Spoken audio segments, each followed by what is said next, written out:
Volume 1, Chapter 1 of Emma by Jane Austen. Emma Woodhouse, handsome, clever, and rich, with a comfortable home and a happy disposition, seemed to unite some of the best blessings of existence, and had lived nearly 21 years in the world with very little to distress or vex her. She was the youngest of the 2 daughters of a most affectionate, indulgent father, and had, in consequence of her sister's marriage, been mistress of his house from a very early period. Her mother had died too long ago for her to have more than an indistinct remembrance of her caresses, and her place had been supplied by an excellent woman as governess, who had fallen little short of a mother in affection. 16 years had Miss Taylor been in Mr. Woodhouse's family, less as a governess than a friend, very fond of both daughters, but particularly of Emma. Between them it was more the intimacy of sisters. Even before Miss Taylor had ceased to hold the nominal office of governess, the mildness of her temper had hardly allowed her to impose any restraint, and the shadow of authority being now long passed away, they had been living together as friend and friend very mutually attached, and Emma doing just what she liked, highly esteeming Miss Taylor's judgment, but directed chiefly by her own. The real evils, indeed, of Emma's situation were the power of having rather too much her own way, and a disposition to think a little too well of herself. These were the disadvantages which threatened alloy to her many enjoyments. The danger, however, was at present so unperceived, that they did not by any means rank as misfortunes with her. Sorrow came, a gentle sorrow, but not at all in the shape of any disagreeable consciousness. Miss Taylor married. It was Miss Taylor's loss which first brought grief. It was on the wedding day of this beloved friend that Emma first sat in mournful thought of any continuance. The wedding over, and the bride people gone, her father and herself were left to dine together, with no prospect of a third to cheer a long evening. Her father composed himself to sleep after dinner, as usual, and she had then only to sit and think of what she had lost. The event had every promise of happiness for her friend.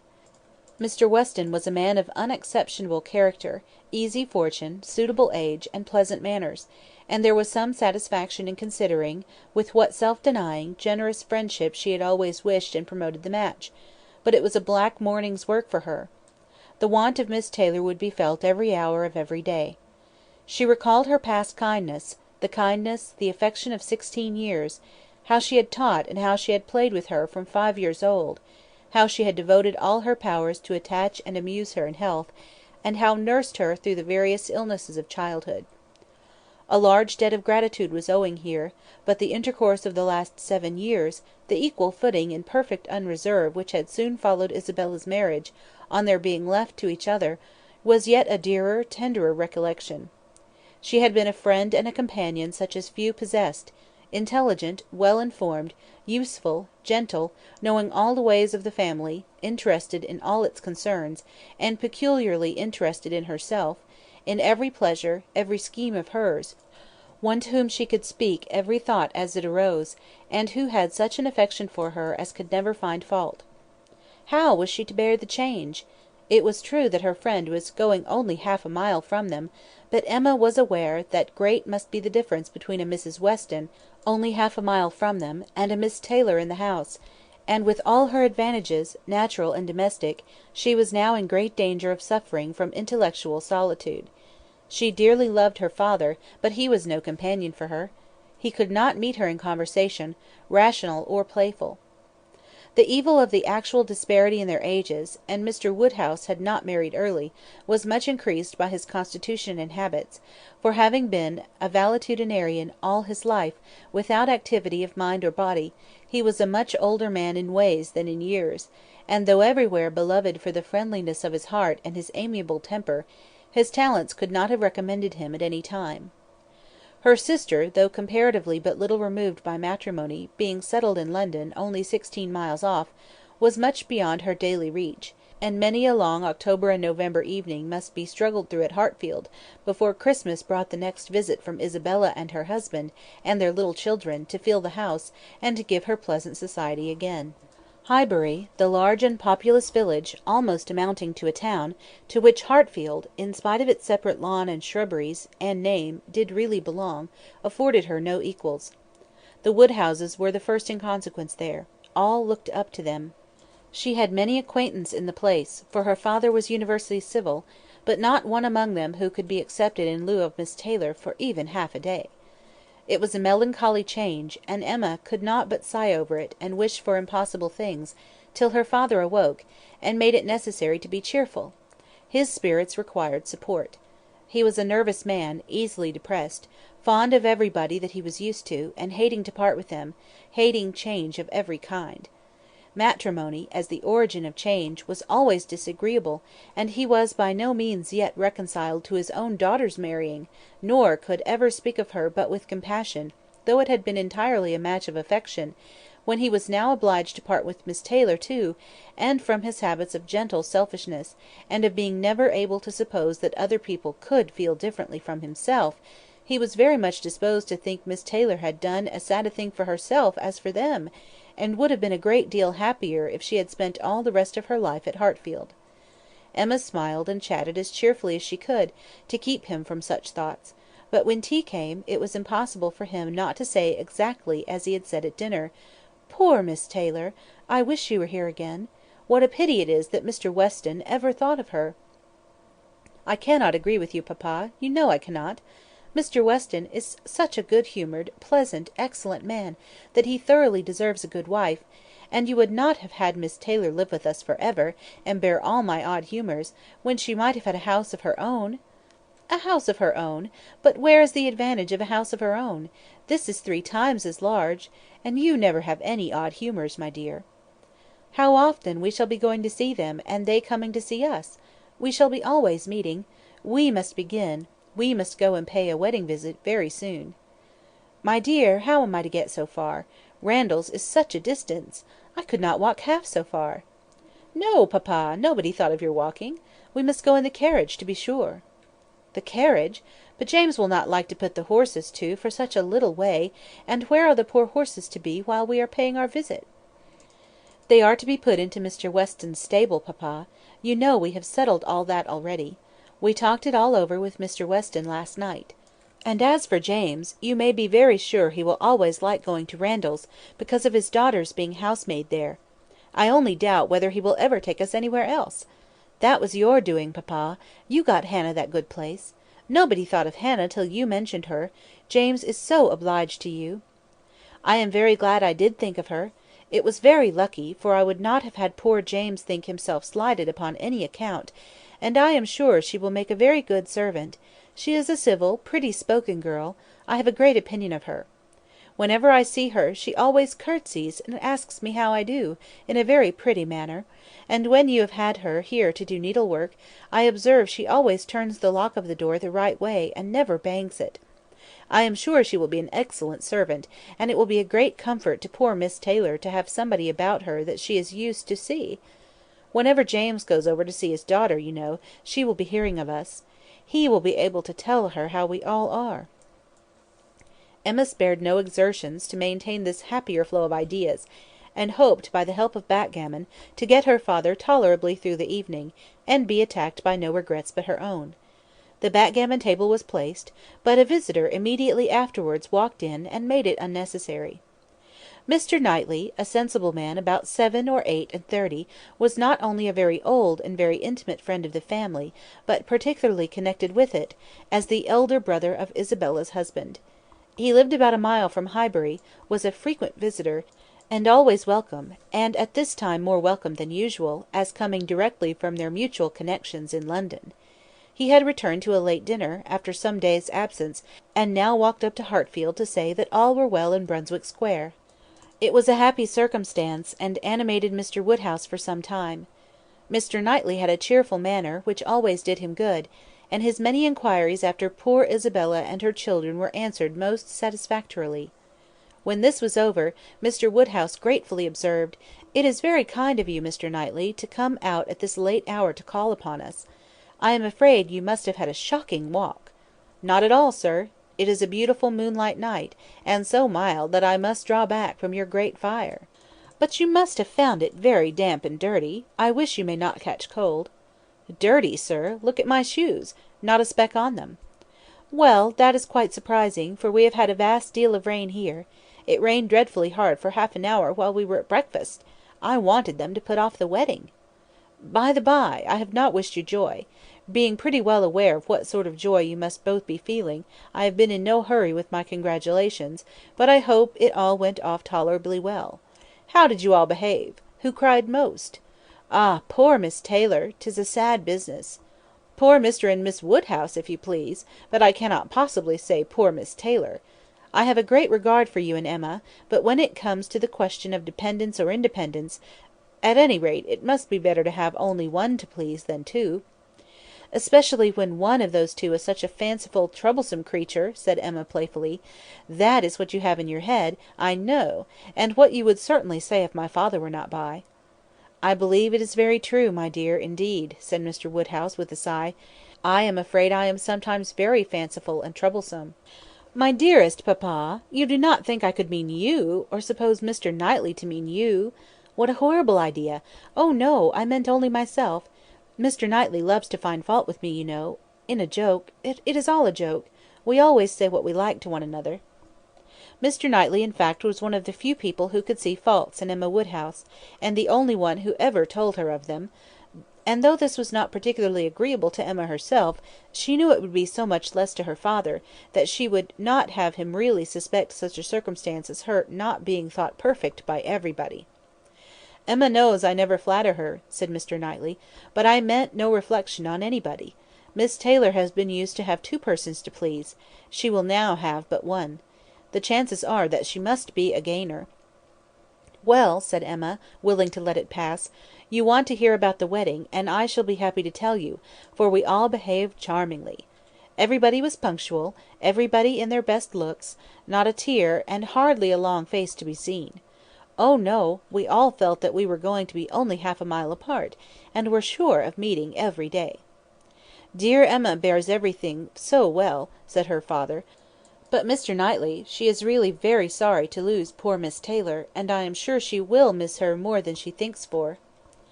Emma turned away her head, divided between tears and smiles. "It is impossible that Emma should not miss such a companion," said Mr. Knightley. "We should not like her so well as we do, sir, if we could suppose it; but she knows how much the marriage is to Miss Taylor's advantage; she knows how very acceptable it must be, at Miss Taylor's time of life, to be settled in a home of her own, and how important to her to be secure of a comfortable provision, and, therefore, cannot allow herself to feel so much pain as pleasure. Every friend of Miss Taylor must be glad to have her so happily married." "And you have forgotten one matter of joy to me," said Emma, "and a very considerable one, that I made the match myself. I made the match, you know, 4 years ago, and to have it take place, and be proved in the right, when so many people said Mr. Weston would never marry again, may comfort me for anything." Mr. Knightley shook his head at her. Her father fondly replied, "Ah, my dear, I wish you would not make matches and foretell things, for whatever you say always comes to pass. Pray do not make any more matches." "I promise you to make none for myself, papa, but I must indeed for other people. It is the greatest amusement in the world. And after such success, you know, everybody said that Mr. Weston would never marry again. Oh dear, no! Mr. Weston, who had been a widower so long, and who seemed so perfectly comfortable without a wife, so constantly occupied either in his business in town or among his friends here, always acceptable wherever he went, always cheerful, Mr. Weston need not spend a single evening in the year alone if he did not like it. Oh no! Mr. Weston certainly would never marry again. Some people even talked of a promise to his wife on her deathbed, and others of the son and the uncle not letting him. All manner of solemn nonsense was talked on the subject, but I believed none of it. Ever since the day, about 4 years ago, that Miss Taylor and I met with him in Broadway Lane, when, because it began to drizzle, he darted away with so much gallantry, and borrowed 2 umbrellas for us from Farmer Mitchell's, I made up my mind on the subject. I planned the match from that hour, and when such success has blessed me in this instance, dear papa, you cannot think that I shall leave off match-making." "I do not understand what you mean by success," said Mr. Knightley. "Success supposes endeavour. Your time has been properly and delicately spent, if you have been endeavouring for the last 4 years to bring about this marriage. A worthy employment for a young lady's mind! But if, which I rather imagine, your making the match, as you call it, means only your planning it, your saying to yourself one day, 'I think it would be a very good thing for Miss Taylor if Mr. Weston were to marry her,' and saying it again to yourself every now and then afterwards, why do you talk of success? Where is your merit? What are you proud of? You made a lucky guess, and that is all that can be said. And have you never known the pleasure and triumph of a lucky guess? I pity you. I thought you cleverer, for, depend upon it, a lucky guess is never merely luck. There is always some talent in it. And as to my poor word success, which you quarrel with, I do not know that I am so entirely without any claim to it. You have drawn two pretty pictures, but I think there may be a third, a something between the do-nothing and the do-all. If I had not promoted Mr. Weston's visits here, and given many little encouragements, and smoothed many little matters, it might not have come to anything after all. I think you must know Hartfield enough to comprehend that. A straightforward, open-hearted man like Weston, and a rational, unaffected woman like Miss Taylor, may be safely left to manage their own concerns. You are more likely to have done harm to yourself than good to them by interference." "Emma never thinks of herself if she can do good to others," rejoined Mr. Woodhouse, understanding but in part. "But, my dear, pray do not make any more matches. They are silly things, and break up one's family circle grievously." "Only one more, papa, only for Mr. Elton. Poor Mr. Elton!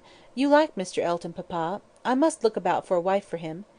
There is nobody in Highbury who deserves him, and he has been here a whole year, and has fitted up his house so comfortably, that it would be a shame to have him single any longer; and I thought when he was joining their hands to-day, he looked so very much as if he would like to have the same kind office done for him.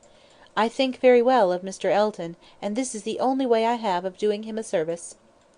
"Mr. Elton is a very pretty young man, to be sure, and a very good young man, and I have a great regard for him.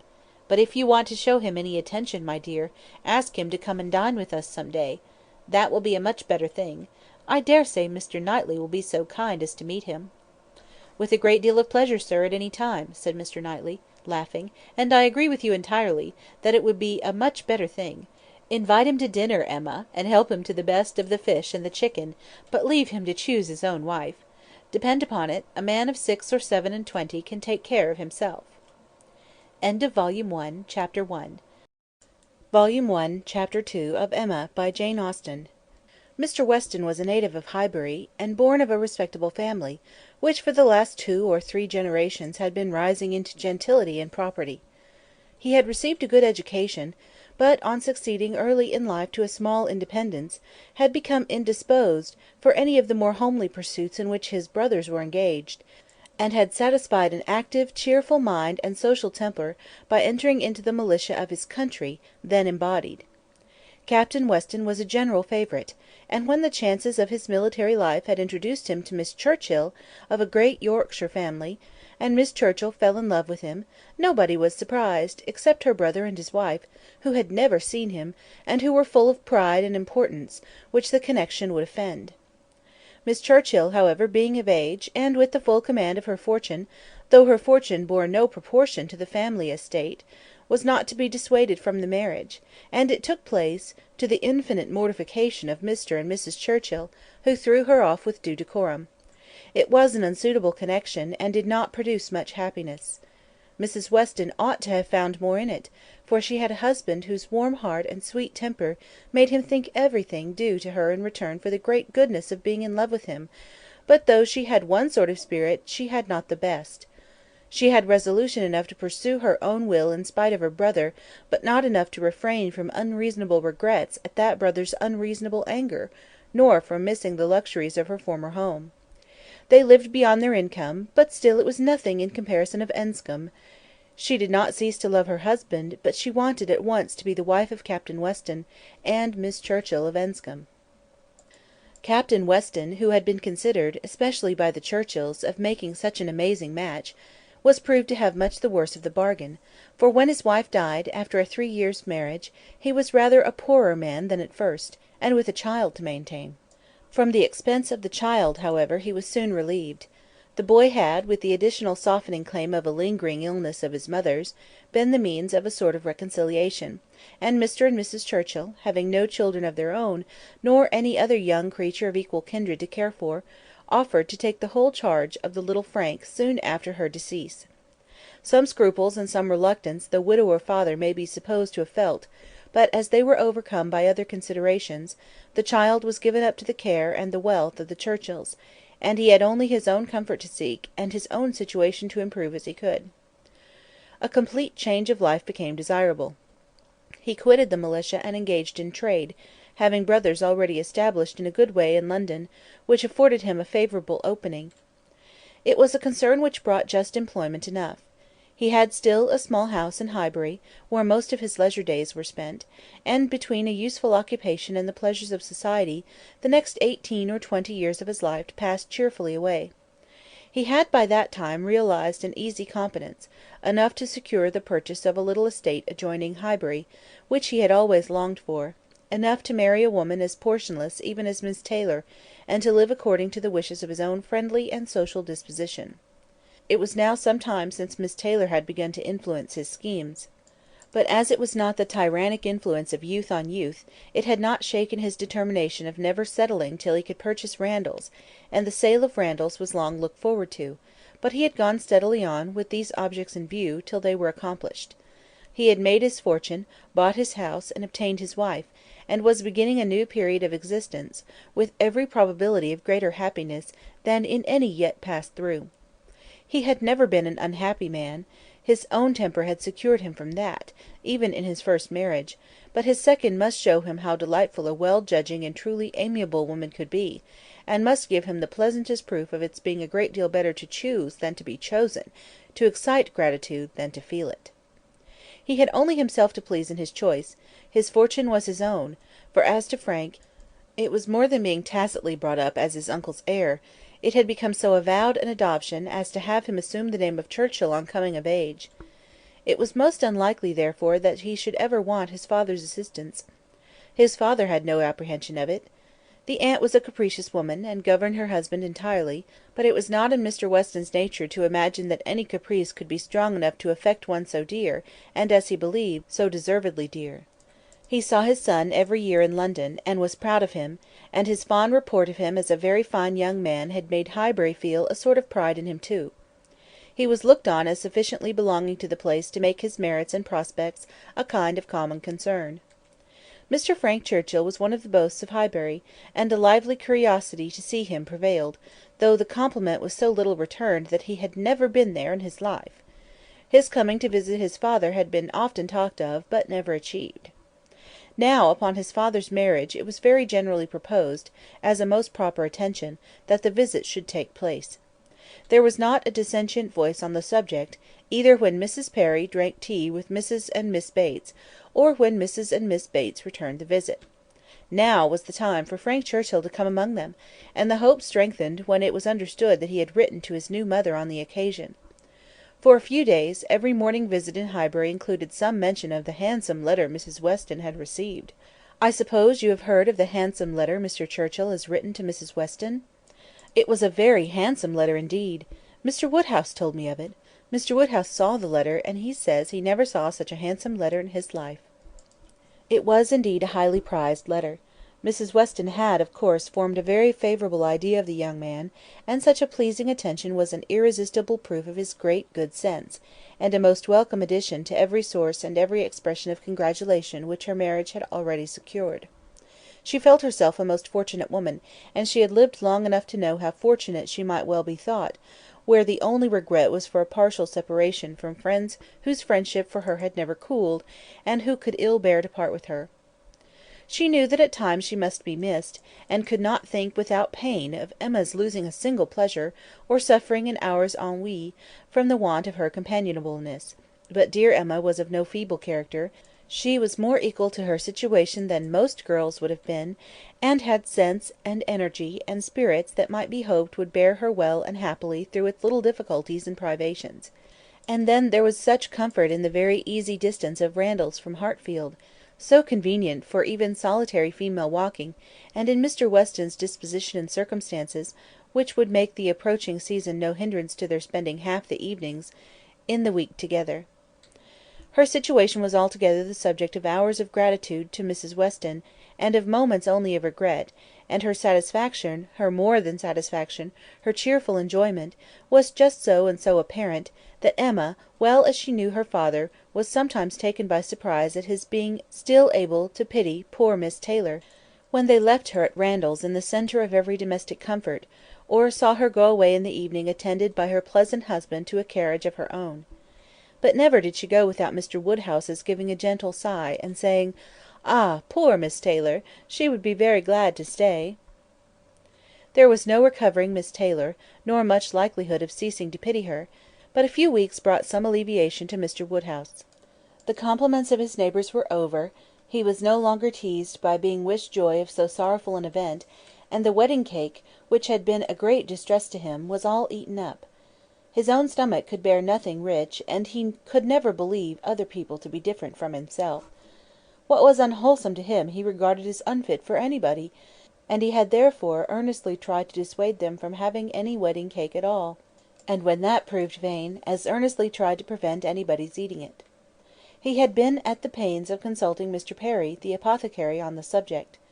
Mr. Perry was an intelligent, gentlemanlike man, whose frequent visits were one of the comforts of Mr. Woodhouse's life, and upon being applied to, he could not but acknowledge, though it seemed rather against the bias of inclination, that wedding cake might certainly disagree with many, perhaps with most people, unless taken moderately.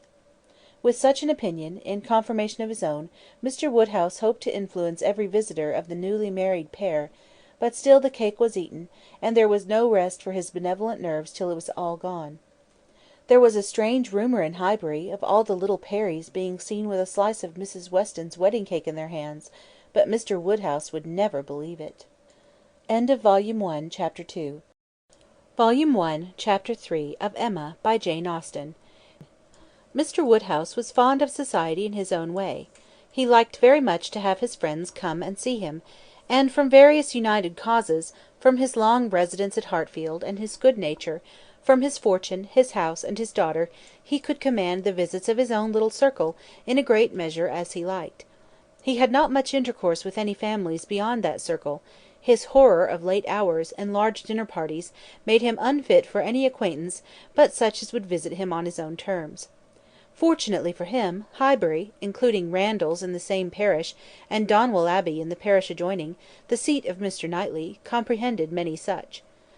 Not unfrequently, through Emma's persuasion, he had some of the chosen and the best to dine with him, but evening parties were what he preferred, and unless he fancied himself at any time unequal to company, there was scarcely an evening in the week in which Emma could not make up a card table for him.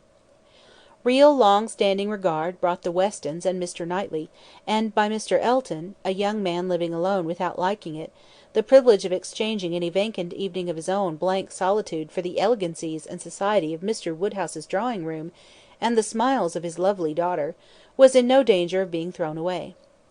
After these came a second set, among the most come-at-able of whom were Mrs. and Miss Bates, and Mrs. Goddard, three ladies almost always at the service of an invitation from Hartfield, and who were fetched and carried home so often, that Mr. Woodhouse thought it no hardship for either James or the horses. Had it taken place only once a year, it would have been a grievance. Mrs. Bates, the widow of a former vicar of Highbury, was a very old lady, almost past everything but tea and quadrille.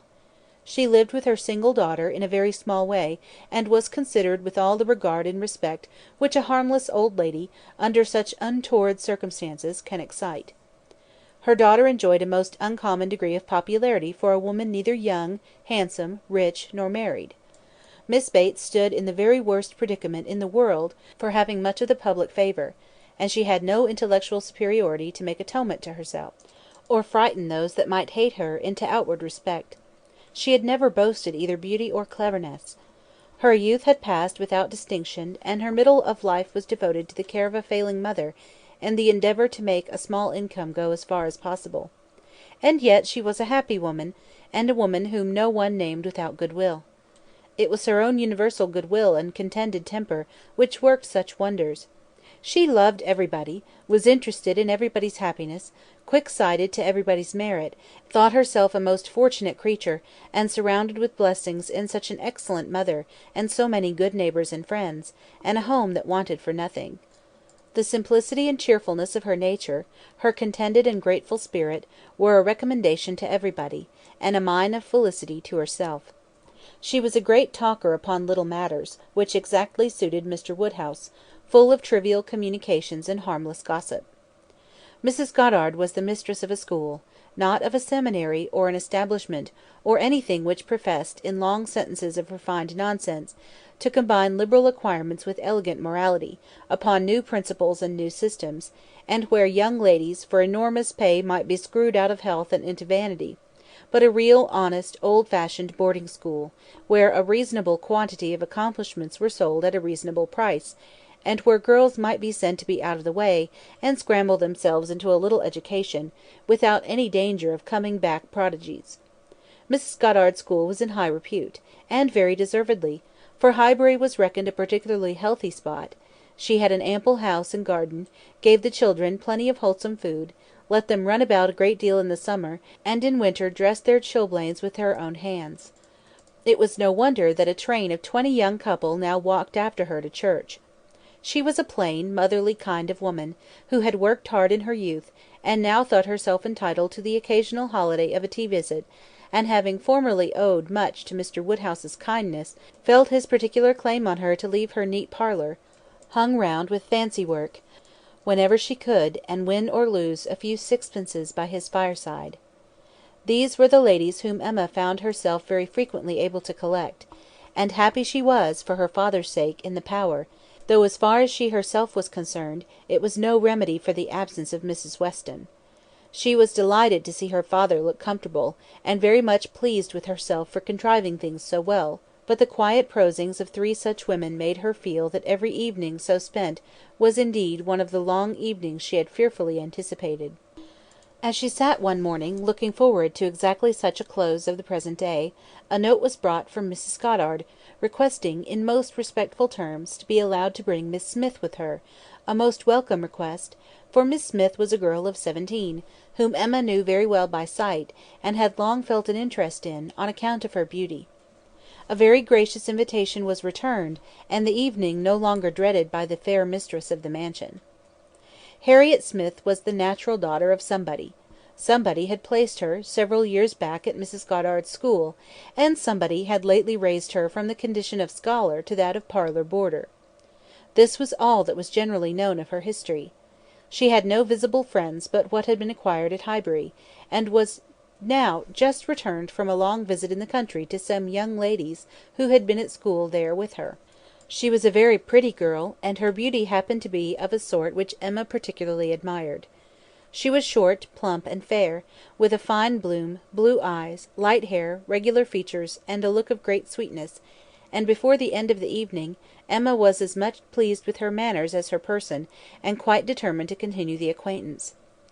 She was not struck by anything remarkably clever in Miss Smith's conversation, but she found her altogether very engaging, not inconveniently shy, not unwilling to talk, and yet so far from pushing, showing so proper and becoming a deference, seeming so pleasantly grateful for being admitted to Hartfield, and so artlessly impressed by the appearance of everything in so superior a style to what she had been used to, that she must have good sense, and deserve encouragement.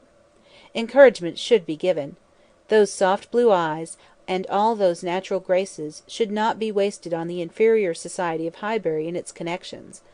The acquaintance she had already formed were unworthy of her. The friends from whom she had just parted, though very good sort of people, must be doing her harm.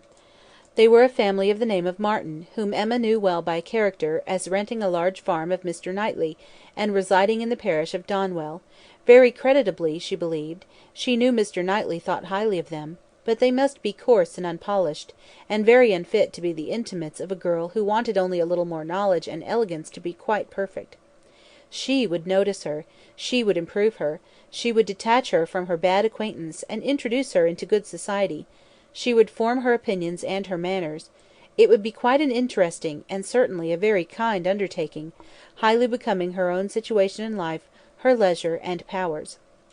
She was so busy in admiring those soft blue eyes, in talking and listening and forming all these schemes in the in-betweens, that the evening flew away at a very unusual rate, and the supper table, which always closed such parties, and for which she had been used to sit and watch the due time, was all set out and ready, and moved towards to the fire, before she was aware.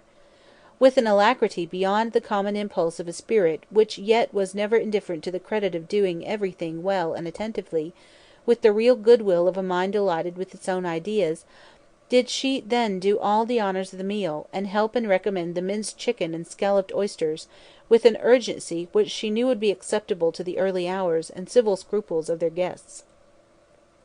Upon such occasions poor Mr. Woodhouse's feelings were in sad warfare.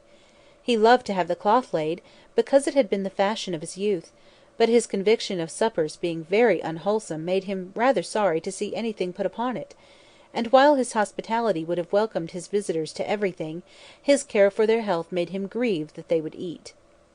Such another small basin of thin gruel as his own was all that he could, with thorough self-approbation, recommend, though he might constrain himself, while the ladies were comfortably clearing the nicer things, to say, "Mrs. Bates, let me propose your venturing on one of these eggs. An egg boiled very soft is not unwholesome. Searle understands boiling an egg better than anybody. I would not recommend an egg boiled by anybody else, but you need not be afraid; they're very small, you see; one of our small eggs will not hurt you. Miss Bates, let Emma help you to a little bit of tart, a very little bit. Ours are all apple tarts. You need not be afraid of unwholesome preserves here. I do not advise the custard. Mrs. Goddard, what say you to half a glass of wine? A small half glass, put into a tumbler of water. I do not think it could disagree with you." Emma allowed her father to talk, but supplied her visitors in a much more satisfactory style, and on the present evening had particular pleasure in sending them away happy. The happiness of Miss Smith was quite equal to her intentions. Miss Woodhouse was of so great a personage in Highbury, that the prospect of the introduction had given as much panic as pleasure; but the humble, grateful little girl went off with highly gratified feelings, delighted with the affability with which Miss Woodhouse had treated her all the evening, and actually shaken hands with her at last. Volume 1, Chapter 3. Volume 1, Chapter 4 of Emma, by Jane Austen. Harriet Smith's intimacy at Hartfield was soon a settled thing. Quick and decided in her ways, Emma lost no time in inviting, encouraging, and telling her to come very often; and as their acquaintance increased, so did their satisfaction in each other. As a walking companion, Emma had very early foreseen how useful she might find her. In that respect Mrs. Weston's loss had been important.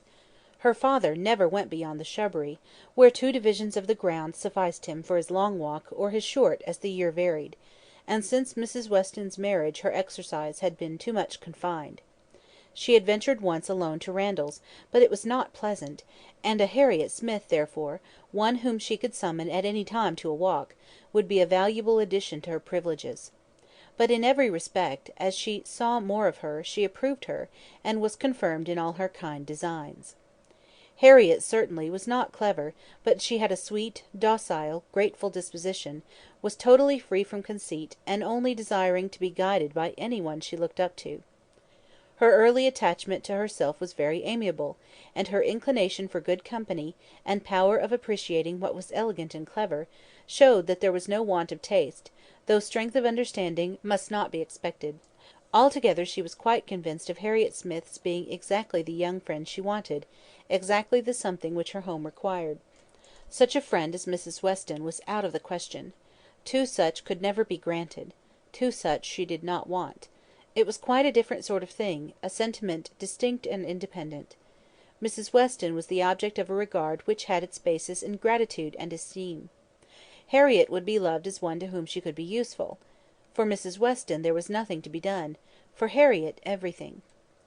Her first attempts at usefulness were in an endeavour to find out who were the parents, but Harriet could not tell.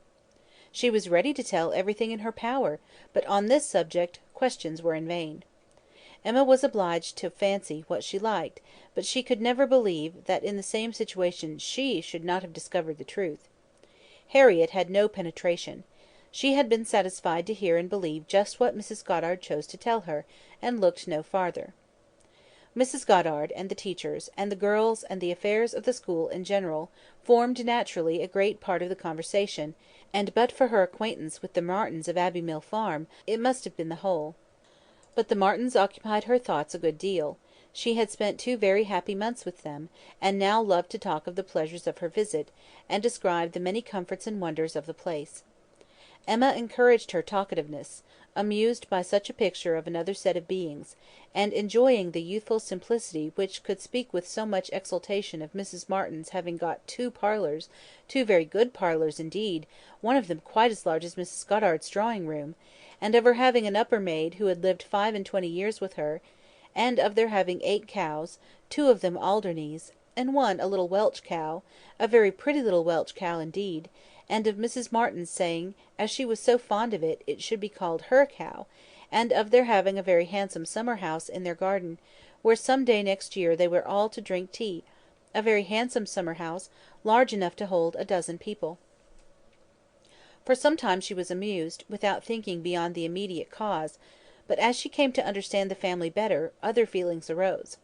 She had taken up a wrong idea, fancying it was a mother and daughter, a son and son's wife, who all lived together; but when it appeared that the Mr. Martin, who bore a part in the narrative, and was always mentioned with approbation for his great good nature in doing something or other, was a single man, that there was no young Mrs. Martin, no wife in the case, she did suspect danger to her poor little friend from all this hospitality and kindness, and that, if she were not taken care of, she might be required to sink herself for ever.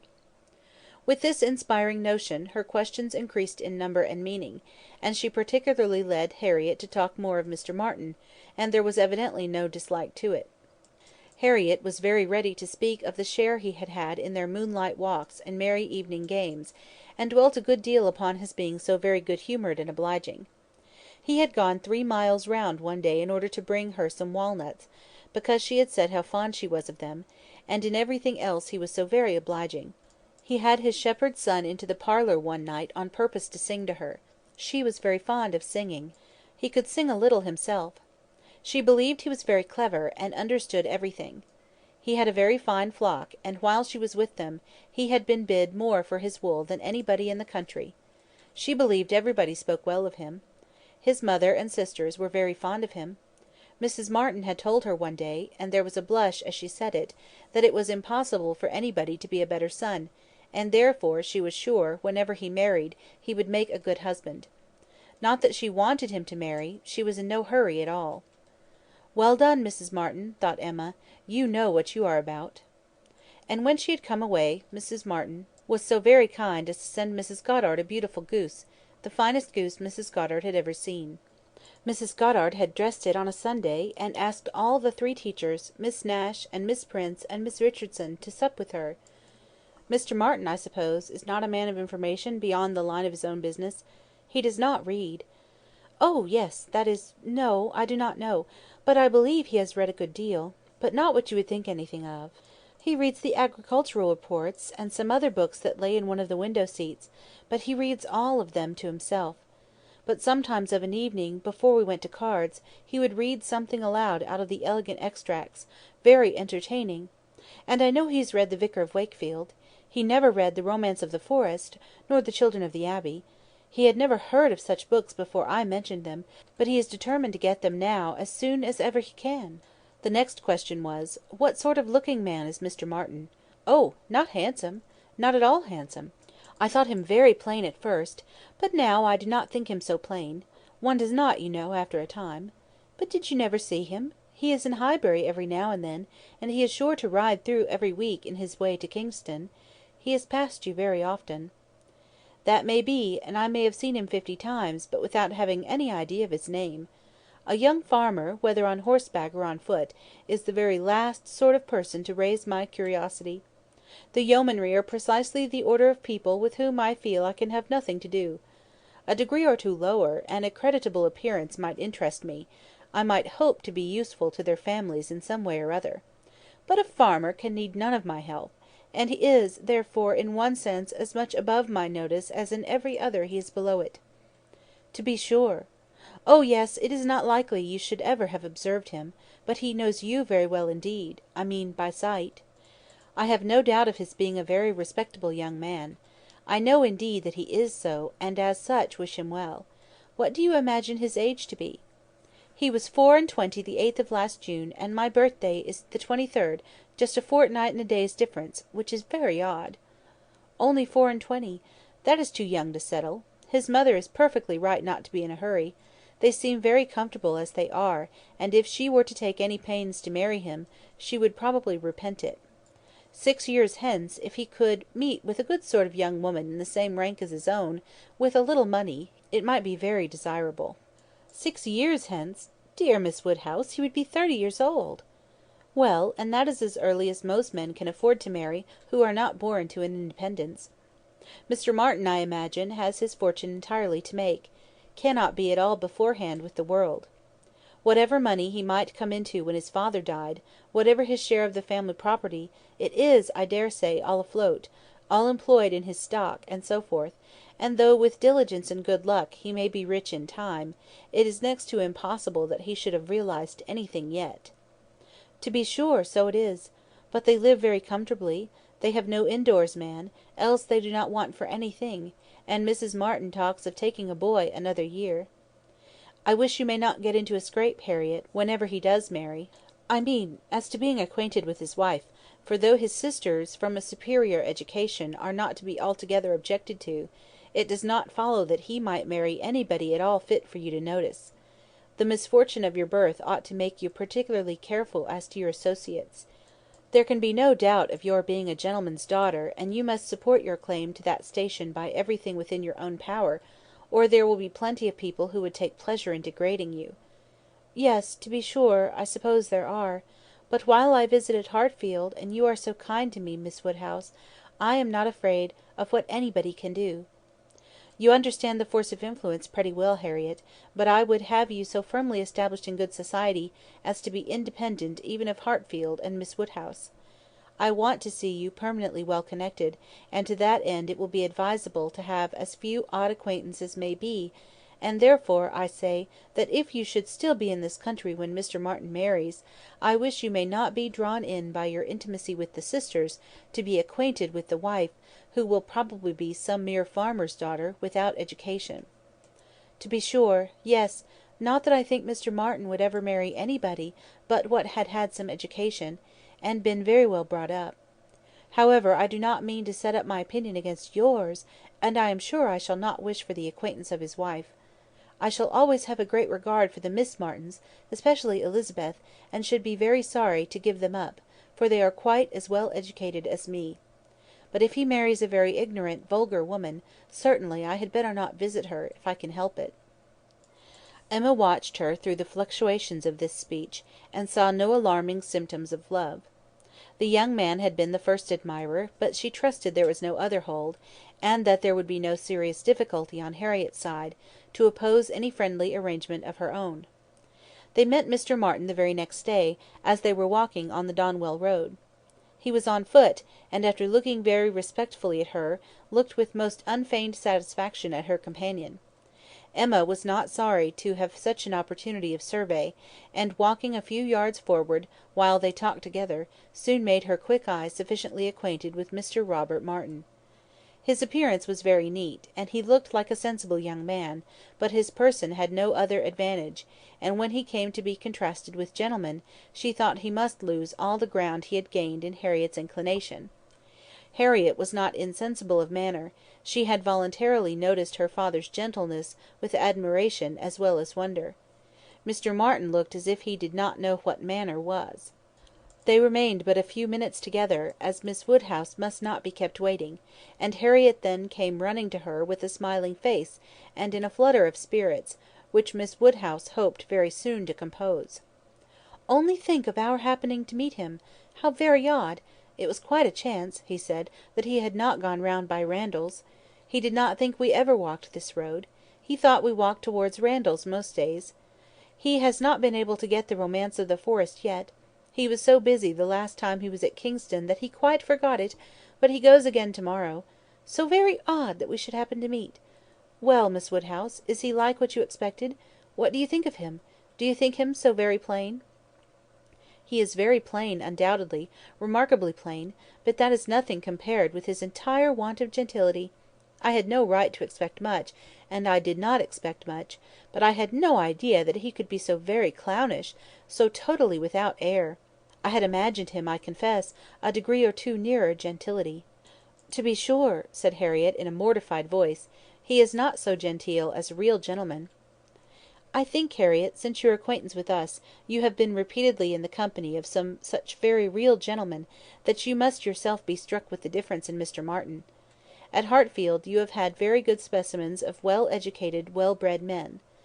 I should be surprised if, after seeing them, you could be in company with Mr. Martin again, without perceiving him to be a very inferior creature, and rather wondering at yourself for having ever thought him at all agreeable before. Were you not struck? I am sure you must have been struck by his awkward look and abrupt manner, and the uncouthness of a voice which I heard to be wholly unmodulated as I stood here." "Certainly, he is not like Mr. Knightley. He has not such a fine air and way of walking as Mr. Knightley. I see the difference plain enough; but Mr. Knightley is so very fine a man." "Mr. Knightley's air is so remarkably good, that it is not fair to compare Mr. Martin with him. You might not see 1 in 100 with gentlemen so plainly written as in Mr. Knightley. But he is not the only gentleman you have been lately used to. What say you to Mr. Weston and Mr. Elton? Compare Mr. Martin with either of them.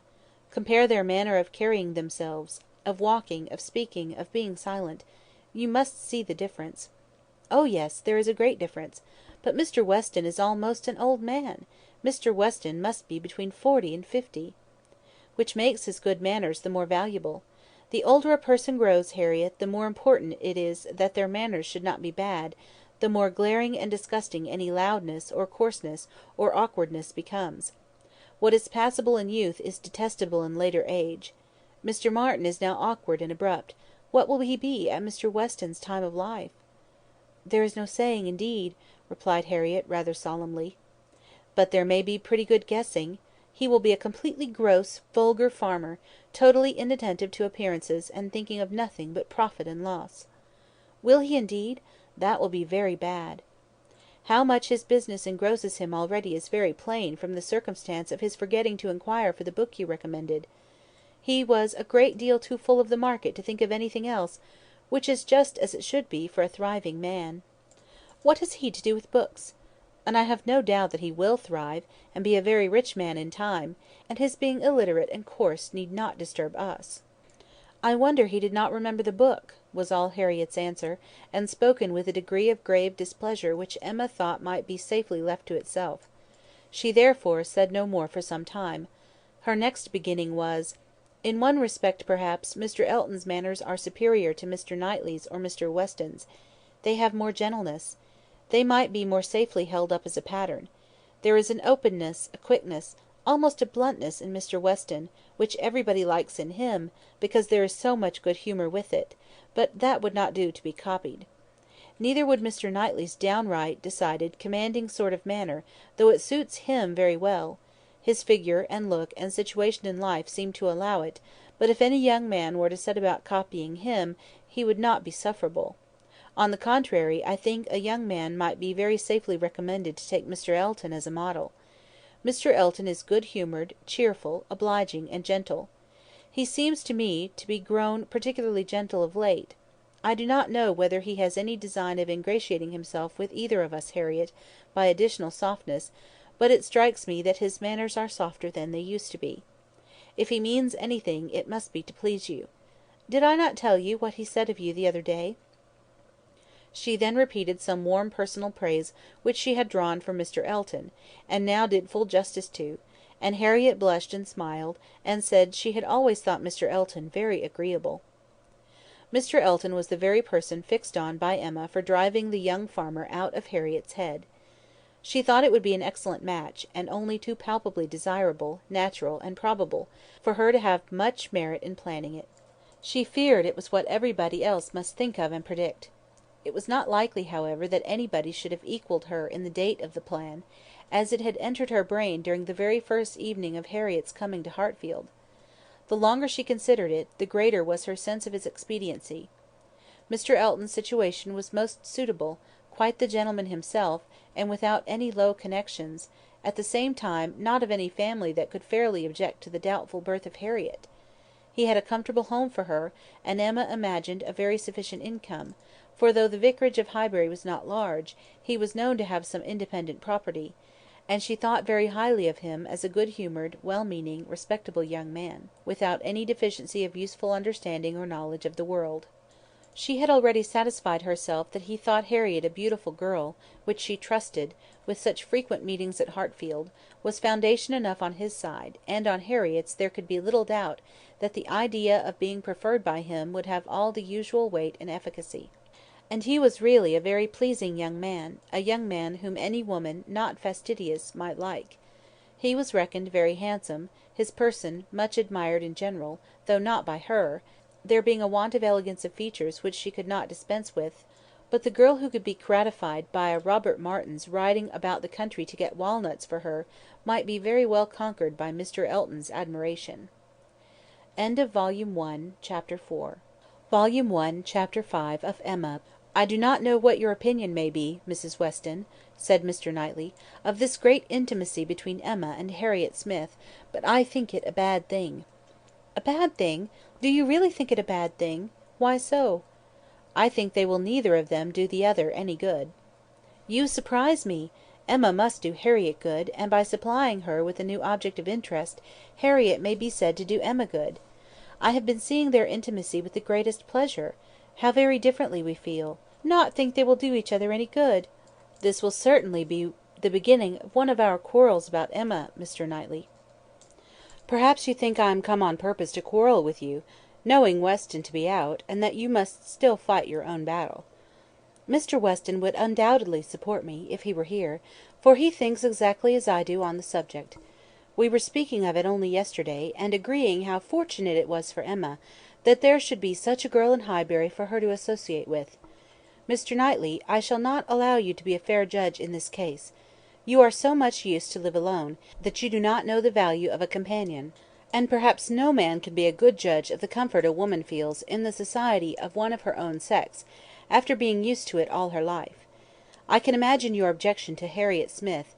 She is not the superior young woman which Emma's friend ought to be. But on the other hand, as Emma wants to see her better informed, it will be an inducement to her to read more herself. They will read together. She means it, I know. Emma has been meaning to read more ever since she was 12 years old. I have seen a great many lists of her drawing up at various times of books that she meant to read regularly through, and very good lists they were, very well chosen, and very neatly arranged, sometimes alphabetically, and sometimes by some other rule. The list she drew up when only 14, I remember thinking it did her judgment so much credit, that I preserved it some time, and I dare say she may have made out a very good list now. But I have done with expecting any course of steady reading from Emma. She will never submit to anything requiring industry and patience, and a subjection of the fancy to the understanding. Where Miss Taylor failed to stimulate, I may safely affirm that Harriet Smith will do nothing. You could never persuade her to read half so much as you wished. You know you could not. I dare say, replied Mrs. Weston, smiling, that I thought so then, but since we have parted, I can never remember Emma's omitting to do anything I wished. There is hardly any desiring to refresh such a memory as that, said Mr. Knightley, feelingly, and for a moment or two he had done. But I, he soon added, who have had no such charm thrown over my senses, must still see, hear, and remember. Emma is spoiled by being the cleverest of her family. At 10 years old, she had the misfortune of being able to answer questions which puzzled her sister at 17. She was always quick and assured, Isabella slow and diffident. And ever since she was 12, Emma has been mistress of the house and of you all. In her mother she lost the only person able to cope with her. She inherits her mother's talents, and must have been under subjection to her. I should have been sorry, Mr. Knightley, to be dependent on your recommendation, had I quitted Mr. Woodhouse's family and wanted another situation. I do not think you would have spoken a good word for me to anybody. I am sure you always thought me unfit for the office I held. Yes, said he, smiling, you are better placed here, very fit for a wife, but not at all for a governess. But you were preparing yourself to be an excellent wife all the time you were at Hartfield. You might not give Emma such a complete education as your powers would seem to promise, But you were receiving a very good education from her, on the very material matrimonial point of submitting your own will, and doing as you were bid; and if Weston had asked me to recommend him a wife, I should certainly have named Miss Taylor." "Thank you. There will be very little merit in making a good wife to such a man as Mr. Weston." "Why, to own the truth, I am afraid you are rather thrown away, and that, with every disposition to bear, there will be nothing to be borne. We will not despair, however. Weston may grow cross from the wantonness of comfort, or his son may plague him." "I hope not that. It is not likely. No, Mr. Knightley, do not foretell vexation from that quarter." "Not I, indeed. I only name possibilities. I do not pretend to Emma's genius for foretelling and guessing. I hope, with all my heart, the young man may be a Weston in merit and a Churchill in fortune. But Harriet Smith, I have not half done about Harriet Smith. I think her the very worst sort of companion that Emma could possibly have. She knows nothing herself, and looks upon Emma as knowing everything. She is a flatterer in all her ways, and so much the worse, because undesigned. Her ignorance is hourly flattery. How can Emma imagine she has anything to learn herself, while Harriet is presenting such a delightful inferiority? And as for Harriet, I will venture to say that she cannot gain by the acquaintance. Hartfield will only put her out of conceit with all the other places she belongs to. She will grow just refined enough to be uncomfortable with those among whom birth and circumstances have placed her home. I am much mistaken if Emma's doctrines give any strength of mind, or tend at all to make a girl adapt herself rationally to the varieties of her situation in life; they only give a little polish. I either depend more upon Emma's good sense than you do, or am more anxious for her present comfort, for I cannot lament the acquaintance. How well she looked last night!" "Oh, you would rather talk of her person than her mind, would you? Very well, I shall not attempt to deny Emma's being pretty." "Pretty! Say beautiful, rather. Can you imagine anything nearer perfect beauty than Emma altogether? I do not know what I could imagine, but I confess that I have seldom seen a face or figure more pleasing to me than hers. But I am a partial old friend."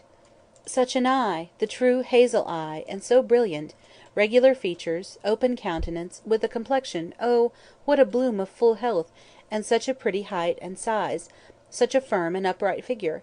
There is health, not merely in her bloom, but in her air, her head, her glance. One hears sometimes of a child being the picture of health; now Emma always gives me the idea of being the complete picture of grown up health.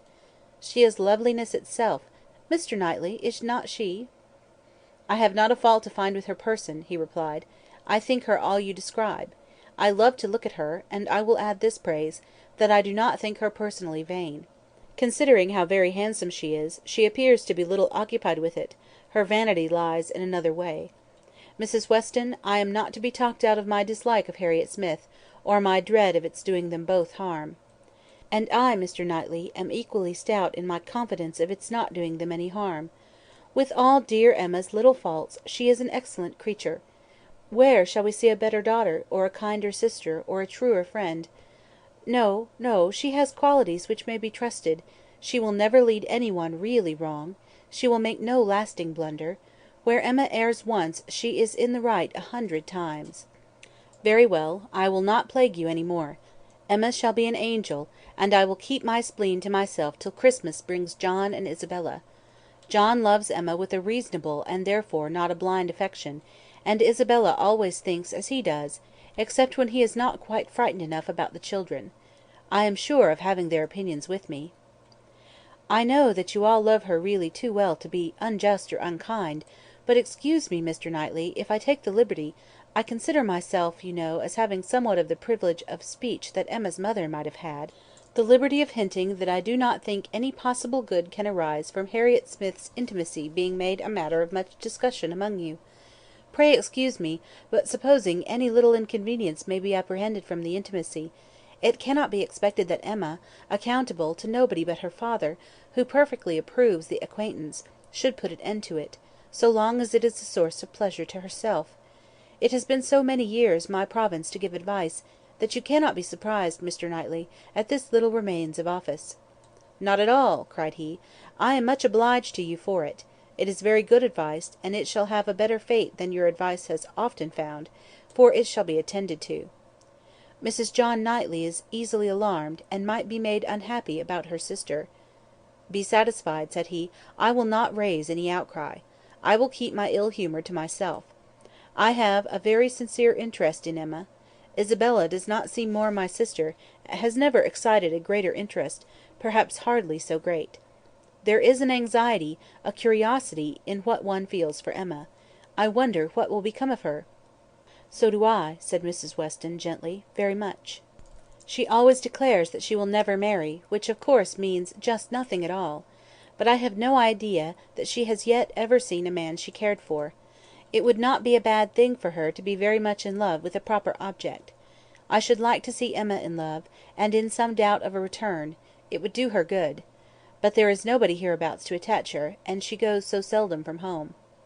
"There does, indeed, seem as little to tempt her to break her resolution at present," said Mrs. Weston, "as can well be; and while she is so happy at Hartfield, I cannot wish her to be forming any attachment which would be creating such difficulties on poor Mr. Woodhouse's account. I do not recommend matrimony at present to Emma, though I mean no slight to the state, I assure you." Part of her meaning was to conceal some favourite thoughts of her own and Mr. Weston's on the subject, as much as possible. There were wishes at Randalls respecting Emma's destiny, but it was not desirable to have them suspected, and the quiet transition which Mr. Knightley soon afterwards made to "What does Weston think of the weather? Shall we have rain?" convinced her that he had nothing more to say or surmise about Hartfield. End of Volume 1, Chapter 5. Volume 1, Chapter 6. Emma could not feel a doubt of having given Harriet's fancy a proper direction, and raised the gratitude of her young vanity to a very good purpose; for she found her decidedly more sensible than before of Mr. Elton's being a remarkably handsome man, with most agreeable manners; and as she had no hesitation in following up the assurance of his admiration by agreeable hints, she was soon pretty confident of creating as much liking on Harriet's side as there could be any occasion for. She was quite convinced of Mr. Elton's being in the fairest way of falling in love, if not in love already. She had no scruple with regard to him. He talked of Harriet, and praised her so warmly, that she could not suppose anything wanting which a little time would not add. His perception of the striking improvement of Harriet's manner since her introduction at Hartfield was not one of the least agreeable proofs of his growing attachment. "You have given Miss Smith all that she required," said he. "You have made her graceful and easy. She was a beautiful creature when she came to you, but in my opinion the attractions you have added are infinitely superior to what she received from nature. I am glad you think that I have been useful to her, but Harriet only wanted drawing out, and receiving a few, very few hints. She had all the natural grace of sweetness of temper and artlessness in herself. I have done very little." "If it were admissible to contradict a lady," said the gallant Mr. Elton, "I have perhaps given her a little more decision of character, have taught her to think on points which had not fallen in her way before." "Exactly so! That is what principally strikes me. So much superadded decision of character. Skilful has been the hand." "Great has been the pleasure, I am sure. I never met with a disposition more truly amiable." "I have no doubt of it;" and it was spoken with a sort of sighing animation, which had a vast deal of the lover. She was not less pleased another day with the manner in which he seconded a sudden wish of hers, to have Harriet's picture. "Did you ever have your likeness taken, Harriet?" said she. "Did you ever sit for your picture?" Harriet was on the point of leaving the room, and only stopped to say, with a very interesting naivete, "Oh dear, no, never." No sooner was she out of sight, than Emma exclaimed, "What an exquisite possession a good picture of her would be! I would give any money for it. I almost long to attempt her likeness myself. You do not know it, I daresay, but 2 or 3 years ago I had a great passion for taking likenesses, and attempted several of my friends, and was thought to have a tolerable eye in general. But from one cause or another I gave it up in disgust. But really I could almost venture, if Harriet would sit to me. It would be such a delight to have her picture." "Let me entreat you," cried Mr. Elton. "It would indeed be a delight. Let me entreat you, Miss Woodhouse, to exercise so charming a talent in favour of your friend. I know what your drawings are. How could you suppose me ignorant? Is not this room in specimens of your landscapes and flowers, and has not Mrs. Weston some inimitable figure pieces in her drawing room at Randalls?" "Yes, good man," thought Emma; "but what has all that to do with taking likenesses? You know nothing of drawing. Don't pretend to be in raptures about mine. Keep your raptures for Harriet's face." "Well, if you give me such kind encouragement, Mr. Elton, I believe I shall try what I can do. Harriet's features are very delicate, which makes a likeness difficult, and yet there is a peculiarity in the shape of the eye and the lines about the mouth which one ought to catch." "Exactly so. The shape of the eye and the lines about the mouth. I have not a doubt of your success. Pray, pray attempt it. As you will do it, it will indeed, to use your own words, be an exquisite possession. But I am afraid, Mr. Elton, Harriet will not like to sit. She thinks so little of her own beauty. Did not you observe her manner of answering me? How completely it meant, 'Why should my picture be drawn?'" "Oh, yes, I observed it, I assure you. It was not lost on me. But still I cannot imagine she would not be persuaded." Harriet was soon back again, and the proposal almost immediately made, and she had no scruples which could stand many minutes against the earnest pressing of both the others. Emma wished to go to work directly, and therefore produced the portfolio containing her various attempts at portraits, for not one of them had ever been finished, that they might decide together on the best size for Harriet. Her many beginnings were displayed. Miniatures, half-lengths, whole lengths, pencil, crayon, and water-colours had been all tried in turn. She had always wanted to do everything, and had made more progress both in drawing and music than many might have done with so little labour as she would ever submit to. She played and sang, and drew in almost every style, but steadiness had always been wanting, and in nothing had she approached the degree of excellence which she would have been glad to command, and ought not to have failed of. She was not much deceived as to her own skill either as an artist or a musician, but she was not unwilling to have others deceived, or sorry to know her reputation for accomplishment often higher than it deserved. There was merit in every drawing, in the least finished perhaps the most. Her style was spirited, but had there been much less, or had there been 10 times more, the delight and admiration of her two companions would have been the same. They were both in ecstasies.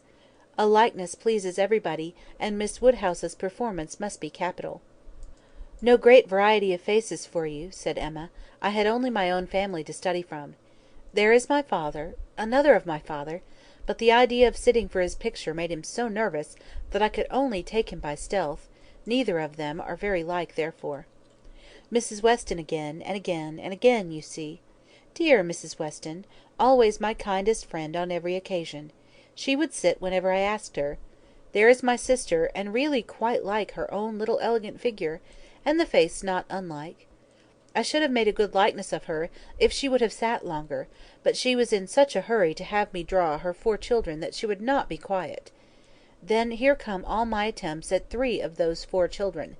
There they are, Henry and John and Bella, from one end of the sheet to the other, and any one of them might do for any one of the rest.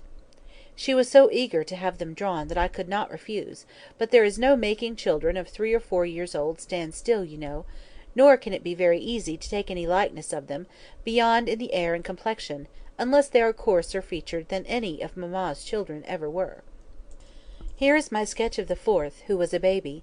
I took him as he was sleeping on the sofa, and it is as strong a likeness of his cockade as you would wish to see. He had nestled down his head most conveniently. That's very like. I am rather proud of little George. The corner of the sofa is very good. Then here is my last, unclosing a pretty sketch of a gentleman in small size, whole length. My last and my best, my brother, Mr. John Knightley. This did not want much of being finished, when I put it away in a pet, and vowed I would never take another likeness. I could not help being provoked, for after all my pains, and when I had really made a very good likeness of it, Mrs. Weston and I were quite agreed in thinking it very like, only too handsome, too flattering, but that was a fault on the right side. After all this, came poor dear Isabella's cold approbation of, "Yes, it was a little like, but to be sure it did not do him justice." We had had a great deal of trouble in persuading him to sit at all. It was made a great favour of, and altogether it was more than I could bear, and so I never would finish it, to have it apologised over as an unfavourable likeness to every morning visitor in Brunswick Square; and, as I said, I did then forswear ever drawing anybody again. But for Harriet's sake, or rather for my own, and as there are no husbands and wives in the case at present, I will break my resolution now. Mr. Elton seemed very properly struck and delighted by the idea, and was repeating, "No husbands and wives in the case at present, indeed, as you observe, exactly so, no husbands and wives," with so interesting a consciousness, that Emma began to consider whether she had not better leave them together at once; but as she wanted to be drawing, the declaration must wait a little longer. She had soon fixed on the size and sort of portrait. It was to be a whole length in water colours, like Mr. John Knightley's, and was destined, if she could please herself, to hold a very honourable station over the mantelpiece. The sitting began, and Harriet, smiling and blushing, and afraid of not keeping her attitude and countenance, presented a very sweet mixture of youthful expression to the steady eyes of the artist. But there was no doing anything, with Mr. Elton fidgeting behind her and watching every touch. She gave him credit for stationing himself right where he might gaze and gaze again without offence, but was really obliged to put an end to it, and request him to place himself elsewhere. It then occurred to her to employ him in reading. If he would be so good as to read to them, it would be a kindness indeed; it would amuse away the difficulties of her part, and lessen the irksomeness of Miss Smith's. Mr. Elton was only too happy. Harriet listened, and Emma drew in peace. She must allow him to be still frequently coming to look; anything less would certainly have been too little in a lover, and he was ready at the smallest intermission of the pencil, to jump up and see the progress and be charmed. There was no being displeased with such an encourager, for his admiration made him discern a likeness almost before it was possible. She could not respect his eye, but his love and his complaisance were unexceptionable. The sitting was altogether very satisfactory. She was quite enough pleased with the first day's sketch to wish to go on. There was no want of likeness; she had been fortunate in the attitude, and as she meant to throw in a little improvement to the figure, to give a little more height, and considerably more elegance, she had great confidence of its being in every way a pretty drawing at last, and of its filling its destined place with credit to them both, a standing memorial of the beauty of one, the skill of the other, and the friendship of both, with as many other agreeable associations as Mr. Elton's very promising attachment was likely to add. Harriet was to sit again the next day, and Mr. Elton, just as he ought, entreated for the permission of attending and reading to them again. "By all means. We shall be most happy to consider you as one of the party." The same civilities and courtesies, the same success and satisfaction, took place on the morrow, and accompanied the whole progress of the picture, which was rapid and happy. Everybody who saw it was pleased, but Mr. Elton was in continual raptures, and defended it through every criticism. "Miss Woodhouse has given her friend the only beauty she wanted," observed Mrs. Weston to him, not in the least suspecting that she was addressing a lover. "The expression of the eye is most correct, but Miss Smith has not those eyebrows and eyelashes. It is the fault of her face that she has them not." "Do you think so?" replied he. "I cannot agree with you. It appears to me a most perfect resemblance in every feature. I never saw such a likeness in my life. We must allow for the effect of shade, you know." "You have made her too tall, Emma," said Mr. Knightley. Emma knew that she had, but would not own it, and Mr. Elton warmly added, "Oh no, certainly not too tall, not in the least too tall. Consider, she is sitting down, which naturally presents a different, which in short gives exactly the idea, and the proportions must be preserved, you know. Proportions, foreshortening, oh no, it gives one exactly the idea of such a height as Miss Smith's. Exactly so, indeed." "It is very pretty," said Mr. Woodhouse, "so prettily done. Just as your drawings always are, my dear. I do not know anybody who draws so well as you. The only thing I do not thoroughly like is, that she seems to be sitting out of doors, with only a little shawl over her shoulders, and it makes one think she must catch cold." "But, my dear papa, it is supposed to be summer, a warm day in summer; look at the tree." "But it is never safe to sit out of doors, my dear." "You, sir, may say anything," cried Mr. Elton, "but I must confess that I regard it as a most happy thought, the placing of Miss Smith out of doors, and the tree is touched with such inimitable spirit. Any other situation would have been much less in character. The naivete of Miss Smith's manners, and altogether, oh, it is most admirable. I cannot keep my eyes from it. I never saw such a likeness." The next thing wanted was to get the picture framed, and here were few difficulties. It must be done directly; it must be done in London; the order must go through to the hands of some intelligent person whose taste could be depended upon, and Isabella, the usual doer of all commissions, must not be applied to, because it was December, and Mr. Woodhouse could not bear the idea of her stirring out of her house in the fogs of December. But no sooner was the distress known to Mr. Elton than it was removed. His gallantry was always on the alert. Might he be trusted with the commission, what infinite pleasure should he have in executing it? He could ride to London at any time. It was impossible to say how much he should be gratified by being employed on such an errand. He was too good. She could not endure the thought. She would not give him such a troublesome office for the world, brought on the desired repetition of entreaties and assurances, and a very few minutes settled the business. Mr. Elton was to take the drawing to London, choose the frame, and give the directions, and Emma thought she could so pack it as to ensure its safety without much incommoding him, while he seemed most fearful of not being incommoded enough. "What a precious deposit!" said he, with a tender sigh, as he received it. "This man is almost too gallant to be in love," thought Emma. "I should say so, but that I suppose there must be 100 different ways of being in love. He is an excellent young man, and will suit Harriet exactly. It will be an exactly so, as he says himself. But he does sigh and languish and study for compliments rather more than I could endure as a principal. I come in for a pretty good share as second, but it is his gratitude on Harriet's account." End of Volume 1, Chapter 6. Volume 1, Chapter 7 of The very day of Mr. Elton's going to London produced a fresh occasion for Emma's services towards her friend. Harriet had been at Hartfield, as usual, soon after breakfast, and after a time had gone home to return again to dinner. She returned, and sooner than had been talked of, and with an agitated, hurried look, announcing something extraordinary to have happened which she was longing to tell. Half a minute brought it all out. She had heard, as soon as she got back to Mrs. Goddard's, that Mr. Martin had been there an hour before, and finding she was not at home, nor particularly expected, had left a little parcel for her from one of his sisters, and gone away; and on opening this parcel, she had actually found, besides the 2 songs which she had lent Elizabeth to copy, a letter to herself, and this letter was from him, from Mr. Martin, and contained a direct proposal of marriage. Who could have thought it? She was so surprised she did not know what to do. Yes, quite a proposal of marriage, and a very good letter, at least she thought so, and he wrote as if he really loved her very much. But she did not know, and so she was come as fast as she could to ask Miss Woodhouse what she should do. Emma was half ashamed of her friend for seeming so pleased, and so doubtful. "Upon my word," she cried, "the young man is determined not to lose anything for want of asking. He will connect himself well if he can." "Will you read the letter?" cried Harriet. "Pray do. I'd rather you would." Emma was not sorry to be pressed. She read, and was surprised. The style of the letter was much above her expectation. There were not merely no grammatical errors, but as a composition it would not have disgraced a gentleman.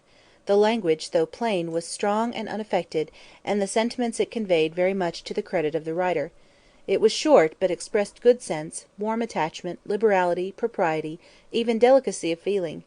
She paused over it, while Harriet stood anxiously watching for her opinion, with a "well, well," and was at last forced to add, "Is it a good letter, or is it too short?"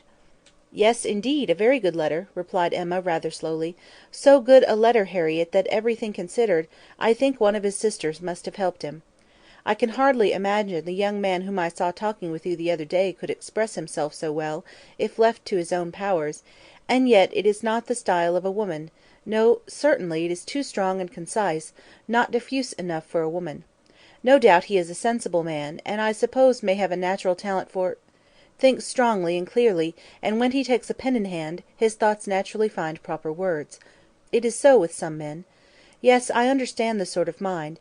Vigorous, decided, with sentiments to a certain point, not coarse. A better written letter, Harriet," returning it, "than I had expected." "Well," said the still waiting Harriet, "well, and what shall I do?" "What shall you do? In what respect? Do you mean with regard to this letter?" "Yes." "But what are you in doubt of? You must answer it, of course, and speedily." "Yes, but what shall I say? Dear Miss Woodhouse, do advise me." "Oh, no, no! The letter had much better be all your own. You will express yourself very properly, I am sure. There is no danger of your not being intelligible, which is the first thing. Your meaning must be unequivocal; no doubts or demurs, and such expressions of gratitude and concern for the pain you are inflicting, as propriety requires, will present themselves unbidden to your mind, I am persuaded. You need not be prompted to write with the appearance of a sorrow for his disappointment." "You think I ought to refuse him, then?" said Harriet, looking down. "Ought to refuse him! My dear Harriet, what do you mean? Are you in any doubt as to that? I thought—but I beg your pardon; perhaps I have been under a mistake. I certainly have been misunderstanding you, if you feel in doubt as to the purport of your answer. I had imagined you were consulting me only as to the wording of it." Harriet was silent. With a little reserve of manner, Emma continued, "You mean to return a favourable answer, I collect." "No, I do not; that is, I do not mean—what shall I do? What would you advise me to do? Pray, dear Miss Woodhouse, tell me what I ought to do." "I shall not give you any advice, Harriet. I will have nothing to do with it. This is a point which you must settle with your feelings." "I had no notion that he liked me so very much," said Harriet, contemplating the letter. For a little while Emma persevered in her silence, but beginning to apprehend the bewitching flattery of that letter might be too powerful, she thought it best to say— "I lay it down as a general rule, Harriet, that if a man doubts as to whether she should accept a man or not, she certainly ought to refuse him. If she can hesitate as to yes, she ought to say no directly. It is not a state to be safely entered into with doubtful feelings, with half a heart. I thought it my duty as a friend, and older than yourself, to say thus much to you. But do not imagine that I want to influence you. Oh, no! I am sure you are a great deal too kind to— But if you would just advise me what I had best to do— No, no, I do not mean that. As you say, one's mind ought to be quite made up. One should not be hesitating. It is a very serious thing. It will be safer to say no, perhaps. Do you think I had better say no?" "Not for the world," said Emma, smiling graciously, "would I advise you either way. You must be the best judge of your own happiness. If you prefer Mr. Martin to every other person, if you think him the most agreeable man you have ever been in company with, why should you hesitate? You blush, Harriet. Does anybody else occur to you at this moment under such a definition? Harriet, Harriet, do not deceive yourself; do not be run away with by gratitude and compassion. At this moment, whom are you thinking of?" The symptoms were favourable. Instead of answering, Harriet turned away confused, and stood thoughtfully by the fire; and though the letter was still in her hand, it was now mechanically twisted about without regard. Emma waited the result with impatience, but not without strong hopes. At last, with some hesitation, Harriet said— "Miss Woodhouse, as you will not give me your opinion, I must do as well as I can by myself; and I have now quite determined, and really almost made up my mind, to refuse Mr. Martin. Do you think I am right?" "Perfectly, perfectly right, my dearest Harriet; you are doing just what you ought. While you were in all suspense I kept my feelings to myself, but now that you are so completely decided I have no hesitation in approving. Dear Harriet, I give myself joy of this. It would have grieved me to lose your acquaintance, which must have been the consequence of your marrying Mr. Martin. While you were in the smallest degree wavering, I said nothing about it, because I would not influence, but it would have been the loss of a friend to me. I could not have visited Mrs. Robert Martin, of Abbey Mill Farm. Now I am secure of you for ever." Harriet had not surmised her own danger, but the idea of it struck her forcibly. "You could not have visited me!" she cried, looking aghast. "No, to be sure you could not; but I never thought of that before. That would have been too dreadful! What an escape! Dear Miss Woodhouse, I would not give up the pleasure and honour of being intimate with you for anything in the world." "Indeed, Harriet, it would have been a severe pang to lose you, but it must have been. You would have thrown yourself out of all good society. I must have given you up. Dear me! How should I ever have borne it? It would have killed me never to come to Hartfield any more. Dear affectionate creature, you banished to Abbey Mill Farm, you confined to the society of the illiterate and vulgar all your life. I wonder how the young man could have the assurance to ask it. He must have a pretty good opinion of himself." "I do not think he is conceited either in general," said Harriet, her conscience opposing such censure.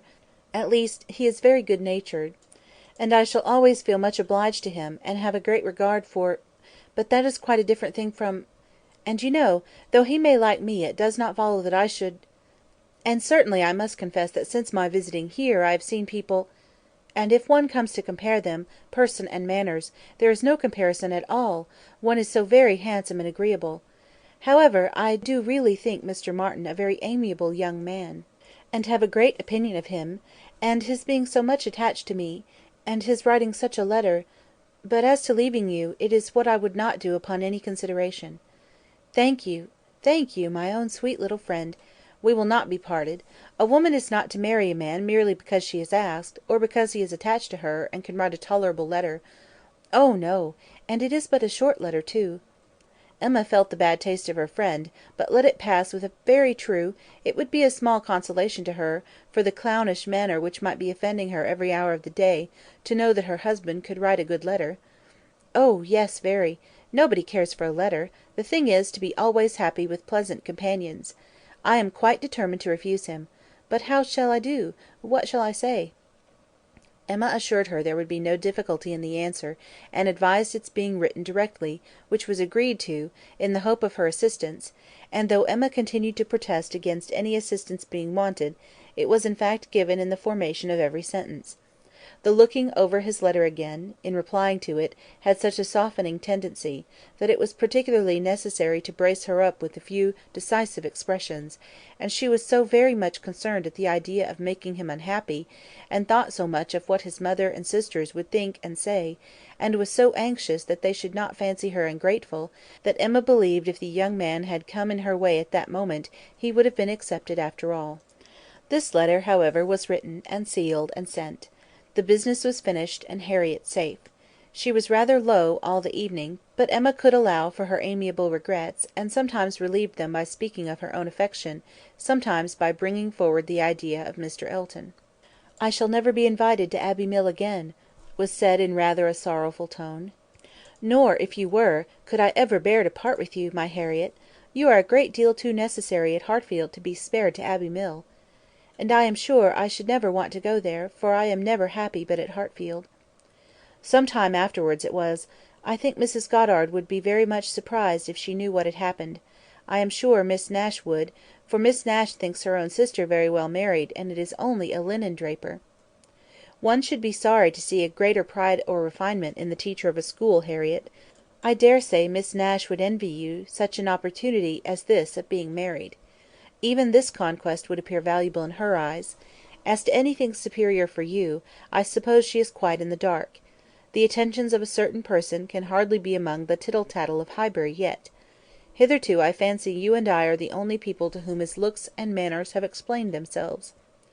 Harriet blushed and smiled, and said something about wondering that people should like her so much. The idea of Mr. Elton was certainly cheering, but still, after a time, she was tender-hearted again towards the rejected Mr. Martin. "Now he has got my letter," she said softly. "I wonder what they are all doing; whether his sisters know; if he is unhappy, they will be unhappy too. I hope he will not mind it so very much." "Let us think of those among our friends who are perhaps more cheerfully employed," cried Emma. "At this moment, perhaps, Mr. Elton is showing your picture to his mother and sisters, telling how much more beautiful is the original, and after being asked for it 5 or 6 times, allowing them to hear your name, your own dear name." "My picture! But he has left my picture in Bond Street." "Has he so? Then I know nothing of Mr. Elton. No, my dear little modest Harriet, depend upon it, the picture will not be in Bond Street till just before he mounts his horse to morrow.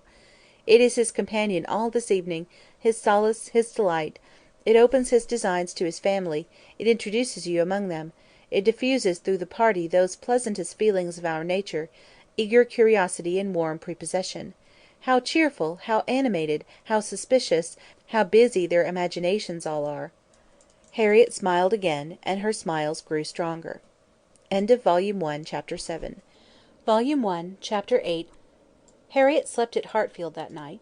For some weeks past she had been spending more than half her time there, and gradually getting to have a bedroom appropriated to herself; and Emma judged it best in every respect, safest and kindest, to keep her with them as much as possible just at present. She was obliged to go the next morning for an hour or two to Mrs. Goddard's, but it was then to be settled that she should return to Hartfield, to make a regular visit of some days.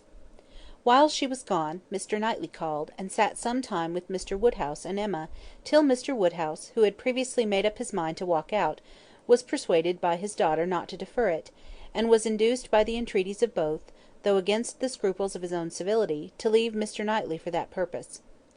Mr. Knightley, who had nothing of ceremony about him, was offering, by his short, decided answers, an amusing contrast to the protracted apologies and civil hesitations of the other. "Well, I believe, if you will excuse me, Mr. Knightley, if you will not consider me as doing a very rude thing, I shall take Emma's advice and go out for a quarter of an hour. As the sun is out, I believe I had better take my 3 turns while I can. I treat you without ceremony, Mr. Knightley. We invalids think we are privileged people." "My dear sir, do not make a stranger of me." "I leave an excellent substitute in my daughter. Emma will be happy to entertain you. And therefore I think I will beg your excuse and take my 3 turns, my winter walk." "You cannot do better, sir." "I would ask for the pleasure of your company, Mr. Knightley, but I am a very slow walker, and my pace would be tedious to you; and besides, you have another long walk before you to Donwell Abbey." "Thank you, sir, thank you. I am going this moment myself, and I think the sooner you go the better. I will fetch your greatcoat and open the garden door for you." Mr. Woodhouse was at last off, but Mr. Knightley, instead of being immediately off likewise, sat down again, seemingly inclined for more chat. He began speaking of Harriet, and speaking of her with more voluntary praise than Emma had ever heard before. "I cannot rate her beauty as you do," said he, "but she is a pretty little creature, and I am inclined to think very well of her disposition. Her character depends upon those she is with, but in good hands she will turn out a valuable woman." "I am glad you think so, and the good hands, I hope, may not be wanting." "Come," said he, "you are anxious for a compliment, so I will tell you that you have improved her. You have cured her of her school girl's giggle. She really does you credit." "Thank you. I should be mortified indeed if I did not believe I had been of some use; but it is not everybody who will bestow praise where they may. You do not often overpower me with it." "You are expecting her again, you say, this morning?" "Almost every moment. She has been gone longer already than she intended." "Something has happened to delay her; some visitors, perhaps." "Highbury gossips! Tiresome wretches!" "Harriet may not consider everybody tiresome that you would." Emma knew this was too true for contradiction, and therefore said nothing. He presently added, with a smile, "I do not pretend to fix on times or places, but I must tell you that I have good reason to believe your little friend will soon hear of something to her advantage." "Indeed! How so? Of what sort?" "A very serious sort, I assure you," still smiling. "Very serious! I can think of but one thing. Who is in love with her? Who makes you their confidant?" Emma was more than half in hopes of Mr. Elton's having dropped a hint. Mr. Knightley was a sort of general friend and adviser, and she knew Mr. Elton looked up to him. "I have reason to think," he replied, "that Harriet Smith will soon have an offer of marriage, from a most unexceptionable quarter. Robert Martin is the man. Her visit to Abbey Mill this summer seems to have done his business. He is desperately in love, and means to marry her." "He is very obliging," said Emma, "but is he sure that Harriet means to marry him?" "Well, well, means to make her an offer, then. Will that do? He came to the Abbey 2 evenings ago, on purpose to consult me about it. He knows I have a thorough regard for him and all his family, and I believe considers me as one of his best friends. He came to ask me whether I thought it would be imprudent in him to settle so early, whether I thought her too young; in short, whether I approve his choice altogether, having some apprehension perhaps of her being considered, especially since your making so much of her, as in a line of society above him. I was very much pleased with all that he said. I never hear better sense from any one than Robert Martin.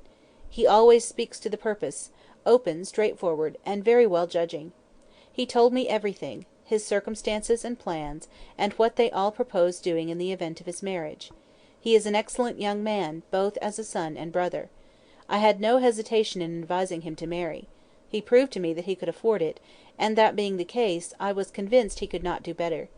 I praised the fair lady too, and altogether sent him away very happy. If he had never esteemed my opinion before, he would have thought highly of me then, and I dare say left the house thinking me the best friend and counsellor man ever had. This happened the night before last. Now, as we may fairly suppose, he would not allow much time to pass before he spoke to the lady, and as he does not appear to have spoken yesterday, it is not unlikely that he should be at Mrs. Goddard's to-day, and she may be detained by a visitor, without thinking him at all a tiresome wretch." "Pray, Mr. Knightley," said Emma, who had been smiling to herself through a great part of this speech, "how do you know that Mr. Martin did not speak yesterday?" "Certainly," replied he, surprised. "I do not absolutely know it, but it may be inferred. Was she not the whole day with you?" "Come," said she, "I will tell you something in return for what you have told me. He did speak yesterday; that is, he wrote, and was refused." This was obliged to be repeated before it could be believed, and Mr. Knightley actually looked red with surprise and displeasure, as he stood up, in tall indignation, and said— "Then she is a greater simpleton than I ever believed her. What is the foolish girl about?" "Oh, to be sure!" cried Emma. "It is always incomprehensible to a man that a woman should ever refuse an offer of marriage. A man always imagines a woman to be ready for anybody who asks her." "Nonsense! A man does not imagine any such thing. But what is the meaning of this? Harriet Smith refuse Robert Martin? Madness, if it is so; but I hope you are mistaken." "I saw her answer. Nothing could be clearer." "You saw her answer! You wrote her answer too. Emma, this is your doing. You persuaded her to refuse him."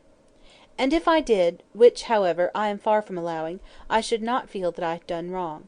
Mr. Martin is a very respectable young man, but I cannot admit him to be Harriet's equal, and I am rather surprised indeed that he should have ventured to address her. By your account, he does seem to have had some scruples. It is a pity they were ever got over." "Not Harriet's equal!" exclaimed Mr. Knightley, loudly and warmly; and with calmer asperity, added, a few moments afterwards— "No, he is not her equal indeed, for he is as much her superior in sense as in situation. Emma, your infatuation about that girl blinds you. What are Harriet Smith's claims, either of birth, nature, or education, to any connection higher than Robert Martin? She is the natural daughter of nobody knows whom, with probably no settled provision at all, and certainly no respectable relations. She is known only as a parlour boarder at a common school. She is not a sensible girl, nor a girl of any information. She has been taught nothing useful, and is too young and too simple to have acquired anything herself. At her age she can have no experience, and with her little wit, is not very likely ever to have any that can avail her. She is pretty, and she is good tempered, and that is all. My only scruple in advising the match was on his account, as being beneath his deserts, and a bad connection for him. I felt that, as to fortune, in all probability, he might do much better, and that, as to a rational companion or useful helpmate, he could not do worse. But I could not reason so to a man in love, and was willing to trust to there being no harm in her, to her having that sort of disposition, which in good hands, like his, might be easily led aright and turn out very well. The advantage of the match I felt to be all on her side, and had not the smallest doubt, nor have I now, that there would be a general cry out upon her extreme good luck. Even your satisfaction I made sure of. It crossed my mind immediately that you would not regret your friend's leaving Highbury, for the sake of her being settled so well. I remember saying to myself, even Emma, with all her partiality for Harriet, will think this is a good match. I cannot help wondering at your knowing so little of Emma as to say any such thing. What! think of Farmer, and with all his good sense and all his merit Mr. Martin is nothing more, a good match for my intimate friend? Not regret her leaving Highbury for the sake of marrying a man whom I could never admit as an acquaintance of my own? I wonder you should think it possible for me to have such feelings. I assure you mine are very different. I must think your statement by no means fair. You are not just to Harriet's claims. They would be estimated very differently by others as well as myself.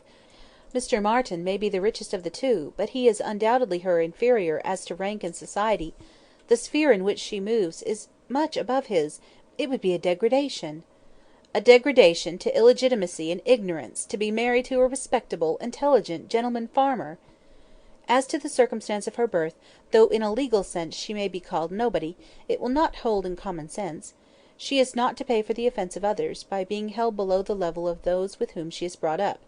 There can scarcely be a doubt that her father is a gentleman, and a gentleman of fortune. Her allowance is very liberal; nothing has ever been grudged for her improvement or comfort. That she is a gentleman's daughter is indubitable to me; that she associates with gentlemen's daughters, no one, I apprehend, will deny. She is superior to Mr. Robert Martin." "Whoever might be her parents," said Mr. Knightley, "whoever may have had the charge of her, it does not appear to have been any part of their plan to introduce her into what you would call good society. After receiving a very indifferent education she is left in Mrs. Goddard's hands to shift as she can; to move, in short, in Mrs. Goddard's line; to have Mrs. Goddard's acquaintance. Her friends evidently thought this good enough for her, and it was good enough; she desired nothing better herself; till you chose to turn her into a friend, her mind had no distaste for her own set, nor any ambition beyond it. She was as happy as possible with the Martins in the summer. She had no sense of superiority then. If she has it now, you have given it. You have been no friend to Harriet Smith, Emma. Robert Martin would never have proceeded so far, if he had not felt persuaded of her not being disinclined to him. I know him well. He has too much real feeling to address any woman on the haphazard of selfish passion. And as to conceit, he is the farthest from it of any man I know. Depend upon it, he had encouragement." It was most convenient to Emma not to make a direct reply to this assertion. She chose rather to take up her own line of the subject again. "You are a very warm friend to Mr. Martin, but, as I said before, you are unjust to Harriet. Harriet's claims to marry well are not so contemptible as you represent them. She is not a clever girl, but she has better sense than you are aware of, and does not deserve to have her understanding spoken of so slightingly. Waiving that point, however, and supposing her to be, as you describe her, only pretty and good-natured, let me tell you, that in the degree she possesses them, they are not trivial recommendations to the world in general, for she is, in fact, a beautiful girl, and must be thought so by 99 people out of 100, until it appears that men are much more philosophic on the subject of beauty than they are generally supposed, till they do fall in love with well-informed minds instead of handsome faces. A girl, with such loveliness as Harriet, has a certainty of being admired and sought after, of having the power of choosing from among many, consequently a claim to be nice. Her good nature, too, is not so very slight a claim, comprehending, as it does, thorough sweetness of temper and manner, a very humble opinion of herself, and a great readiness to be pleased with other people. I am very much mistaken if your sex in general would not think such a beauty, and such temper, the highest claims a woman could possess." "Upon my word, Emma, to hear you abusing the reason you have, is almost enough to make me think so too. Better be without sense, than misapply it as you do." "To be sure," cried she playfully, "I know that is the feeling of you all. I know that such a girl as Harriet is exactly what every man delights in, what at once bewitches his senses and satisfies his judgment. Oh, Harriet may pick and choose. Were you yourself ever to marry, she is the very woman for you." "And is she, at 17, just entering into life, just beginning to be known, to be wondered at because she does not accept the first offer she receives? No, pray let her have time to look about her." "I have always thought it a very foolish intimacy," said Mr. Knightley presently, "though I have kept my thoughts to myself; but I now perceive that it will be a very unfortunate one for Harriet.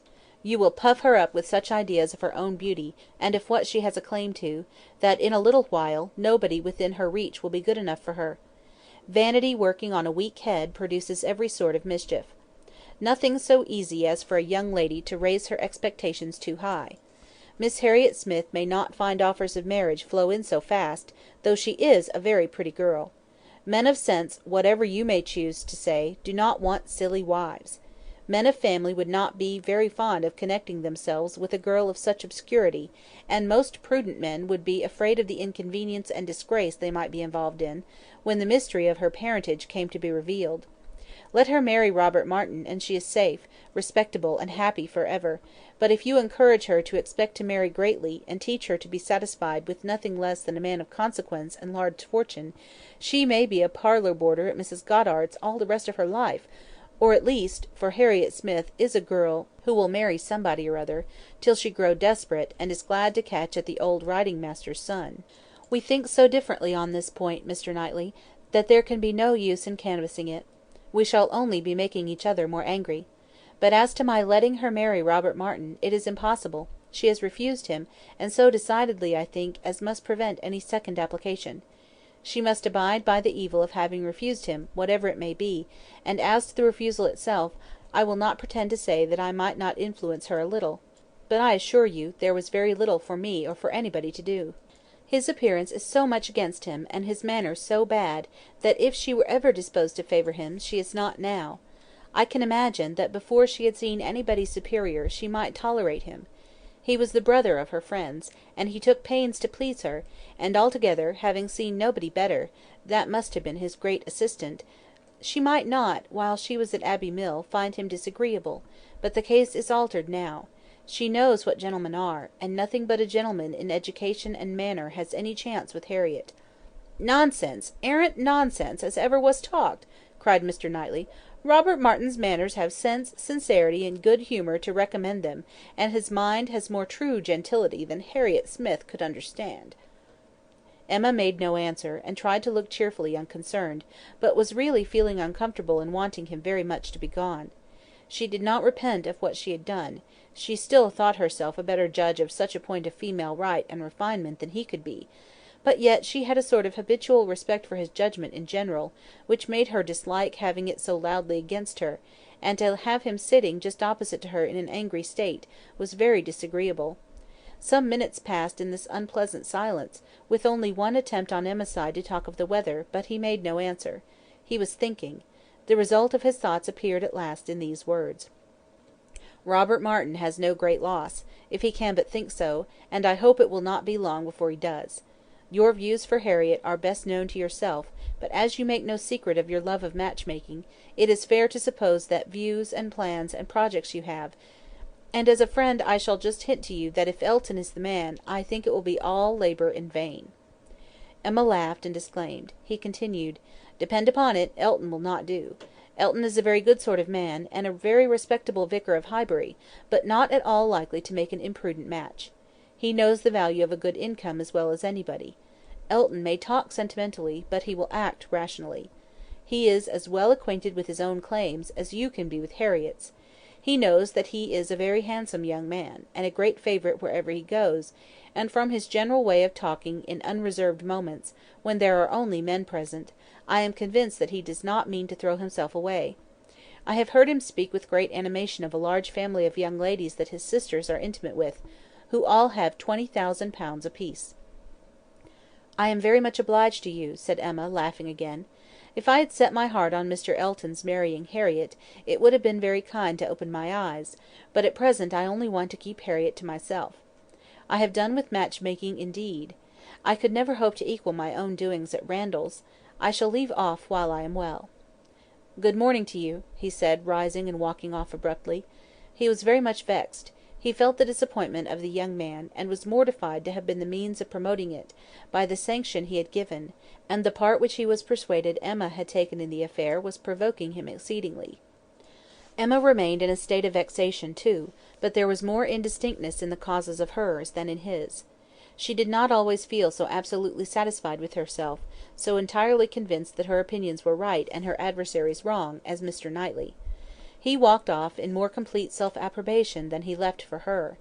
She was not so materially cast down, however, but that a little time and the return of Harriet were very adequate restoratives. Harriet's staying away so long was beginning to make her uneasy. The possibility of the young man's coming to Mrs. Goddard's that morning, and meeting with Harriet, and pleading his own cause, gave alarming ideas. The dread of such a failure, after all, became the prominent uneasiness; and when Harriet appeared, and in very good spirits, and without having any such reason to give for her long absence, she felt a satisfaction which settled her with her own mind, and convinced her, that, let Mr. Knightley think or say what he would, she had done nothing which woman's friendship and woman's feelings would not justify. He had frightened her a little about Mr. Elton, but when she considered that Mr. Knightley could not have observed him as she had done, neither with the interest, nor, she must be allowed to tell herself, in spite of Mr. Knightley's pretensions, with the skill of such an observer on such a question as herself, that he had spoken it hastily and in anger, she was able to believe that he had rather said what he wished resentfully to be true, than what he knew anything about. He certainly might have heard Mr. Elton speak with more unreserve than she had ever done, and Mr. Elton might not be of an imprudent, inconsiderate disposition as to money matters; he might naturally be rather attentive than otherwise to them; but then Mr. Knightley did not make due allowances for the influence of a strong passion at war with all interested motives. Mr. Knightley saw no such passion, and of course thought nothing of its effects; but she saw too much of it to feel a doubt of its overcoming any hesitations that a reasonable prudence might originally suggest; and more than a reasonable, becoming degree of prudence she was very sure did not belong to Mr. Elton. Harriet's cheerful look and manner established hers. She came back, not to think of Mr. Martin, but to talk of Mr. Elton.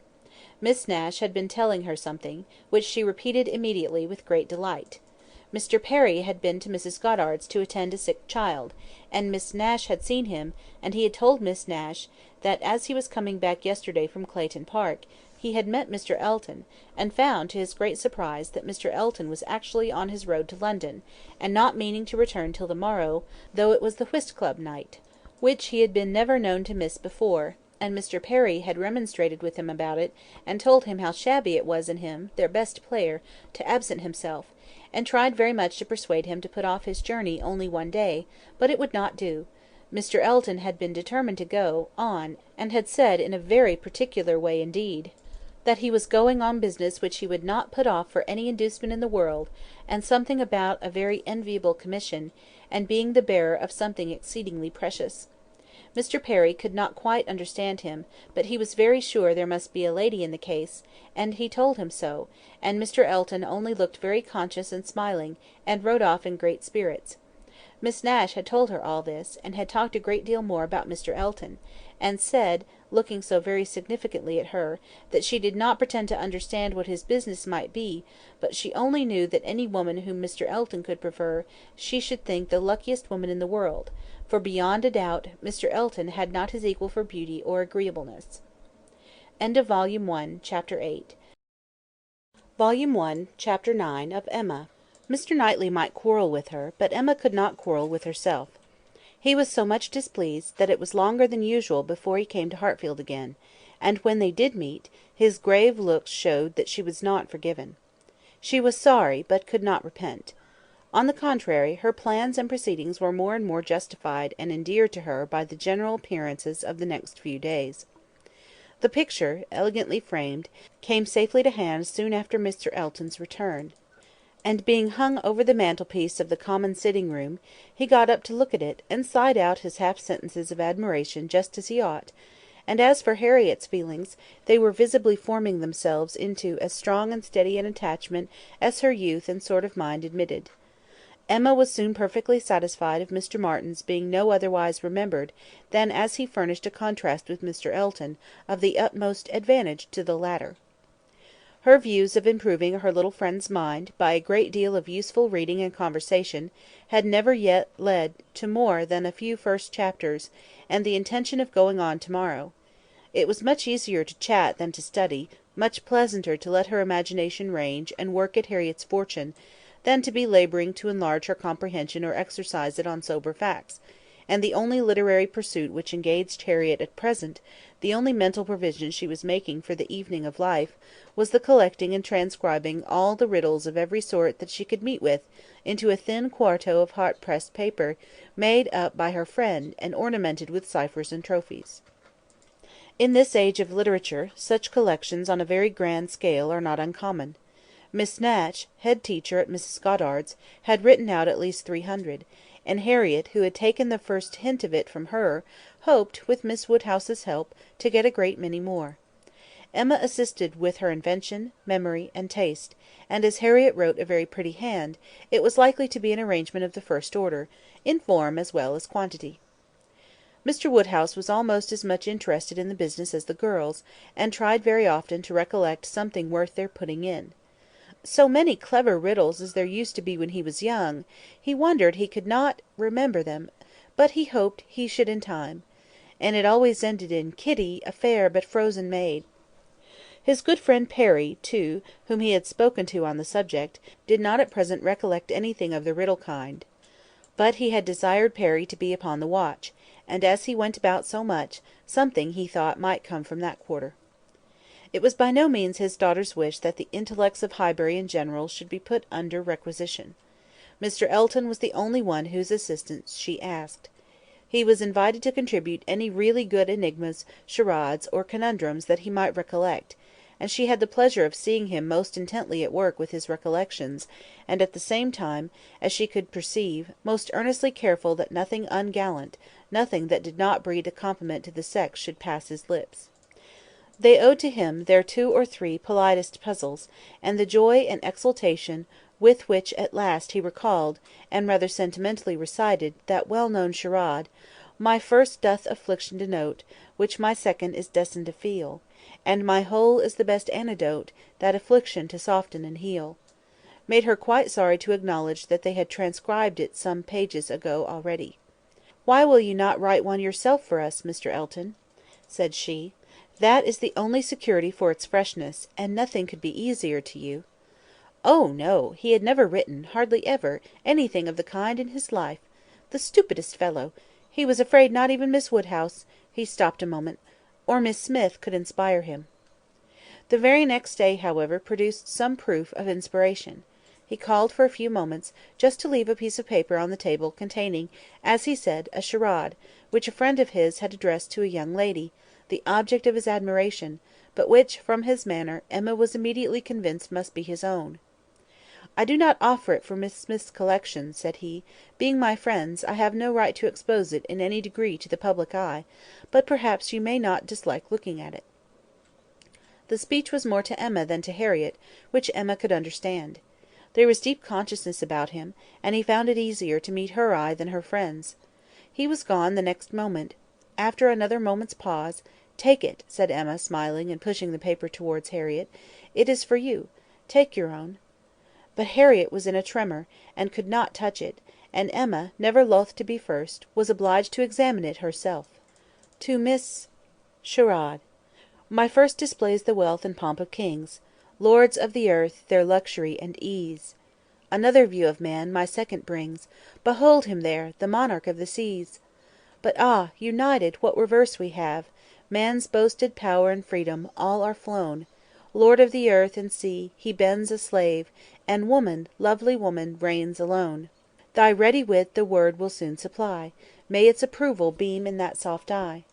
She cast her eye over it, pondered, caught the meaning, read it through again to be quite certain, and quite mistress of the lines, and then, passing it to Harriet, sat happily smiling, and saying to herself, while Harriet was puzzling over the paper in all the confusion of hope and dulness, "Very well, Mr. Elton, very well indeed. I have read worse charades. Courtship! A very good hint. I give you credit for it. This is feeling your way. This is saying very plainly, 'Pray, Miss Smith, give me leave to pay my addresses to you.' May its approval beam in that soft eye. Harriet, exactly. Soft is the very word for her eye; of all epithets, the justest that could be given. Thy ready wit the word will soon supply. Humph! Harriet's ready wit! All the better.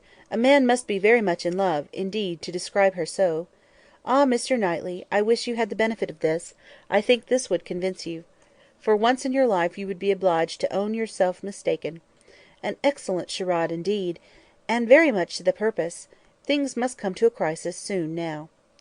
She was obliged to break off from these very pleasant observations, which were otherwise of a sort to run into great length, by the eagerness of Harriet's wondering questions. "What can it be, Miss Woodhouse? What can it be? I have not an idea. I cannot guess it in the least. What could it possibly be? Do try to find out, Miss Woodhouse. Do help me. I never saw anything so hard. Is it kingdom? I wonder who the friend was, and who could be the young lady. Do you think it is a good one? Can it be woman? And woman, lovely woman, reigns alone. Can it be Neptune? Behold him there, the monarch of the seas. Or a trident, or a mermaid, or a shark. Oh no, shark is only one syllable.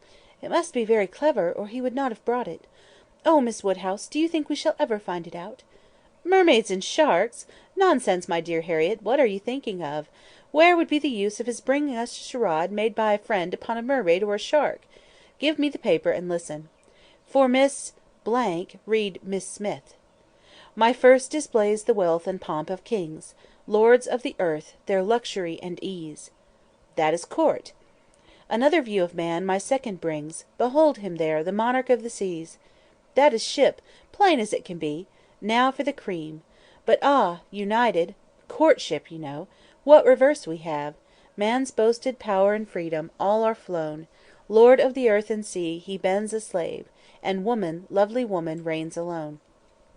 A very proper compliment, and then follows the application, which I think, my dear Harriet, you cannot find much difficulty in comprehending. Read it in comfort to yourself. There can be no doubt of its being written for you and to you. Harriet could not long resist so delightful a persuasion. She read the concluding lines, and was all flutter and happiness. She could not speak. But she was not wanted to speak. It was enough for her to feel. Emma spoke for her. "There is so pointed and so particular a meaning in this compliment," said she, "that I cannot have a doubt as to Mr. Elton's intentions. You are his object, and you will soon receive the completest proof of it. I thought it must be so. I thought I could not be so deceived; but now, it is clear, the state of his mind is clear and decided, as my wishes on the subject have been ever since I knew you. Yes, Harriet, just so long I have been wanting the very circumstance to happen what has happened. I could never tell whether an attachment between you and Mr. Elton were most desirable or most natural. Its probability and its eligibility have really so equalled each other. I am very happy. I congratulate you, my dear Harriet, with all my heart. This is an attachment which a woman may well feel pride in creating. This is a connection which offers nothing but good. It will give you everything that you want, consideration, independence, a proper home. It will fix you in the centre of all your real friends, close to Hartfield and to me, and confirm our intimacy for ever. This, Harriet, is an alliance which can never raise a blush in either of us." "Dear Miss Woodhouse, and dear Miss Woodhouse," was all that Harriet, with many tender embraces, could articulate at first; but when they did arrive at something more like conversation, it was sufficiently clear to her friend that she saw, felt, anticipated, and remembered, just as she ought, Mr. Elton's superiority had very ample acknowledgment. "Whatever you say is always right," cried Harriet, "and therefore I suppose and believe and hope it must be so; but otherwise I could not have imagined it. It is so much beyond anything I deserve. Mr. Elton, who might marry anybody! There cannot be two opinions about him, he is so very superior. Only think of those sweet verses, to Miss ——! Dear me, how clever! Could it really be meant for me? I cannot make a question, or listen to a question about that. It is a certainty. Receive it on my judgment. It is a sort of prologue to the play, a motto to the chapter, and will be soon followed by matter-of-fact prose. It is a sort of thing which nobody could have expected. I am sure, a month ago, I had no more idea myself. The strangest things do take place. When Miss Smiths and Mr. Eltons get acquainted, they do indeed; and really it is strange, it is out of the common course what is so evident, so palpably desirable, what courts the prearrangement of other people, should so immediately shape itself into the proper form. You and Mr. Elton are by situation called together; you belong to one another by every circumstance of your respective homes. Your marrying will be equal to the match at Randalls. There does seem to be a something in the air of Hartfield which gives love exactly the right direction, and sends it into the very channel where it ought to flow. The course of true love never did run smooth; a Hartfield edition of Shakespeare would have a long note on that passage. That Mr. Elton should really be in love with me, me of all people, who did not know him, to speak to him at Michaelmas! And he, the very handsomest man that ever was, and a man that everybody looks up to, quite like Mr. Knightley. His company so sought after, that everybody says he need not eat a single meal by himself if he does not choose it; that he has more invitations than there are days in the week. And so excellent in the church! Miss Nash has put down all the texts he has ever preached from since he came to Highbury. Dear me, when I look back to the first time I saw him, how little did I think! The two abbots and I ran into the front room, and peeped through the blind when we heard he was going by, and Miss Nash came and scolded us away, and stayed to look through herself. However, she called me back presently and let me look too, which was very good-natured. And how beautiful we thought he looked! He was arm in arm with Mr. Cole. This is an alliance which, whatever your friends may be, must be agreeable to them, provided at least they have common sense, and we are not to be addressing our conduct to fools. If they are anxious to see you happily married, there is a man whose amiable character gives every assurance of it. If they wish to have you settled in the same country and circle which they have chosen to place you in, here it will be accomplished; and if their only object is that you should, in the common phrase, be well married, here is the comfortable fortune, the respectable establishment, the rise in the world which must satisfy them. Yes, very true. How nicely you talk! I love to hear you. You understand everything. You and Mr. Elton are one as clever as the other. This charade! If I had studied a twelvemonth, I could never have made anything like it. I thought he meant to try his skill, by his manner of declining it yesterday. I do think it is, without exception, the best charade I ever read. I never read one more to the purpose, certainly.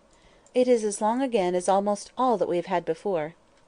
I do not consider its length as particularly in its favour. Such things in general cannot be too short." Harriet was too intent on the lines to hear. The most satisfactory comparisons were rising in her mind.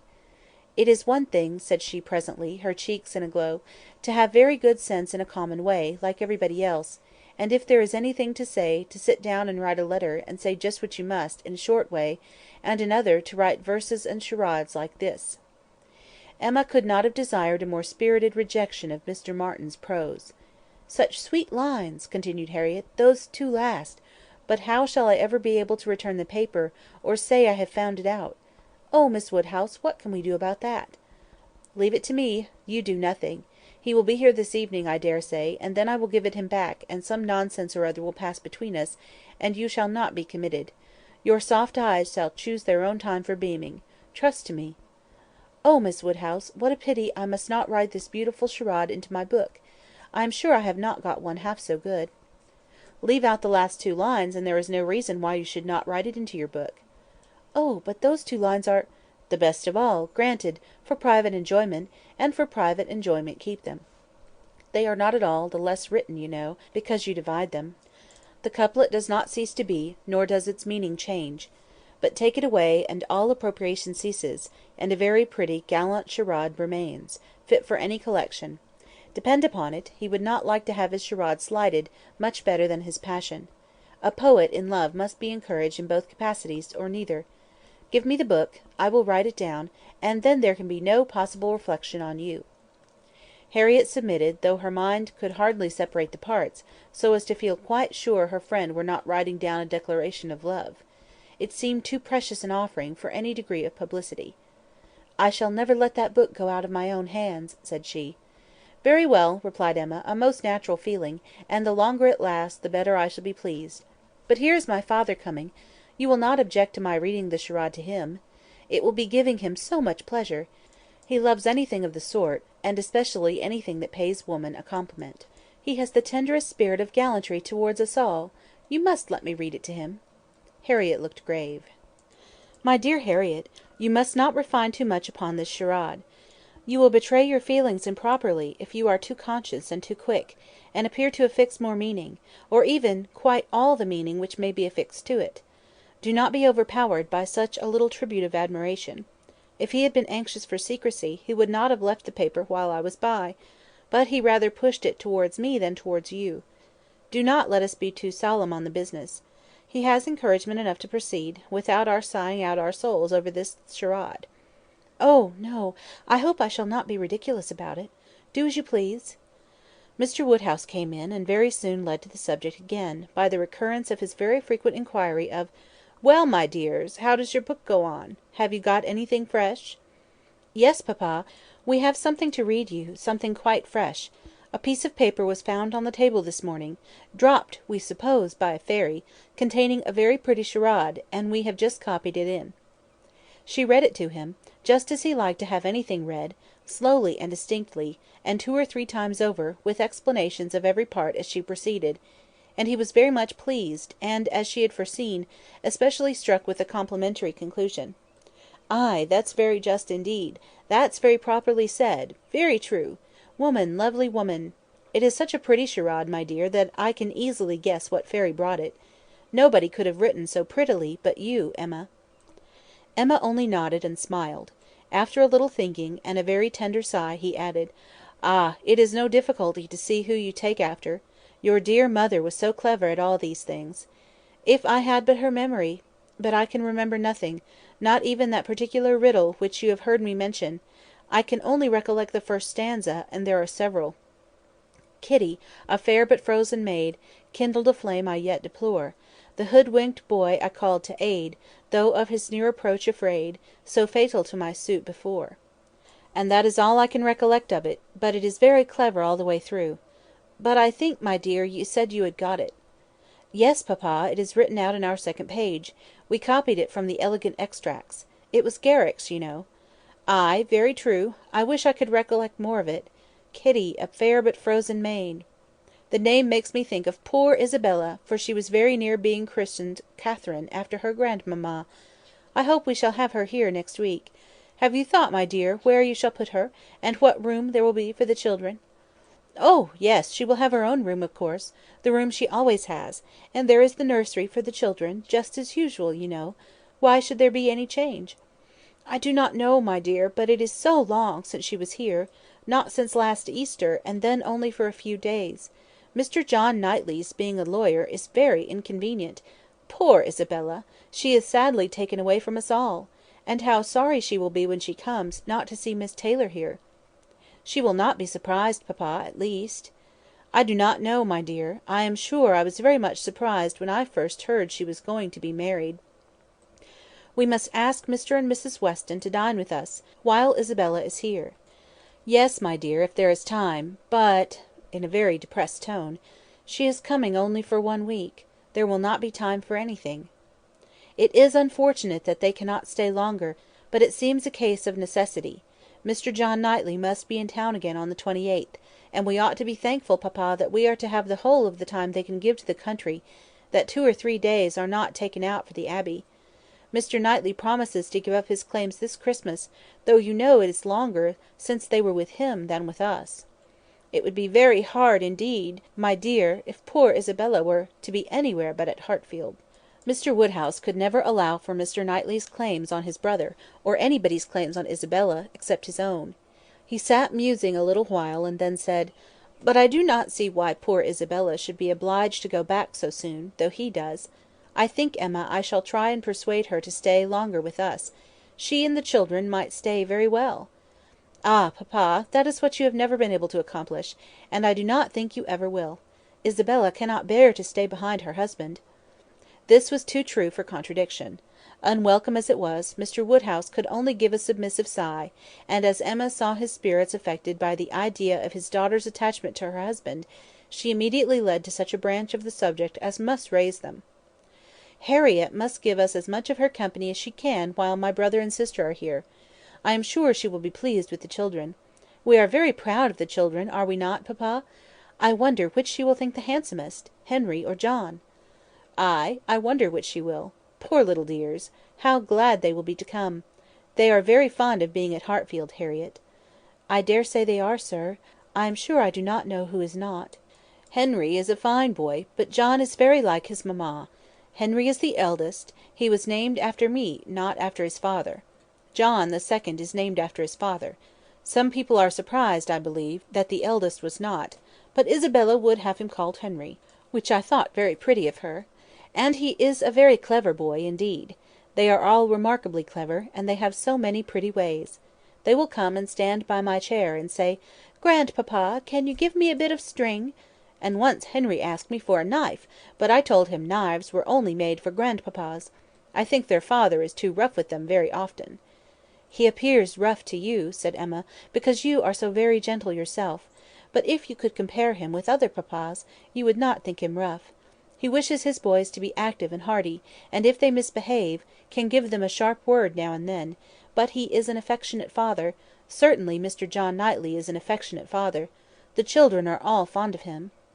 "And then their uncle comes in, and tosses them up to the ceiling in a very frightful way." "But they like it, papa; there is nothing they like so much. It is such enjoyment to them, that if their uncle did not lay down the rule of their taking turns, whichever began would never give way to the other. Well, I cannot understand it." "That is the case with us all, papa. One half of the world cannot understand the pleasures of the other." Later in the morning, and just as the girls were going to separate in preparation for the regular 4 o'clock dinner, the hero of this inimitable charade walked in again. Harriet turned away, but Emma could receive him with the usual smile, and her quick eye soon discerned in his the consciousness of having made a push, of having thrown a die, and she imagined that he was come to see how it might turn up. His ostensible reason, however, was to ask whether Mr Woodhouse's party could be made up in the evening without him, or whether he should be in the smallest degree necessary at Hartfield. If he were, everything else must give way; but otherwise, his friend Cole had been saying so much about his dining with him, had made such a point of it, that he had promised him conditionally to come. Emma thanked him, but could not allow of his disappointing his friend on their account. Her father was sure of his rubber. He re-urged, she re-declined, and he seemed then about to make his bow, when taking the paper from the table, she returned it. "Oh! Here is the charade you were so obliging as to leave with us. Thank you for the sight of it. We admired it so much, that I have ventured to write it into Miss Smith's collection. Your friend will not take it amiss, I hope. Of course I have not transcribed beyond the first 8 lines." Mr. Elton certainly did not very well know what to say. He looked rather doubtingly, rather confused, said something about honour, glanced at Emma and at Harriet, and then seeing the book open on the table, took it up, and examined it very attentively. With the view of passing off an awkward moment, Emma, smilingly, said— "You must make my apologies to your friend, but so good a charade must not be confined to 1 or 2. He may be sure of every woman's approbation while he writes with such gallantry."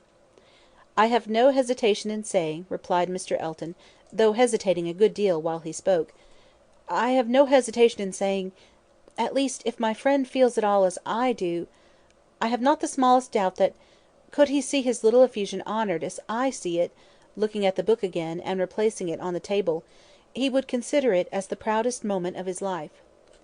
After this speech he was gone as soon as possible. Emma could not think it too soon, for, with all his good and agreeable qualities, there was a sort of parade in his speeches which was very apt to incline her to laugh. She ran away to indulge the inclination, leaving the tender and the sublime of pleasure to Harriet's share. Volume 1, Chapter 9. Volume 1, Chapter 10. Though now the middle of December, there had yet been no weather to prevent the young ladies from tolerably regular exercise, and on the morrow Emma had a charitable visit to pay to a poor sick family, who lived a little way out of Highbury. Their road to this detached cottage was down Vicarage Lane, a lane leading at right angles from the broad, though irregular, main street of the place, and, as may be inferred, containing the blessed abode of Mr. Elton. A few inferior dwellings were first to be passed, and then, about 1/4 of a mile down the road rose the vicarage, an old and not very good house, almost as close to the road as it could be. It had no advantage of situation, but had been very much smartened up by the present proprietor, and, such as it was, there could be no possibility of the two friends passing it without a slackened pace and observing eyes. Emma's remark was, "There it is! There go you and your riddle book one of these days." Harriet's was, "Oh, what a sweet house! How very beautiful! There are the yellow curtains that Miss Nash admires so much." "I do not often walk this way now," said Emma, as they proceeded, "but then there will be an inducement, and I shall gradually get intimately acquainted with all the hedges, gates, pools, and pollards of this part of Highbury." Harriet, she found, had never in her life been within sight of the vicarage, and her curiosity to see it was so extreme, that, considering exteriors and probabilities, Emma could class it as a proof of love, with Mr. Elton's seeing ready wit in her. "I wish we could contrive it," said she, "but I cannot think of any tolerable pretence for going in; no servant that I want to inquire about of his housekeeper; no message from my father." She pondered, but could think of nothing. After a mutual silence of some minutes, Harriet thus began again— "I do so wonder, Miss Woodhouse, that you should not be married, or going to be married, so charming as you are." Emma laughed, and replied— "My being charming, Harriet, is not quite enough to induce me to marry. I must find other people charming, one other person at least. And I am not only not going to be married at present, but have very little intention of ever marrying at all." "Ah, so you say, but I cannot believe it." "I must see somebody very superior to any one I have seen yet, to be tempted. Mr. Elton, you know," recollecting herself, "is out of the question, and I do not wish to see any such person. I would rather not be married. I cannot really change for the better. If I were to marry, I must expect to repent it." "Dear me! It is so odd to hear a woman talk so." "I have none of the usual inducements of women to marry. Were I to fall in love, indeed, it would be a different thing. But I never have been in love. It is not my way or my nature, and I do not think I ever shall. And without love I am sure I should be a fool to change such a situation as mine. Fortune I do not want, employment I do not want, consequence I do not want. I believe few married women are half as much mistress of their husband's house as I am of Hartfield, and never, never could I expect to be so truly beloved and important, so always first and always right in any man's eyes as I am in my father's." "But then, to be an old maid at last, like Miss Bates." "That is as formidable an image as you could present, Harriet; and if I thought I should ever be like Miss Bates, So silly, so satisfied, so smiling, so prosing, so undistinguishing and unfastidious, and so apt to tell everything relative to everybody about me, I would marry to-morrow. But between us, I am convinced there can never be any likeness, except in being unmarried." "But still you will be an old maid, and that's so dreadful." "Never mind, Harriet, I shall not be a poor old maid, and it is poverty only which makes celibacy contemptible to a general public. A single woman with a very narrow income must be a ridiculous, disagreeable old maid. The proper sport of boys and girls, but a single woman, of good fortune, is always respectable, and may be as sensible and pleasant as anybody else. And the distinction is not quite so much against the candour and common sense of the world as appears at first, for a very narrow income has a tendency to contract the mind and sour the temper. Those who can barely live, and who live perforce in a very small, and generally very inferior society, may well be illiberal and cross. This does not apply, however, to Miss Bates; she is only too good-natured and too silly to suit me; but, in general, she is very much to the taste of everybody, though single and though poor. Poverty, certainly, has not contracted her mind.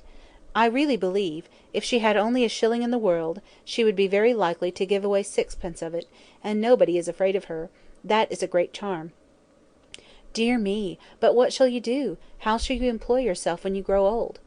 "If I know myself, Harriet, mine is an active, busy mind, with a great many independent resources, and I do not perceive why I should be more in want of employment at 40 or 50 than 1 and 20.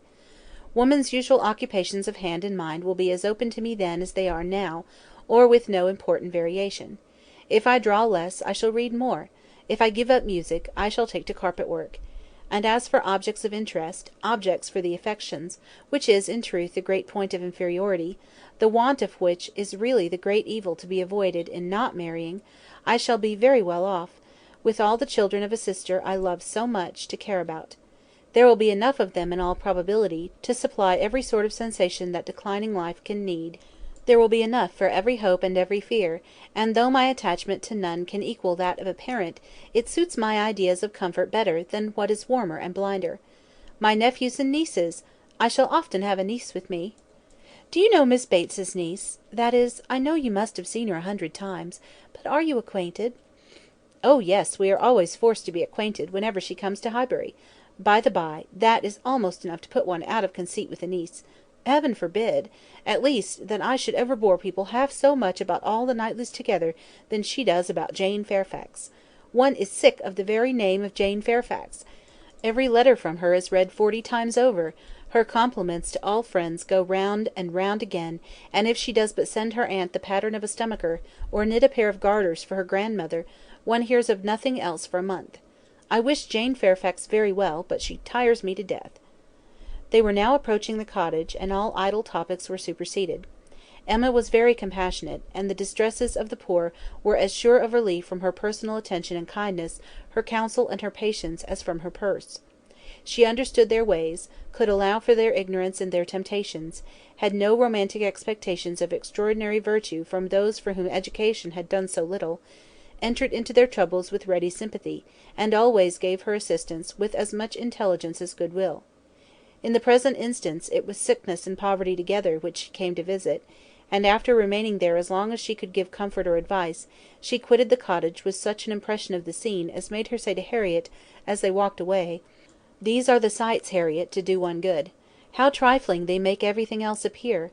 I feel now as if I could think of nothing but these poor creatures all the rest of the day, and yet who can say how soon it may all vanish from my mind?" "Very true," said Harriet. "Poor creatures! One can think of nothing else." "And really, I do not think the impression will soon be over," said Emma, as she crossed the low hedge, and tottering footstep which ended the narrow slippery path through the cottage garden, and brought them into the lane again. "I do not think it will," stopping to look, once more, at all the outward wretchedness of the place, and recall the still greater within. "Oh, dear, no," said her companion. They walked on. The lane made a slight bend, and when that bend was passed, Mr. Elton was immediately in sight, and so near as to give Emma time only to say farther, "Ah, Harriet, here comes a very sudden trial of our stability and good thoughts. Well," smiling, "I hope it may be allowed that if compassion has produced exertion and relief to the sufferers, it has done all that is truly important. If we feel for the wretched enough to do all we can for them, the rest is empty sympathy, only distressing to ourselves." Harriet could just answer, "Oh, dear, yes," before the gentlemen joined them. The wants and sufferings of the poor family, however, were the first subject on meeting. He had been going to call on them. His visit he would defer now, but they had a very interesting parley about what could be done and should be done. Mr. Elton then turned back to accompany them. "To fall in with each other on such an errand as this," thought Emma, "to meet in a charitable scheme, this will bring a great increase of love on each side. I should not wonder if it were to bring on the Declaration. It must, if I were not here. I wish I were anywhere else." Anxious to separate herself from them as far as she could, she soon afterwards took possession of a narrow footpath, a little raised on one side of the lane, leaving them together on the main road. But she had not been there 2 minutes when she found that Harriet's habits of dependence and imitation were bringing her up too, and that, in short, they would both soon be after her. This would not do; she immediately stopped, under pretence of having some alteration to make in the lacing of her half boot, and stooping down in complete occupation of the footpath, begged them to have the goodness to walk on, and she would follow in half a minute.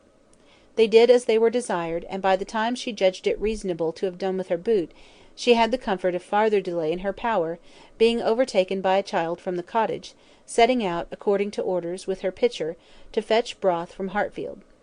To walk by the side of this child, and to talk and question her, was the most natural thing in the world, or would have been the most natural, had she been acting just then without design, and by this means the others were still able to keep ahead, without any obligation of waiting for her. She gained on them, however, involuntarily; the child's pace was quick, and theirs rather slow, and she was the more concerned at it from their being evidently in conversation which interested them.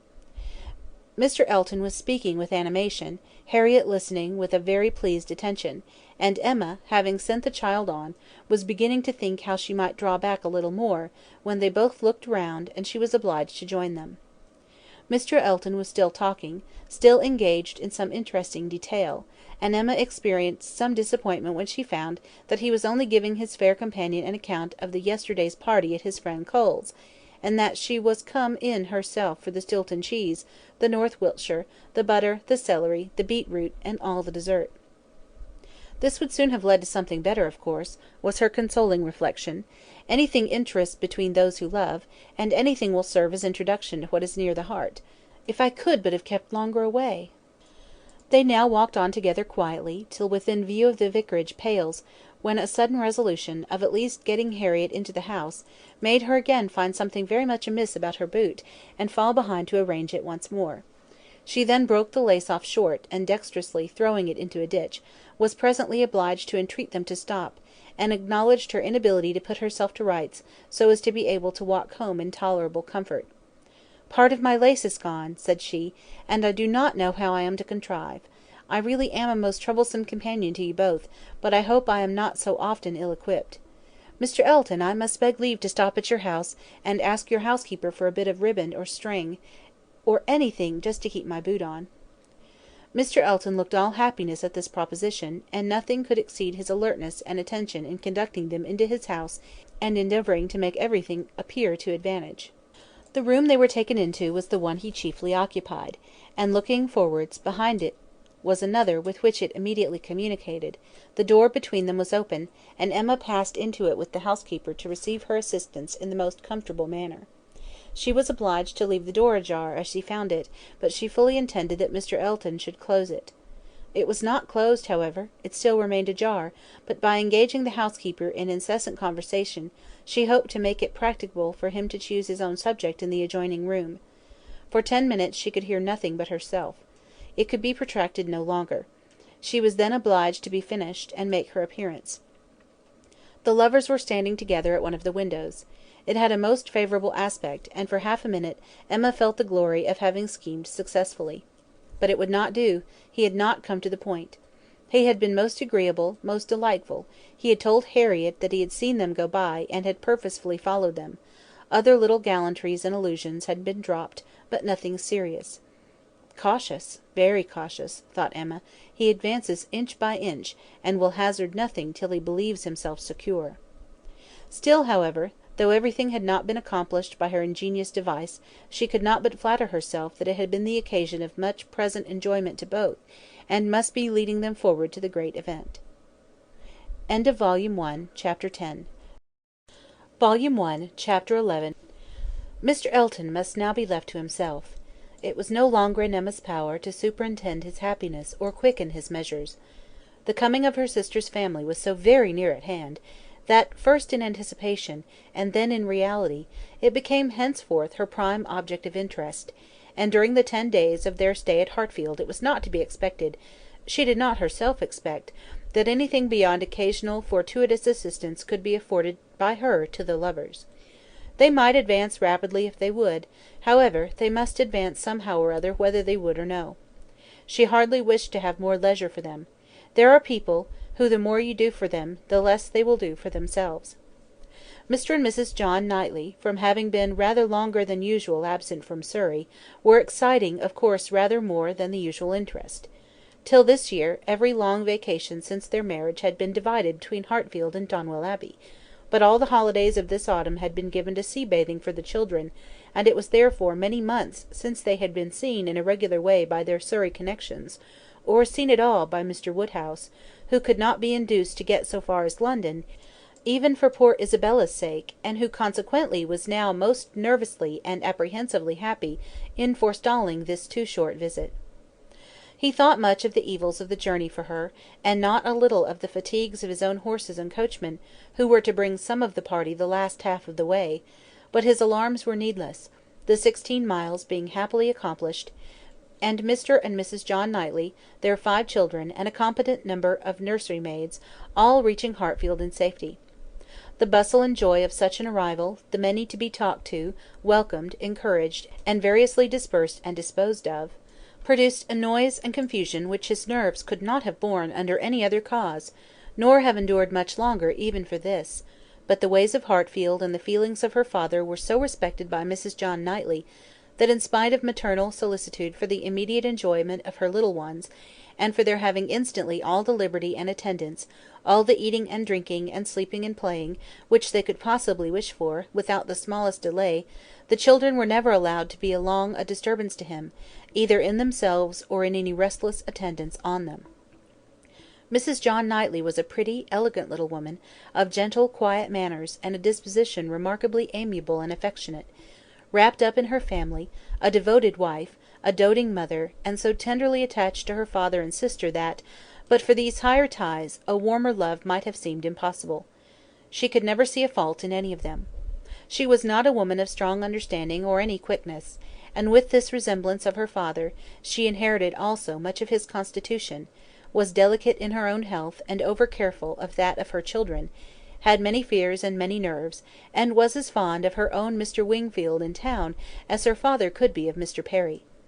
They were alike, too, in general benevolence of temper, and a strong habit of regard for every old acquaintance. Mr. John Knightley was a tall, gentlemanlike, and a very clever man, rising in his profession, domestic, and respectable in his private character, but with reserved manners which prevented his being generally pleasing, and capable of being sometimes out of humour. He was not an ill-tempered man, not so often unreasonably cross as to deserve such a reproach, but his temper was not his great perfection, and indeed, with such a worshipping wife, it was hardly possible that any natural defects in it should not be increased. The extreme sweetness of her temper must hurt his. He had all the clearness and quickness of mind which she wanted, and he could sometimes act an ungracious, or say a severe thing. He was not a great favourite with his fair sister-in-law.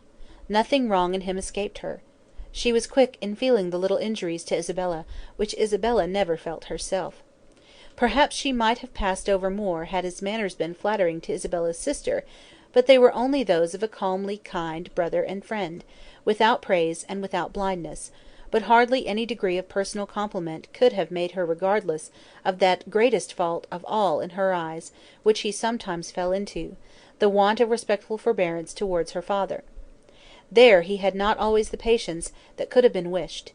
Mr. Woodhouse's peculiarities and fidgetiness were sometimes provoking him to a rational remonstrance or sharp retort, equally ill bestowed. It did not often happen, for Mr. John Knightley had really a great regard for his father-in-law, and generally a strong sense of what was due to him; but it was too often for Emma's charity, especially as there was all the pain of apprehension frequently to be endured, though the offence came not. The beginning, however, of every visit displayed none but the properest feelings, and this being of necessity so short, might be hoped to pass away in an unsullied cordiality. They had not been long seated and composed when Mr. Woodhouse, with a melancholy shake of the head and a sigh, called his daughter's attention to the sad change at Hartfield since she had been there last.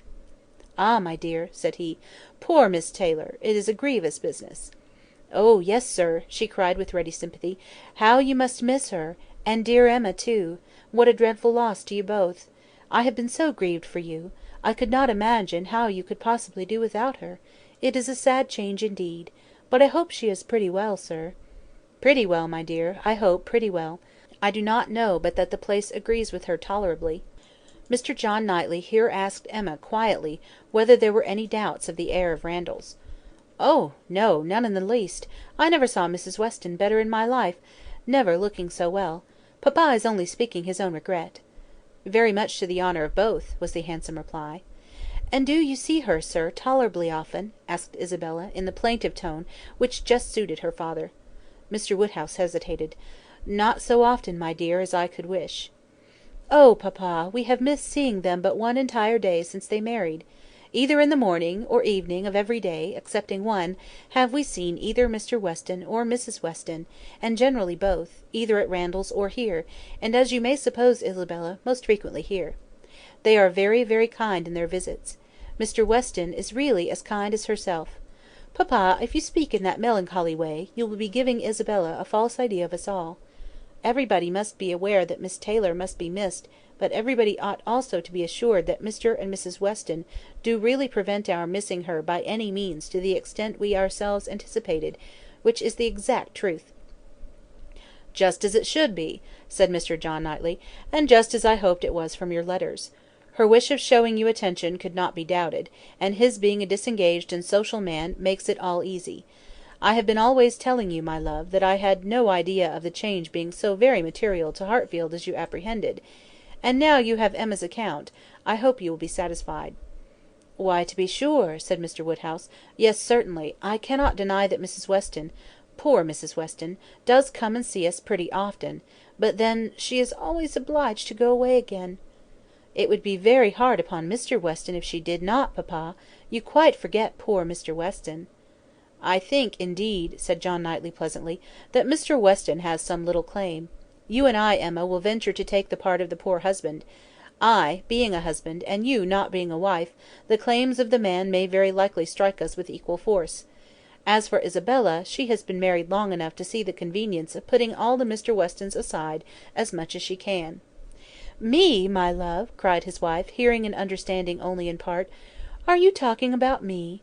I am sure nobody ought to be, or can be, a greater advocate for matrimony than I am; and if it had not been for the misery of her leaving Hartfield, I should never have thought of Miss Taylor but as the most fortunate woman in the world; and as to slighting Mr. Weston, that excellent Mr. Weston, I think there is nothing he does not deserve. I believe he is one of the very best tempered men that ever existed. Excepting yourself and your brother, I do not know his equal for temper. I shall never forget his flying Henry's kite for him that very windy day last Easter, and ever since his particular kindness last September 12th in writing that note, at 12 o'clock at night, on purpose to assure me that there was no scarlet fever at Cobham, I have been convinced there could not be a more feeling heart nor a better man in existence. If anybody can deserve him, it must be Miss Taylor." "Where is the young man?" said John Knightley. "Has he been here on this occasion, or has he not?" "He has not been here," replied Emma. "There was a strong expectation of his coming soon after the marriage, but it ended in nothing, and I have not heard him mentioned lately." "But you should tell them of the letter, my dear," said her father. "He wrote a letter to poor Mrs. Weston, to congratulate her, and a very proper, handsome letter it was. She showed it to me. I thought it very well done of him indeed. Whether it was his own idea, you know, one cannot tell. He is but young, and his uncle perhaps—" "My dear papa, he is 23; you forget how time passes." "23! Is he indeed? Well, I could not have thought it. And he was but 2 years old when he lost his poor mother. Well, time does fly, indeed, and my memory's very bad. However, it was an exceedingly good, pretty letter, and gave Mr. and Mrs. Weston a great deal of pleasure. I remember it was written from Weymouth, and dated September 28th, and began, "My dear Madam," but I forget how it went on, and it was signed F. C. Weston Churchill. I remember that perfectly. "How very pleasing and proper of him!" cried the good-hearted Mrs. John Knightley. "I have no doubt of his being a most amiable young man. But how sad it is that he should not live at home with his father! There is something so shocking in a child's being taken away from his parents and natural home. I never could comprehend how Mr. Weston could part with him. To give up one's child! I really never could think well of anybody who proposed such a thing to anybody else." "Nobody ever did think well of the Churchills, I fancy," observed Mr. John Knightley, coolly. "But you need not imagine Mr. Weston to have felt what you would feel in giving up Henry or John. Mr. Weston is rather an easy, cheerful-tempered man, than a man of strong feelings. He takes things as he finds them, and makes enjoyment of them somehow or other, depending, I suspect, much more upon what is called society for his comforts, that is, upon the power of eating and drinking, playing whist with his neighbours 5 times a week, than upon family affection, or anything that home affords." Emma could not like what bordered on a reflection on Mr. Weston, and had half a mind to take it up, but she struggled, and let it pass. She would keep the peace if possible, and there was something honourable and valuable in the strong domestic habits, the all-sufficiency of home to himself, whence resulted her brother's disposition to look down on the common rate of social intercourse, and those to whom it was important. It had a high claim to forbearance. End of Volume 1, Chapter 11. Volume 1, Chapter 12. Mr. Knightley was to dine with them, rather against the inclination of Mr. Woodhouse, who did not like that any one should share with him in Isabella's first day. Emma's sense of right, however, had decided it, and besides the consideration of what was due to each brother, she had particular pleasure, from the circumstance of the late disagreement between Mr. Knightley and herself, in procuring him the proper invitation. She hoped they might now become friends again. She thought it was time to make up. Making up, indeed, would not do. She, certainly, had not been in the wrong, and he would never own that he had. Confession must be out of the question, but it was time to appear to forget that they had ever quarrelled, and she hoped it might rather assist the restoration of friendship, that when he came into the room she had one of the children with her, the youngest, a nice little girl about 8 months old, who was now making her first visit to Hartfield, and very happy to be danced about in her aunt's arms. It did assist, for though he began with grave looks and short questions, he was soon led on to talk of them all in the usual way, and to take the child out of her arms with all the unceremoniousness of perfect amity. Emma felt they were friends again, and the conviction giving her at first great satisfaction, and then a little sauciness, she could not help saying, as he was admiring the baby, "What a comfort it is, that we think alike about our nephews and nieces. As to men and women, our opinions are sometimes very different, but with regard to these children I observe we never disagree. If you were as much guided by nature in your estimate of men and women, and as little under the power of fancy and whim in your dealings with them, as you are where these children are concerned, we might always think alike. To be sure, our discordancies must always arise from my being in the wrong." "Yes," said he, smiling, "and reason good. I was 16 years old when you were born." "A material difference then," she replied, "and no doubt you were much my superior in judgment at that period of our lives; but does not the lapse of 21 years bring our understandings a good deal nearer?" "Yes, a good deal nearer." "But still not near enough to give me a chance of being right, if we think differently. I have still the advantage of you by 16 years' experience, and by not being a pretty young woman and a spoiled child. Come, my dear Emma, let us be friends, and say no more about it. Tell your aunt, little Emma, that she ought to set you a better example than to be renewing old grievances, and that if she were not wrong before, she is now." "That's true," she cried, "very true. Little Emma, grow up a better woman than your aunt. Be infinitely cleverer, and not half so conceited. Now, Mr. Knightley, a word or two more, and I've done. As far as good intentions went, we were both right, and I must say that no effects on my side of the argument have yet proved wrong. I only want to know that Mr. Martin is not very, very bitterly disappointed." "A man cannot be more so," was his short, full answer. "Ah! indeed I am very sorry. Come, shake hands with me." This had just taken place, and with great cordiality, when John Knightley made his appearance, and "How d'ye do, George?" and "John, how are you?" succeeded in the true English style, burying under a calmness that seemed all but indifference the real attachment which would have led either of them, if requisite, to do everything for the good of the other. The evening was quiet and conversable, as Mr. Woodhouse declined cards entirely for the sake of comfortable talk with his dear Isabella, and the little party made two natural divisions: on one side he and his daughter, and on the other the two Mr. Knightleys, their subjects totally distinct, or very rarely mixing, and Emma only occasionally joining in one or the other. The brothers talked of their own concerns and pursuits, but principally those of the elder, whose temper was by much the most communicative, and who was always the greatest talker. As a magistrate, he had generally some point of law to consult John about, or at least some curious anecdote to give; and as a farmer, as keeping in hand the home farm at Donwell, he had to tell what every field was to bear next year, and to give all such local information as could not fail of being interesting to a brother whose home it had equally been the longest part of his life, and whose attachments were strong. The plan of a drain, the change of a fence, the felling of a tree, and the destination of every acre for wheat, turnips, or spring corn, was entered into with as much equality of interest by John, as his cooler manners rendered possible; and if his willing brother ever left him anything to inquire about, his inquiries even approached a tone of eagerness.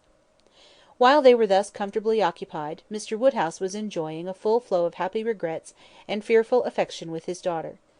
"My poor dear Isabella," said he, fondly taking her hand, and interrupting, for a few moments, her busy labours for some one of her 5 children, "how long it is, how terribly long, since you were here!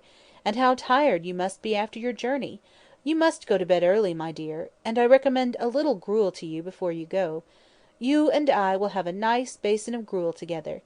My dear Emma, suppose we all have a little gruel?" Emma could not suppose any such thing, knowing, as she did, that both the Mr. Knightleys were as unpersuadable on that article as herself, and 2 basins only were ordered.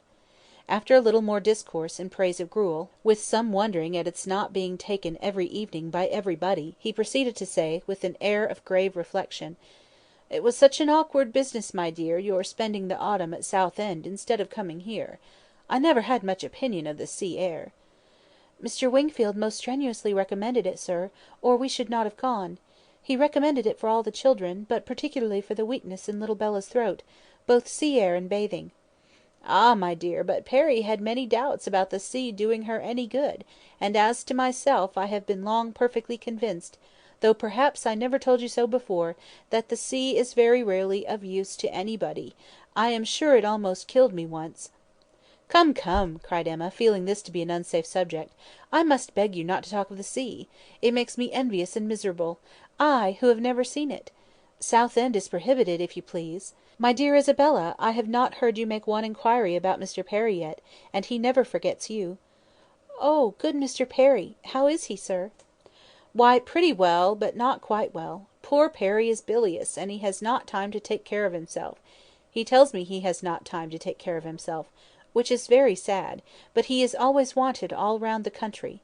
I suppose there is not a man in such practice anywhere. But then there is not so clever a man anywhere." "And Mrs. Perry and the children, how are they? Do the children grow? I have a great regard for Mr. Perry. I hope he will be calling soon. He will be so pleased to see my little ones." "I hope he will be here to morrow, for I have a question or two to ask him about myself of some consequence; and, my dear, whenever he comes, you had better let him look at little Bella's throat." "Oh, my dear sir, her throat is so much better, that I have hardly any uneasiness about it.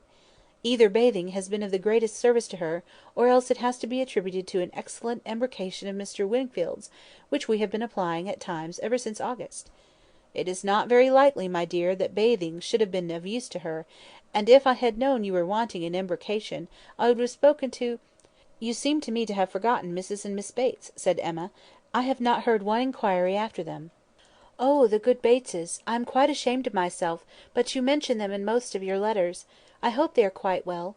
Good old Mrs. Bates! I will call upon her to-morrow, and take my children. They are always so pleased to see my children. And that excellent Miss Bates! Such thorough, worthy people! How are they, sir?" "Why, pretty well, my dear, upon the whole; but poor Mrs. Bates had a bad cold about a month ago." How sorry I am! But colds were never so prevalent as they have been this autumn.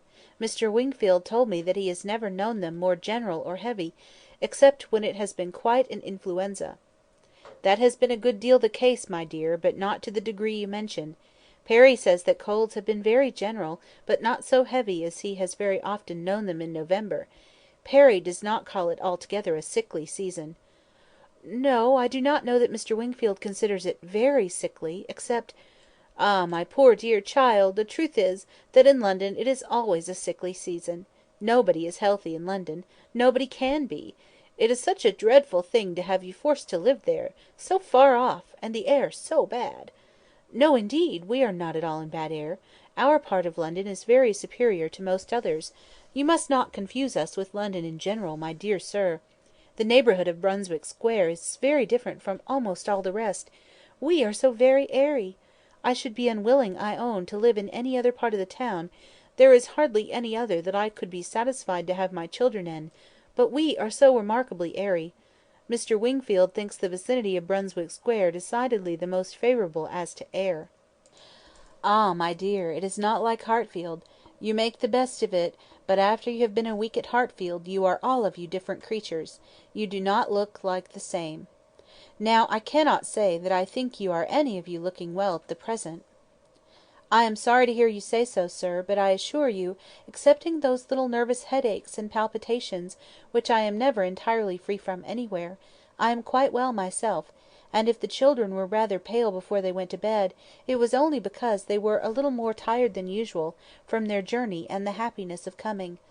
I think you will think better of their looks to-morrow, for I assure you Mr. Wingfield told me that he did not believe he had ever sent us off altogether in such good case.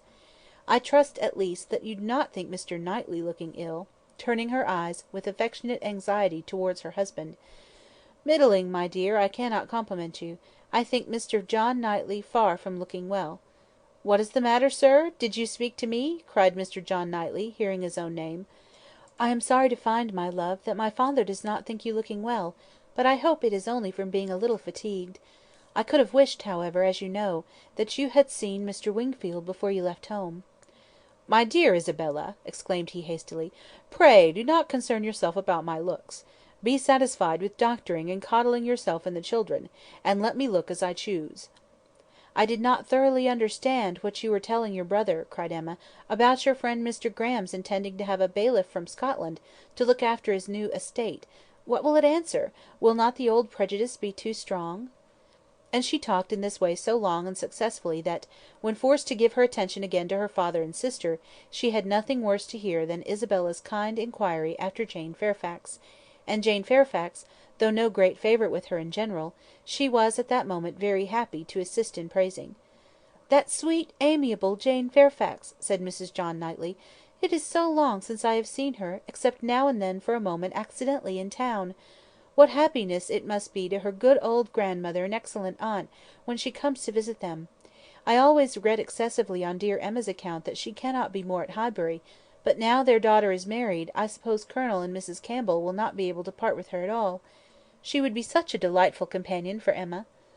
Mr. Woodhouse agreed to it all, but added, "Our little friend Harriet Smith, however, is just such another pretty kind of young person. You will like Harriet. Emma could not have a better companion than Harriet." "I am most happy to hear it; but only Jane Fairfax one knows to be so very accomplished and superior, and exactly Emma's age." This topic was discussed very happily, and others succeeded of similar moment, and passed away with similar harmony; but the evening did not close without a little return of agitation. The gruel came and supplied a great deal to be said; much praise and many comments; undoubting decision of its wholesomeness for every constitution; and pretty severe philippics on the many houses where it was never met with tolerable; but, unfortunately, among the failures which the daughter had to instance, the most recent, and therefore most prominent, was in her own cook at Southend, a young woman hired for the time, who had never been able to understand what she meant by a basin of nice smooth gruel, thin, but not too thin. Often as she had wished for and ordered it, she had never been able to get anything tolerable. Here was a dangerous opening. "Ah!" said Mr. Woodhouse, shaking his head and fixing his eyes on her with tender concern. The ejaculation in Emma's ear expressed, Ah! there is no end of the sad consequences of your going to Southend; it does not bear talking of." And for a little while she hoped he would not talk of it, and that a silent rumination might suffice to restore him to the relish of his own smooth gruel. After an interval of some minutes, however, he began with— "I shall always be very sorry that you went to the sea this autumn, instead of coming here." "But why should you be sorry, sir? I assure you it did the children a great deal of good. And, moreover, if you must go to the sea, it had better not have been to Southend. Southend is an unhealthy place. Perry was surprised to hear you had fixed upon Southend." "I know there is such an idea with many people, but indeed it is quite a mistake, sir. We all had our health perfectly well there, and never found the least inconvenience from the mud; and Mr. Wingfield says it is entirely a mistake to suppose the place unhealthy, and I am sure he may be depended upon, for he thoroughly understands the nature of the air, and his own brother and family have been there repeatedly." "You should have gone to Cromer, my dear, if you went anywhere. Perry was a week at Cromer once, and he holds it to be the best of all the sea bathing places. A fine open sea, he says, and very pure air. And, by what I understand, you might have had lodgings there quite away from the sea, a quarter of a mile off, very comfortable. You should have consulted Perry." "But, my dear sir, the difference of the journey. Only consider how great it would have been. 100 miles, perhaps, instead of 40." "Ah! my dear, as Perry says, where health is at stake nothing else should be considered; and if one is to travel, there is not much to choose between 40 miles and 100. Better not move at all; better stay in London altogether than travel 40 miles to get into a worse air." This is just what Perry said. It seemed to him a very ill judged measure. Emma's attempts to stop her father had been in vain, and when he had reached such a point as this, she could not wonder at her brother-in-law's breaking out. "Mr. Perry," said he, in a voice of very strong displeasure, "would do as well to keep his opinion till it is asked for. Why does he make it any business of his, to wonder at what I do, at my taking my family to one part of the coast or another? I may be allowed, I hope, the use of my judgment as well as Mr. Perry. I want his directions no more than his drugs." He paused, and growing cooler in a moment, added, with only sarcastic dryness, "If Mr. Perry can tell me how to convey a wife and 5 children at a distance of 130 miles with no greater expense or inconvenience than a distance of 40, I should be as willing to prefer Cromer to Southend as he could himself." "True, true," cried Mr. Knightley, with most ready interposition, "very true. That's a consideration indeed. But, John, as to what I was telling you of my idea of moving the path to Langham, of turning it more to the right that it may not cut through the home meadows, I cannot conceive any difficulty. I should not attempt it, if it were to be the means of inconvenience to the Highbury people; but if you call to mind exactly the present line of the path— The only way of proving it, however, will be to turn to our maps. I shall see you at the Abbey to morrow morning, I hope, and then we will look them over, and you shall give me your opinion." Mr. Woodhouse was rather agitated by such harsh reflections on his friend Perry, to whom he had, in fact, though unconsciously, been attributing many of his own feelings and expressions; but the soothing attentions of his daughter gradually removed the present evil, and the immediate alertness of one brother, and better recollections of the other, prevented any renewal of it. Volume 1, Chapter 12. Volume 1, Chapter 13.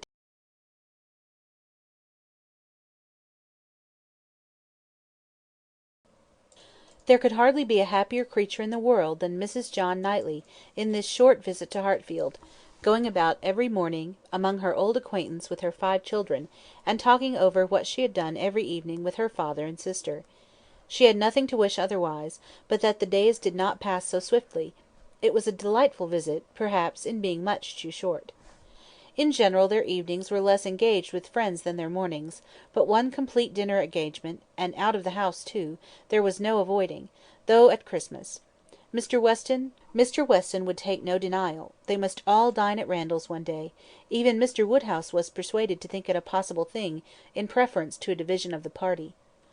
How they were all to be conveyed, he would have made a difficulty if he could; but as his son and daughter's carriage and horses were actually at Hartfield, he was not able to make more than a simple question on that head; it hardly amounted to a doubt, nor did it occupy Emma long to convince him that they might in one of the carriages find room for Harriett also. Harriett, Mr. Elton, and Mr. Knightley, their own especial set, were the only persons invited to meet them; the hours was to be early, as well as the numbers few; Mr. Woodhouse's habits and inclination being consulted in everything. The evening before this great event, for it was a very great event that Mr. Woodhouse should dine out on the 24th of December, had been spent by Harriet at Hartfield, and she had gone home so much indisposed with a cold, that for her own earnest wish of being nursed by Mrs. Goddard, Emma could not have allowed her to leave the house. Emma called on her the next day, and found her doom already signed with regard to Randalls. She was very feverish, and had a bad sore throat. Mrs. Goddard was very full of care and affection, Mr. Perry was talked of, and Harriet herself was too ill and low to resist the authority which excluded her from this delightful engagement, though she could not speak of her loss without many tears. Emma sat with her as long as she could, to attend her in Mrs. Goddard's unavoidable absences, and raise her spirits by representing how much Mr. Elton's would be depressed when he knew her state, and left her at last tolerably comfortable, in the sweet dependence of his having a most comfortless visit, and of their all missing her very much. She had not advanced many yards from Mrs. Goddard's door, when she was met by Mr. Elton himself, evidently coming towards it, and as they walked on slowly together in conversation about the invalid, of whom he, on the rumour of considerable illness, had been going to inquire, that he might carry some report of her to Hartfield, they were overtaken by Mr. John Knightley returning from the daily visit to Donwell, with his two eldest boys, whose healthy glowing faces showed all the benefit of a country run, and seemed to ensure a quick despatch of the roast mutton and rice pudding they were hastening home for. They joined company and proceeded together. Emma was just describing the nature of her friend's complaint, a throat very much inflamed, with a great deal of heat about her, a quick, low pulse, etc., and she was sorry to find from Mrs. Goddard that Harriet was liable to very bad sore throats, and had often alarmed her with them. Mr. Elton looked all alarm on the occasion, as he exclaimed, "A sore throat! I hope not infectious. I hope not of a putrid, infectious sort. Has Perry seen her? Indeed, you should take care of yourself as well as of your friend. Let me entreat you to run no risk. Why does not Perry see her?" Emma, who was not really at all frightened herself, tranquillised this excess of apprehension by assurances of Mrs. Goddard's experience and care; but as there must still remain a degree of uneasiness, which she could not wish to reason away, which she would rather feed and assist than not, she added soon afterwards, as if quite another subject, "It is so cold, so very cold, and looks and feels so very much like snow, that if it were to any other place or with any other party, I should really try not to go out to-day, and dissuade my father from venturing; but as he has made up his mind, and does not seem to feel the cold himself, I do not like to interfere, as I know it would be a great disappointment to Mr. and Mrs. Weston. But upon my word, Mr. Elton, in your case, I should certainly excuse myself. You appear to me a little hoarse already, and when you consider what demands of voice and what fatigues to-morrow will bring, I think it would be no more than common prudence to stay home and take care of yourself to-night." Mr. Elton looked as if he did not very well know what answer to make, which was exactly the case, for though very much gratified by the kind care of such a fair lady, and not liking to resist any advice of hers, he had not really the least inclination to give up the visit; but Emma, too eager and busy in her own previous conceptions and views to hear him impartially, or see him with clear vision, was very well satisfied with his muttering acknowledgment of its being very cold, certainly very cold, and walked on, rejoicing in having extricated him from Randalls, and secured him the power of sending to inquire after Harriet every hour of the evening. "You do quite right," said she. "We will make your apologies to Mr. and Mrs. Weston." But hardly had she so spoken, when she found her brother was civilly offering a seat in his carriage, if the weather were Mr. Elton's only objection, and Mr. Elton actually accepting the offer with much prompt satisfaction. It was a done thing; Mr. Elton was to go, and never had his broad handsome face expressed more pleasure than at this moment; never had his smile been stronger, nor his eyes more exulting than when he next looked at her. "Well," said she to herself, "this is most strange. After I had got him off so well, to choose to go into company, and leave Harriet ill behind. Most strange indeed. But there is, I believe, in many men, especially single men, such an inclination, such a passion for dining out; a dinner engagement is so high in the class of their pleasures, their employments, their dignities, almost their duties, that anything gives way to it; and this must be the case with Mr. Elton, a most valuable, amiable, pleasing young man undoubtedly, and very much in love with Harriet; but still he cannot refuse an invitation; he must dine out whenever he is asked. What a strange thing love is! He can see ready wit in Harriet, but will not dine alone for her. Soon afterwards Mr. Elton quitted them, and she could not but do him the justice of feeling that there was a great deal of sentiment in his manner of naming Harriett at parting, in the tone of his voice while assuring her that he should call at Mrs. Goddard's for news of her fair friend, the last thing before he prepared for the happiness of meeting her again, when he hoped to be able to give a better report; and he sighed and smiled himself off in a way that left the balance of approbation much in his favour. After a few minutes of entire silence between them, John Knightley began with— "I never in my life saw a man more intent on being agreeable than Mr. Elton. It is downright labour to him where ladies are concerned. With men he can be rational and unaffected, but when he has ladies to please, every feature works." "Mr. Elton's manners are not perfect," replied Emma; "but where there is a wish to please, one ought to overlook, and one does overlook a great deal. Where a man does his best with only moderate powers, he will have the advantage over negligent superiority.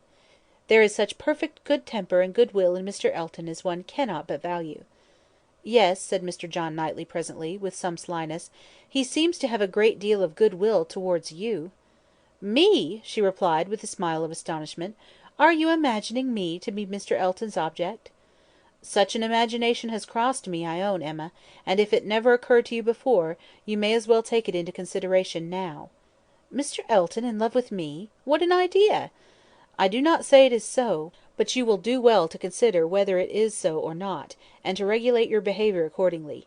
I think your manners to him encouraging. I speak as a friend, Emma. You had better look about you, and ascertain what you do, and what you mean to do." "I thank you, but I assure you, you are quite mistaken. Mr. Elton and I are very good friends, and nothing more;" and she walked on, amusing herself in the consideration of the blunders which often arise from a partial knowledge of circumstances, of the mistakes which people of high pretensions to judgment are for ever falling into, and not very well pleased with her brother for imagining her blind and ignorant, and in want of counsel. He said no more. Mr. Woodhouse had so completely made up his mind to the visit, that, in spite of the increasing coldness, he seemed to have no idea of shrinking from it, and set forward at last most punctually, with his eldest daughter in his own carriage, with less apparent consciousness of the weather than either of the others, too full of the wonder of his own going, and the pleasure it was to afford at Randalls to see that it was cold, and too well wrapped up to feel it. The cold, however, was severe, and by the time the second carriage was in motion, a few flakes of snow were finding their way down, and the sky had the appearance of being so overcharged as to want only a milder air to produce a very white world in a very short time. Emma soon saw that her companion was not in the happiest humour. The preparing and the going abroad in such weather, with the sacrifice of his children after dinner, were evils, were disagreeables at least, which Mr. John Knightley did not by any means like. He anticipated nothing in the visit that could be at all worth the purchase, and the whole of their drive to the vicarage was spent by him in expressing his discontent. "A man," said he, "must have a very good opinion of himself when he asks people to leave their own fireside, and encounter such a day as this, for the sake of coming to see him. He must think himself a most agreeable fellow. I could not do such a thing. It is the greatest absurdity. Actually snowing at this moment! The folly of not allowing people to be comfortable at home, and the folly of people's not staying comfortably at home when they can. If we were obliged to go out, such an evening as this, by any call of duty or business, what a hardship we should deem it; and here are we, probably with rather thinner clothing than usual, setting forward voluntarily, without excuse, in defiance of the voice of nature, which tells man, in everything given to his view or his feelings, to stay at home himself, and keep all under shelter that he can. Here are we setting forward to spend 5 dull hours in another man's house, with nothing to say or to hear that was not said and heard yesterday, and may be said and heard again to-morrow. Going in dismal weather, to return probably in worse; 4 horses and 4 servants taking out for nothing, but to convey 5 idle, shivering creatures into colder rooms and worse company than they might have had at home." Emma did not find herself equal to give the pleased assent, which no doubt he was in the habit of receiving, to emulate the "very true, my love," which must have been usually administered by his travelling companion; but she had resolution enough to refrain from making any answer at all. She could not be complying; she dreaded being quarrelsome; her heroism reached only to silence. She allowed him to talk, and arranged the glasses and wrapped herself up, without opening her lips. They arrived, the carriage turned, the step was let down, and Mr. Elton, spruce, black, and smiling, was with them instantly. Emma thought with pleasure of some change of subject. Mr. Elton was all obligation and cheerfulness. He was so very cheerful, in his civilities indeed, that she began to think he must have received a very different account of Harriet from what had reached her. She had sent while dressing, and the answer had been much the same, not better. "My report from Mrs. Goddard," she said presently, "was not so pleasant as I had hoped. Not better was my answer." His face lengthened immediately, and his voice was the voice of sentiment, as he answered, "Oh, no, I am grieved to find. I was on the point of telling you that when I called at Mrs. Goddard's door, which I did the very last thing before I returned to dress, I was told that Miss Smith was not better, by no means better, rather worse. Very much grieved and concerned. I had flattered myself that she must be better after such a cordial as I knew had been given her in the morning." Emma smiled and answered, "My visit was of use to the nervous part of her complaint, I hope, but not even I can charm away a sore throat. It is a most severe cold indeed. Perry has been with her, as you probably heard." "Yes, I imagined, that is, I did not. He has been used to her in these complaints, and I hope to morrow morning will bring us both a more comfortable report. But it is impossible not to feel uneasiness. Such a sad loss to our party to day." "Dreadful! Exactly so, indeed. She will be missed at every moment." This was very proper; the sigh which accompanied it was really estimable, but it should have lasted longer. Emma was rather in dismay when only half a minute afterwards he began to speak of other things, and in a voice of the greatest alacrity and enjoyment. "What an excellent device," said he, "the use of a sheepskin for carriages! How very comfortable they make it! Impossible to feel cold, with such precautions. The contrivances of modern days, indeed, have rendered a gentleman's carriage perfectly complete. One is so fenced and guarded from the weather, that not a breath of air can find its way unpermitted. Weather becomes absolutely of no consequence. It is a very cold afternoon, but in this carriage we know nothing of the matter. Ha! Snows a little, I see." "Yes," said John Knightley, "I think we shall have a good deal of it." "Christmas weather," observed Mr. Elton, "quite seasonable, and extremely fortunate we may think ourselves that it did not begin yesterday, and prevent this day's party, which it might very possibly have done, for Mr. Woodhouse would hardly have ventured had there been much snow on the ground; but now it is of no consequence. This is quite the season indeed for friendly meetings. At Christmas everybody invites their friends about them, and people think little of even the worst weather. I was snowed up at a friend's house once for a week. Nothing could be pleasanter. I went for only one night, and could not get away till that very day's se'nnight." Mr. John Knightley looked as if he did not comprehend the pleasure, but said only, coolly, "I cannot wish to be snowed up a week at Randall's." At another time Emma might have been amused, but she was too much astonished now at Mr. Elton's spirits for other feelings.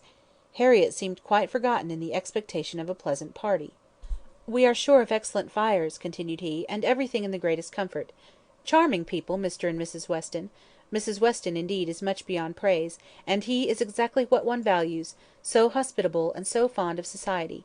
It will be a small party, but where small parties are select, they are perhaps the most agreeable of any. Mr. Weston's dining room does not accommodate more than 10 comfortably, and for my part I would rather, under such circumstances, fall short by 2 than exceed by 2. I think you will agree with me," turning with a soft air to Emma, "I think I shall certainly have your approbation, though Mr. Knightley, perhaps, from being used to the large parties of London, may not quite enter into our feelings." "I know nothing of the large parties of London, sir. I never dine with anybody." "Indeed!" in a tone of wonder and pity. "I had no idea that the law had been so great a slavery. Well, sir, the time must come when you will be paid for all this, when you will have little labour and great enjoyment." "My first enjoyment," replied John Knightley, as they passed through the sweep gate, "will be to find myself safe at Hartfield again." Volume 1, Chapter 13. Volume 1, Chapter 14 of Emma, by Jane Austen. Some change of countenance was necessary for each gentleman as they walked into Mrs. Weston's drawing room. Mr. Elton must compose his joyous looks, and Mr. John Knightley disperse his ill humour. Mr. Elton must smile less, and Mr. John Knightley more, to fit them for the place. Emma only might be as nature prompted, and show herself just as happy as she was. To her it was real enjoyment to be with the Westons. Mr. Weston was a great favourite, and there was not a creature in the world to whom she spoke with such unreserve as to his wife, not any one to whom she related with such conviction of being listened to and understood, of being always interesting and always intelligible, the little affairs, arrangements, perplexities, and pleasures of her father and herself.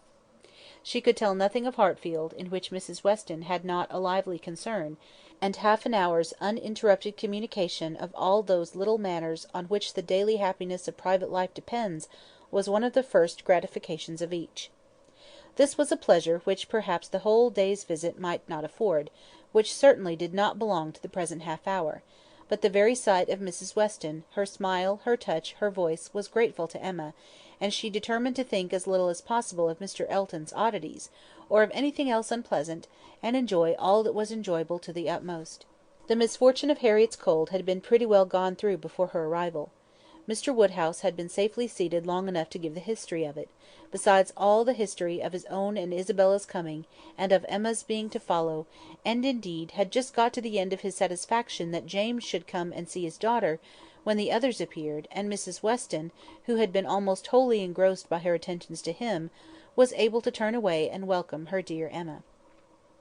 Emma's project of forgetting Mr. Elton for a while made her rather sorry to find, when they had all taken their places, that he was close to her. The difficulty was great of driving his strange insensibility towards Harriet from her mind, while he not only sat at her elbow, but was continually obtruding his happy countenance on her notice, and solicitously addressing her upon every occasion. Instead of forgetting him, his behaviour was such that she could not avoid the internal suggestion of "Can it really be as my brother imagined? Can it be possible for this man to be beginning to transfer his affections from Harriet to me? Absurd and insufferable! Yet he would be so anxious for her being perfectly warm, would be so interested about her father, and so delighted with Mrs. Weston, and at last would begin admiring her drawings with so much zeal and so little knowledge as seemed terribly like a would-be lover, and made it some effort with her to preserve her good manners.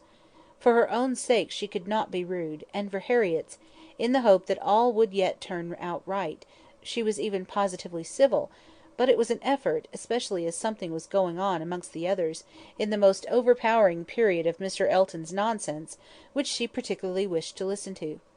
She heard enough to know that Mr. Weston was giving some information about his son. She heard the words "my son," and "Frank," and "my son," repeated several times over, and from a few other half syllables very much suspected that he was announcing an early visit from his son; but before she could quiet Mr. Elton the subject was so completely past, that any reviving question from her would have been awkward. Now, it so happened that in spite of Emma's resolution of never marrying, there was something in the name, in the idea of Mr. Frank Churchill, which always interested her. She had frequently thought, especially since his father's marriage with Miss Taylor, that if she were to marry, he was the very person to suit her in age, character, and condition. He seemed, by this connection between the families, quite to belong to her. She could not but suppose it to be a match that everybody who knew them must think of. That Mr. and Mrs. Weston did think of it, she was very strongly persuaded; and though not meaning to be induced by him, or anybody else, to give up a situation which she believed more replete with good than any she could change it for, she had a great curiosity to see him, a decided intention of finding him pleasant, of being liked by him to a certain degree, and a sort of pleasure in the idea of their being coupled together in their friends' imaginations. With such sensations, Mr. Elton's civilities were dreadfully ill-timed; but she had the comfort of appearing very polite, while feeling very cross, and of thinking that the rest of the visit could not possibly pass without bringing forward the same information again, or the substance of it, from the open-hearted Mr. Weston. So it proved; for when happily released from Mr. Elton, and seated by Mr. Weston at dinner, he made use of the very first interval in the cares of hospitality, the very first leisure from the saddle of mutton, to say to her, "We only want 2 more to be just the right number. I should like to see 2 more here. Your pretty little friend, Miss Smith, and my son, and then I should say we were quite complete. I believe you did not hear me telling the others in the drawing-room that we are expecting Frank. I had a letter from him this morning, and he will be with us within a fortnight." Emma spoke with a very proper degree of pleasure, and fully assented to his proposition of Mr. Frank Churchill and Miss Smith making their party quite complete. "He has been wanting to come to us," continued Mr. Weston, "ever since September. Every letter has been full of it, but he cannot command his own time. He has those to please who must be pleased, and who, between ourselves, are sometimes to be pleased only by a good many sacrifices. But now I have no doubt of seeing him here about the 2nd week in January." What a very great pleasure it will be to you too; and Mrs. Weston is so anxious to be acquainted with him, that she must be almost as happy as yourself." "Yes, she would be, but that she thinks there will be another put off. She does not depend upon his coming so much as I do, but she does not know the parties so well as I do. The case, you see, is—but this is quite between ourselves; I did not mention a syllable of it in the other room. There are secrets in all families, you know. The case is, that a party of friends are invited to pay a visit at Enscombe in January, and that Frank's coming depends upon their being put off. If they are not put off, he cannot stir. But I know they will, because it is a family that a certain lady, of some consequence at Enscombe, has a particular dislike to; and though it is thought necessary to invite them once in 2 or 3 years, they are always put off when it comes to the point. I have not the smallest doubt of the issue.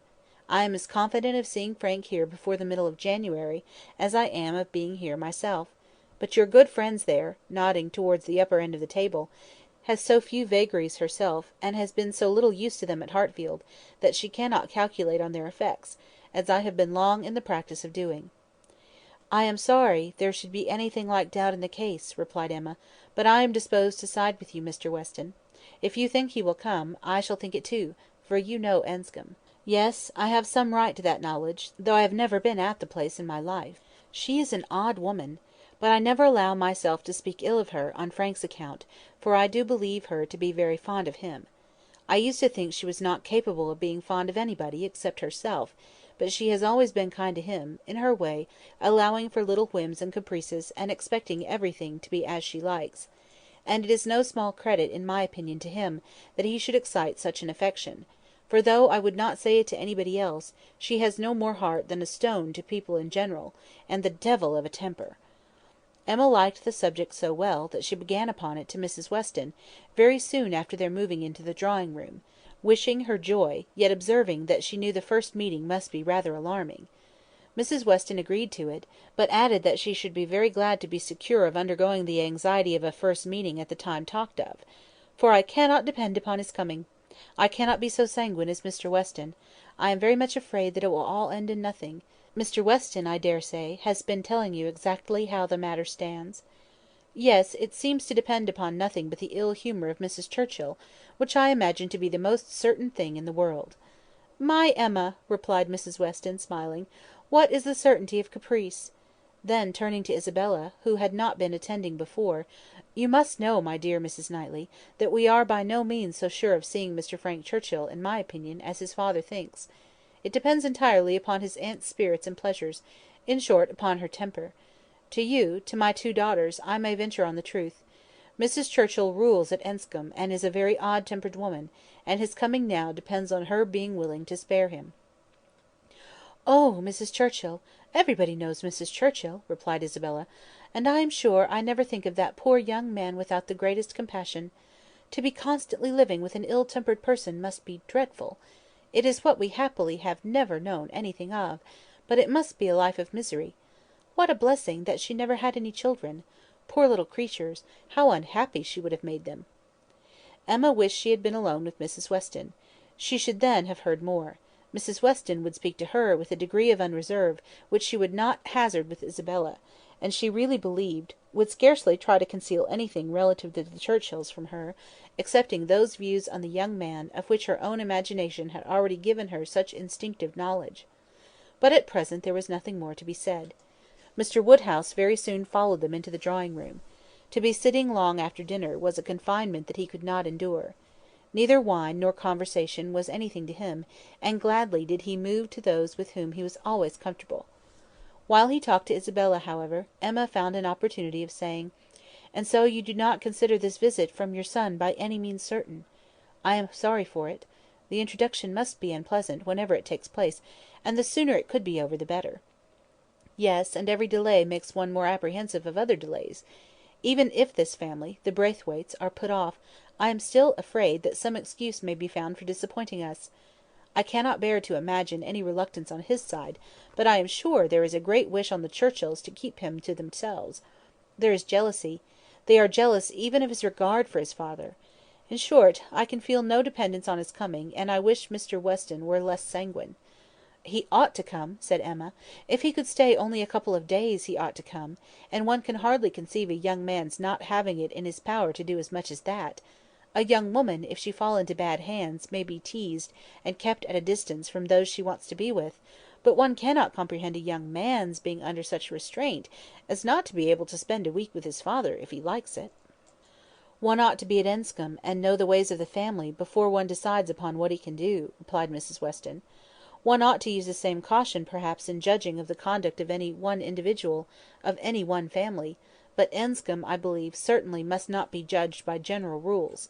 She is so very unreasonable, and everything gives way to her." "But she is so fond of the nephew. He is so very great a favourite. Now, according to my idea of Mrs. Churchill, it would be most natural, that while she makes no sacrifice for the comfort of the husband, to whom she owes everything, while she exercises incessant caprice towards him, she should frequently be governed by the nephew, to whom she owes nothing at all. My dearest Emma, do not pretend with your sweet temper to understand a bad one, or to lay down rules for it. You must let it go its own way. I have no doubt of his having, at times, considerable influence, but it must be perfectly impossible for him to know beforehand when it will be."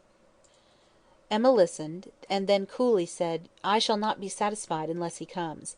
"He may have a great deal of influence on some points," continued Mrs. Weston, "and on others very little; and among these, on which she is beyond his reach, it is but too likely, may be this very circumstance of his coming away from them to visit us." Volume 1, Chapter 14. Volume 1, Chapter 15. Mr. Woodhouse was soon ready for his tea, and when he had drank his tea he was quite ready to go home, and it was as much as his three companions could do to entertain away his notice of the lateness of the hour, before the other gentlemen appeared. Mr. Weston was chatty and convivial, and no friend to early separations of any sort; but at last the drawing-room party did receive an augmentation. Mr. Elton, in very good spirits, was one of the first to walk in. Mrs. Weston and Emma were sitting together on a sofa. He joined them immediately, and with scarcely an invitation, seated himself between them. Emma, in good spirits too, from the amusement afforded her mind by the expectation of Mr. Frank Churchill, was willing to forget his late improprieties, and be as well satisfied with him as before, and on his making Harriet his very first subject, was ready to listen with most friendly smiles. He professed himself extremely anxious about her fair friend, her fair, lovely, amiable friend. Did she know, had she heard anything about her since their being at Randalls? He felt much anxiety; he must confess that the nature of her complaint alarmed him considerably. And in this style he talked on for some time very properly, not much attending to any answer, but altogether sufficiently awake to the terror of a bad sore throat, and Emma was quite in charity with him. But at last there seemed a more perverse turn; it seemed all at once as if he were more afraid of its being a bad sore throat on her account than on Harriet's, more anxious that she should escape the infection, than that there should be no infection in the complaint. He began with great eagerness to entreat her to refrain from visiting the sick chamber again, for the present, to entreat her to promise him not to venture into such hazard till he had seen Mr. Perry and learnt his opinion; and though she tried to laugh it off, and bring the subject back to its proper course, there was no putting an end to his extreme solicitude about her. She was vexed. It did appear, there was no concealing it, exactly like the pretence of being in love with her, instead of Harriet; an inconstancy, if real, the most contemptible and abominable; and she had difficulty in behaving with temper. He turned to Mrs. Weston to implore her assistance. Would she not give him her support? Would not she add her persuasions to his, to induce Miss Woodhouse not to go to Mrs. Goddard's till it were certain that Miss Smith's disorder had no infection? He could not be satisfied without a promise. Would she not give him her influence in procuring it? "So scrupulous for others," he continued, "and yet so careless for herself. She wanted me to nurse my cold by staying at home to-day, and yet will not promise to avoid the danger of catching an ulcerated sore throat herself. Is this fair, Mrs. Weston? Judge between us. Have not I some right to complain? I am sure of your kind support and aid." Emma saw Mrs. Weston's surprise, and felt that it must be great, at an address which, in words and manner, was assuming to himself the right of first interest in her; and as for herself, she was too much provoked and offended to have the power of directly saying anything to the purpose. She could only give him a look, but it was such a look as she thought must restore him to his senses, and then left the sofa, removing to a seat by her sister, and giving her all her attention. She had not time to know how Mr. Elton took the reproof, so rapidly did another subject succeed, for Mr. John Knightley now came into the room from examining the weather, and opened on them with all the information of the ground being covered with snow, and of its still snowing fast, with a strong drifting wind, concluding with these words to Mr. Woodhouse: "This will prove a spirited beginning of your winter engagements, sir. Something new for your coachman and horses to be making their way through a storm of snow." Poor Mr. Woodhouse was silent from consternation, but everybody else had something to say; everybody was either surprised or not surprised, and had some question to ask, or some comfort to offer. Mrs. Weston and Emma tried earnestly to cheer him and turn his attention from his son-in-law, who was pursuing his triumph rather unfeelingly. "I admired your resolution very much, sir," said he, "in venturing out in such weather, for of course you saw there would be snow very soon. Everybody must have seen the snow coming on. I admired your spirit, and I dare say we shall get home very well. Another hour or two's snow can hardly make the road impassable, and we are two carriages; if one is blown over in the bleak part of the common field there will be another at hand. I dare say we shall all be safe at Hartfield before midnight." Mr. Weston, with a triumph of a different sort, was confessing that he had known it to be snowing some time, but had not said a word, lest it should make Mr. Woodhouse uncomfortable, and be an excuse for his hurrying away. As to there being any quantity of snow fallen or likely to fall to impede their return, that was a mere joke; he was afraid they would find no difficulty. He wished the road might be impassable, that he might be able to keep them all at Randalls, and with the utmost goodwill was sure that accommodation might be found for everybody, calling on his wife to agree with him, that with a little contrivance everybody might be lodged, which she hardly knew how to do, from the consciousness of there being but 2 spare rooms in the house. "What is to be done, my dear Emma, what is to be done?" was Mr. Woodhouse's first exclamation, and all that he could say for some time. To her he looked for comfort, and her assurances of safety, her representation of the excellence of the horses, and of James, and of their having so many friends about them, revived him a little. His eldest daughter's alarm was equal to his own. The horror of being blocked up at Randalls, while her children were at Hartfield, was full in her imagination; and fancying the road to be just now passable for adventurous people, but in a state that admitted no delay, she was eager to have it settled, that her father and Emma should remain at Randalls, while she and her husband set forward instantly through all the possible accumulations of drifted snow that might impede them. "You had better order the carriage directly, my love," said she. "I dare say we shall be able to get along if we set off directly; and if we do come to anything very bad, I can get out and walk. I am not at all afraid. I should not mind walking half the way. I could change my shoes, you know, the moment I got home, and it is not the sort of thing that gives me cold." "Indeed!" replied he. "Then, my dear Isabella, it is the most extraordinary sort of thing in the world, for in general everything does give you cold. Walk home! You are prettily shod for walking home, I dare say. It will be bad enough for the horses." Isabella turned to Mrs. Weston for her approbation of the plan. Mrs. Weston could only approve.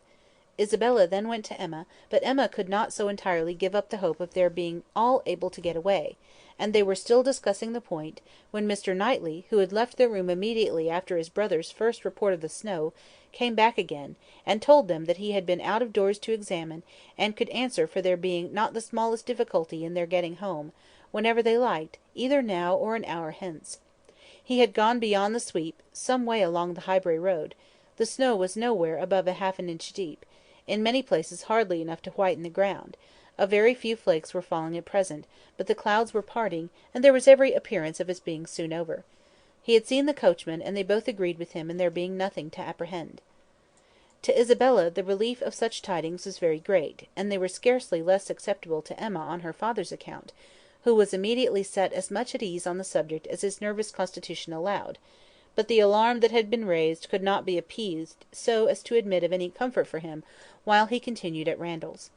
He was satisfied of there being no present danger in returning home, but no assurances could convince him that it was safe to stay; and while the others were variously urging and recommending, Mr. Knightley and Emma settled it in a few brief sentences, thus: "Your father will not be easy. Why do you not go?" "I am ready, if the others are." "Shall I ring the bell?" "Yes, do." And the bell was rung, and the carriages spoken for. A few minutes more, and Emma hoped to see one troublesome companion deposited in his own house, to get sober and cool, and the other recover his temper and happiness when this visit of hardship were over. The carriage came, and Mr. Woodhouse, always the first object on such occasions, was carefully attended to his own by Mr. Knightley and Mr. Weston; but not all that either could say could prevent some renewal of alarm at the sight of the snow which had actually fallen, and the discovery of a much darker night than he had been prepared for. He was afraid they should have a very bad drive; he was afraid poor Isabella would not like it; and there would be poor Emma in the carriage behind. He did not know what they had best do; they must keep as much together as they could; and James was talked to, and given a charge to go very slow and wait for the other carriage. Isabella stepped in after her father; John Knightley, forgetting that he did not belong to their party, stepped in after his wife very naturally; so that Emma found, on being escorted and followed into the second carriage by Mr. Elton, that the door was to be lawfully shut on them, and that they were to have a tête-à-tête drive. It would not have been the awkwardness of a moment; it would have been rather a pleasure, previous to the suspicions of this very day. She could have talked to him of Harriet, and the 3/4 of a mile would have seemed but one. But now she would rather it had not happened. She believed he had been drinking too much of Mr. Weston's good wine, and felt sure that he would want to be talking nonsense. To restrain him as much as might be, by her own manners, she was immediately preparing to speak with exquisite calmness and gravity of the weather and the night; but scarcely had she begun, scarcely had they passed the sweep gate and joined the other carriage, than she found her subject cut up, her hand seized, her attention demanded, and Mr. Elton actually making violent love to her, availing himself of the precious opportunity, declaring sentiments which must be already well known, hoping, fearing, adoring, ready to die if she refused him, but flattering himself that his ardent attachment and unequalled love and unexampled passion could not fail of having some effect; and, in short, very much resolved on being seriously accepted as soon as possible. It really was so. Without scruple, without apology, without much apparent diffidence, Mr. Elton, the lover of Harriet, was professing himself her lover. She tried to stop him, but vainly; he would go on and say it all. Angry as she was, the thought of the moment made her resolve to restrain herself when she did speak. She felt that half this folly must be drunkenness, and therefore could hope that it might belong only to the passing hour. Accordingly, with a mixture of the serious and the playful, which she hoped would best suit his half and half state, she replied, "I am very much astonished, Mr. Elton. This to me! You forget yourself; you take me for my friend. Any message to Miss Smith I shall be happy to deliver, but no more of this to me, if you please." Miss Smith! Message to Miss Smith! What could she possibly mean? And he repeated her words with such an assurance of accent, such boastful pretence of amazement, that she could not help replying with quickness, "Mr. Elton, this is the most extraordinary conduct, and I can account for it only in one way: you are not yourself, or you could not speak either to me, or of Harriet, in such a manner. Command yourself enough to say no more, and I will endeavour to forget it." But Mr. Elton had only drunk wine enough to elevate his spirits, not at all to confuse his intellects. He perfectly knew his own meaning, and having warmly protested against her suspicion as most injurious, and slightly touched upon his respect for Miss Smith as her friend, but acknowledged his wonder that Miss Smith should be mentioned at all, he resumed the subject of his own passion, and was very urgent for a favourable answer. As she thought less of his inebriety, she thought more of his inconstancy and presumption, and with fewer struggles for politeness, replied, "It is impossible for me to doubt any longer; you have made yourself too clear. Mr. Elton, my astonishment is much beyond anything I can express. After such behaviour as I have witnessed during the last month to Miss Smith, such attentions as I have been in the daily habit of observing, to be addressing me in this manner, this is an unsteadiness of character indeed, which I had not supposed possible. Believe me, sir, I am far, very far, from gratified in being the object of such professions." "Good heaven!" cried Mr. Elton, "what can be the meaning of this?" "Miss Smith! I never thought of Miss Smith in the whole course of my existence; never paid her any attentions but as your friend; never cared whether she were dead or alive, but as your friend. If she has fancied otherwise, her own wishes have misled her, and I am very sorry, extremely sorry." "But Miss Smith, indeed! Oh, Miss Woodhouse, who can think of Miss Smith when Miss Woodhouse is near? No, upon my honour, there is no unsteadiness of character. I have thought only of you. I protest against having paid the smallest attention to any one else. Everything that I have said or done, for many weeks past, has been with the sole view of marking my adoration of yourself. You cannot really, seriously doubt it. No!" in an accent meant to be insinuating. "I am sure you have seen and understood me." It would be impossible to say what Emma felt on hearing this, which of all her unpleasant sensations was uppermost. She was too completely overpowered to be immediately able to reply, and 2 moments of silence being ample encouragement for Mr. Elton's sanguine state of mind, he tried to take her hand again, as he joyously exclaimed, "Charming Miss Woodhouse, allow me to interpret this interesting silence. It confesses that you have long understood me." "No, sir," cried Emma, "it confesses no such thing. So far from having long understood you, I have been in a most complete error with respect to your views till this moment. As to myself, I am very sorry that you should have been giving way to any feelings. Nothing could be farther from my wishes. Your attachment to my friend Harriet, your pursuit of her—pursuit, it appeared, gave me great pleasure, and I have been very earnestly wishing you success. But had I supposed that she were not your attraction to Hartfield, I should certainly have thought you judged ill in making your visits so frequent. Am I to believe that you have never sought to recommend yourself particularly to Miss Smith? That you have never thought seriously of her?" "Never, madam," cried he, affronted in his turn. "Never, I assure you. I think seriously of Miss Smith! Miss Smith is a very good sort of girl, and I should be happy to see her respectably settled. I wish her extremely well, and no doubt there are men who might not object to— Everybody has their level; but as for myself, I am not, I think, quite so much at a loss. I need not so totally despair of an equal alliance as to be addressing myself to Miss Smith. No, madam, my visits to Hartfield have been for yourself only, and the encouragement I received— Encouragement! I gave you no encouragement. Sir, you have been entirely mistaken in supposing it. I have seen you only as the admirer of my friend. In no other light could you have been more to me than a common acquaintance. I am exceedingly sorry, but it is well that the mistake ends where it does." Had the same behaviour continued, Miss Smith might have been led into a misconception of your views, not being aware, probably, any more than myself, of the very great inequality which you are so sensible of. But as it is, the disappointment is single, and I trust will not be lasting. I have no thoughts of matrimony at present." He was too angry to say another word, her manner too decided to invite supplication, and in this state of swelling resentment and mutual deep mortification, they had to continue together a few minutes longer, for the fears of Mr. Woodhouse had confined them to a foot pace. If there had not been so much anger, there would have been desperate awkwardness, but their straightforward emotions left no room for the little zigzags of embarrassment.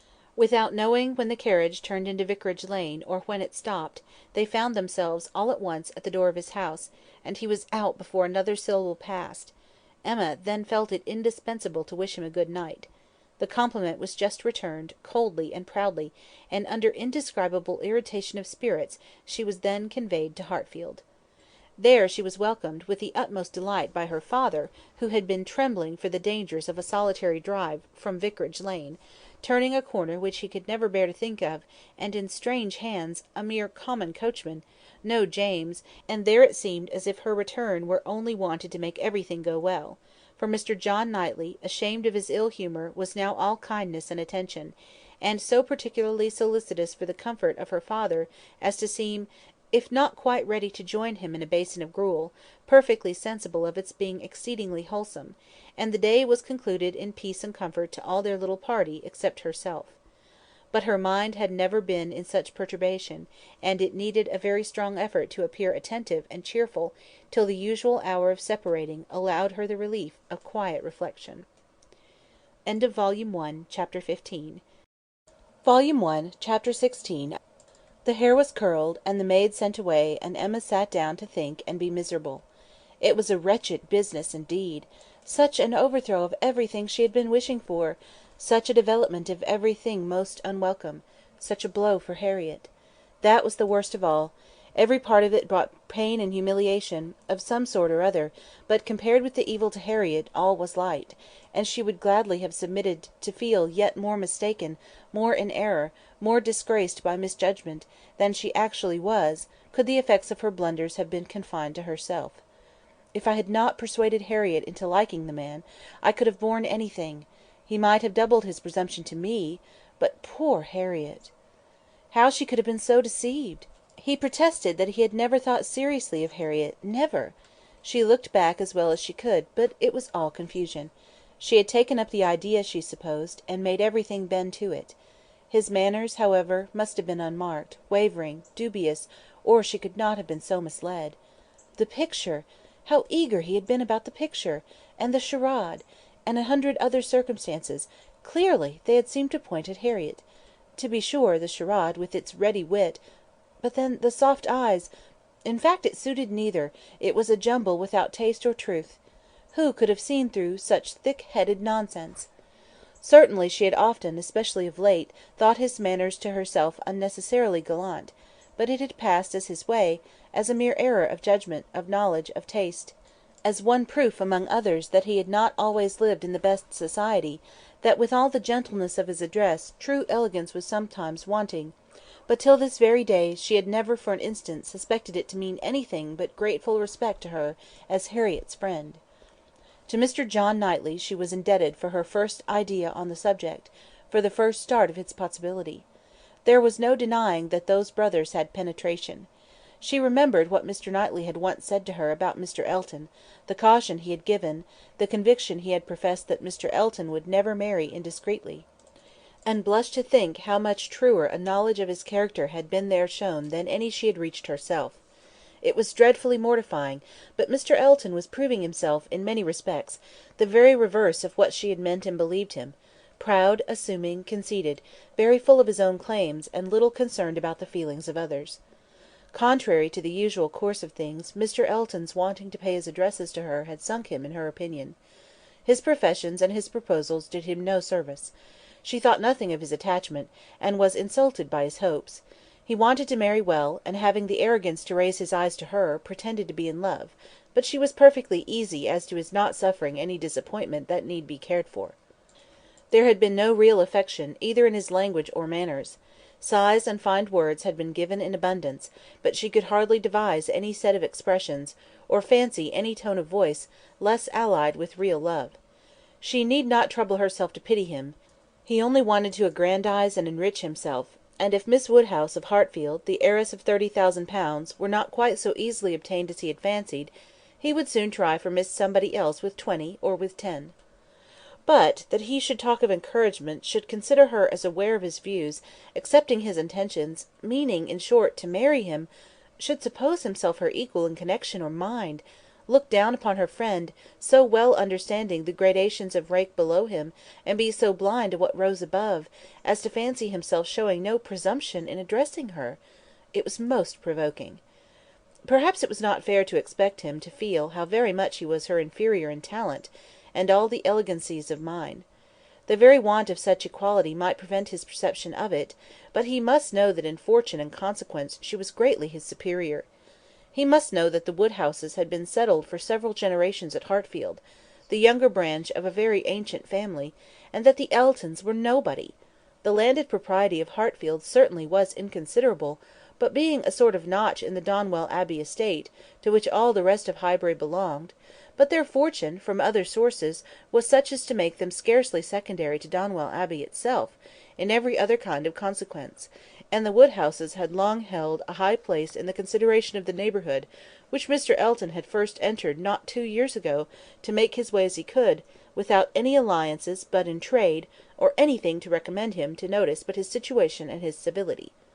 But he had fancied her in love with him; that evidently must have been his dependence; and after raving a little about the seeming incongruity of gentle manners and a conceited head, Emma was obliged in common honesty to stop and admit that her own behaviour to him had been so complaisant and obliging, so full of courtesy and attention, as, supposing her real motive unperceived, might warrant a man of ordinary observation and delicacy, like Mr. Elton, in fancying himself a very decided favourite.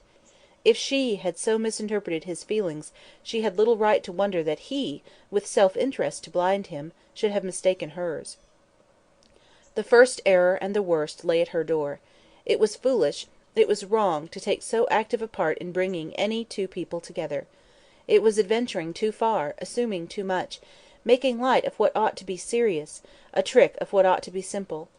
She was quite concerned and ashamed, and resolved to do such things no more. "Here have I," said she, "actually talked poor Harriet into being very much attached to this man. She might never have thought of him but for me, and certainly never would have thought of him with hope, if I had not assured her of his attachment, for she is as modest and as humble as I used to think him. Oh, that I had been satisfied with persuading her not to accept young Martin! There I was quite right.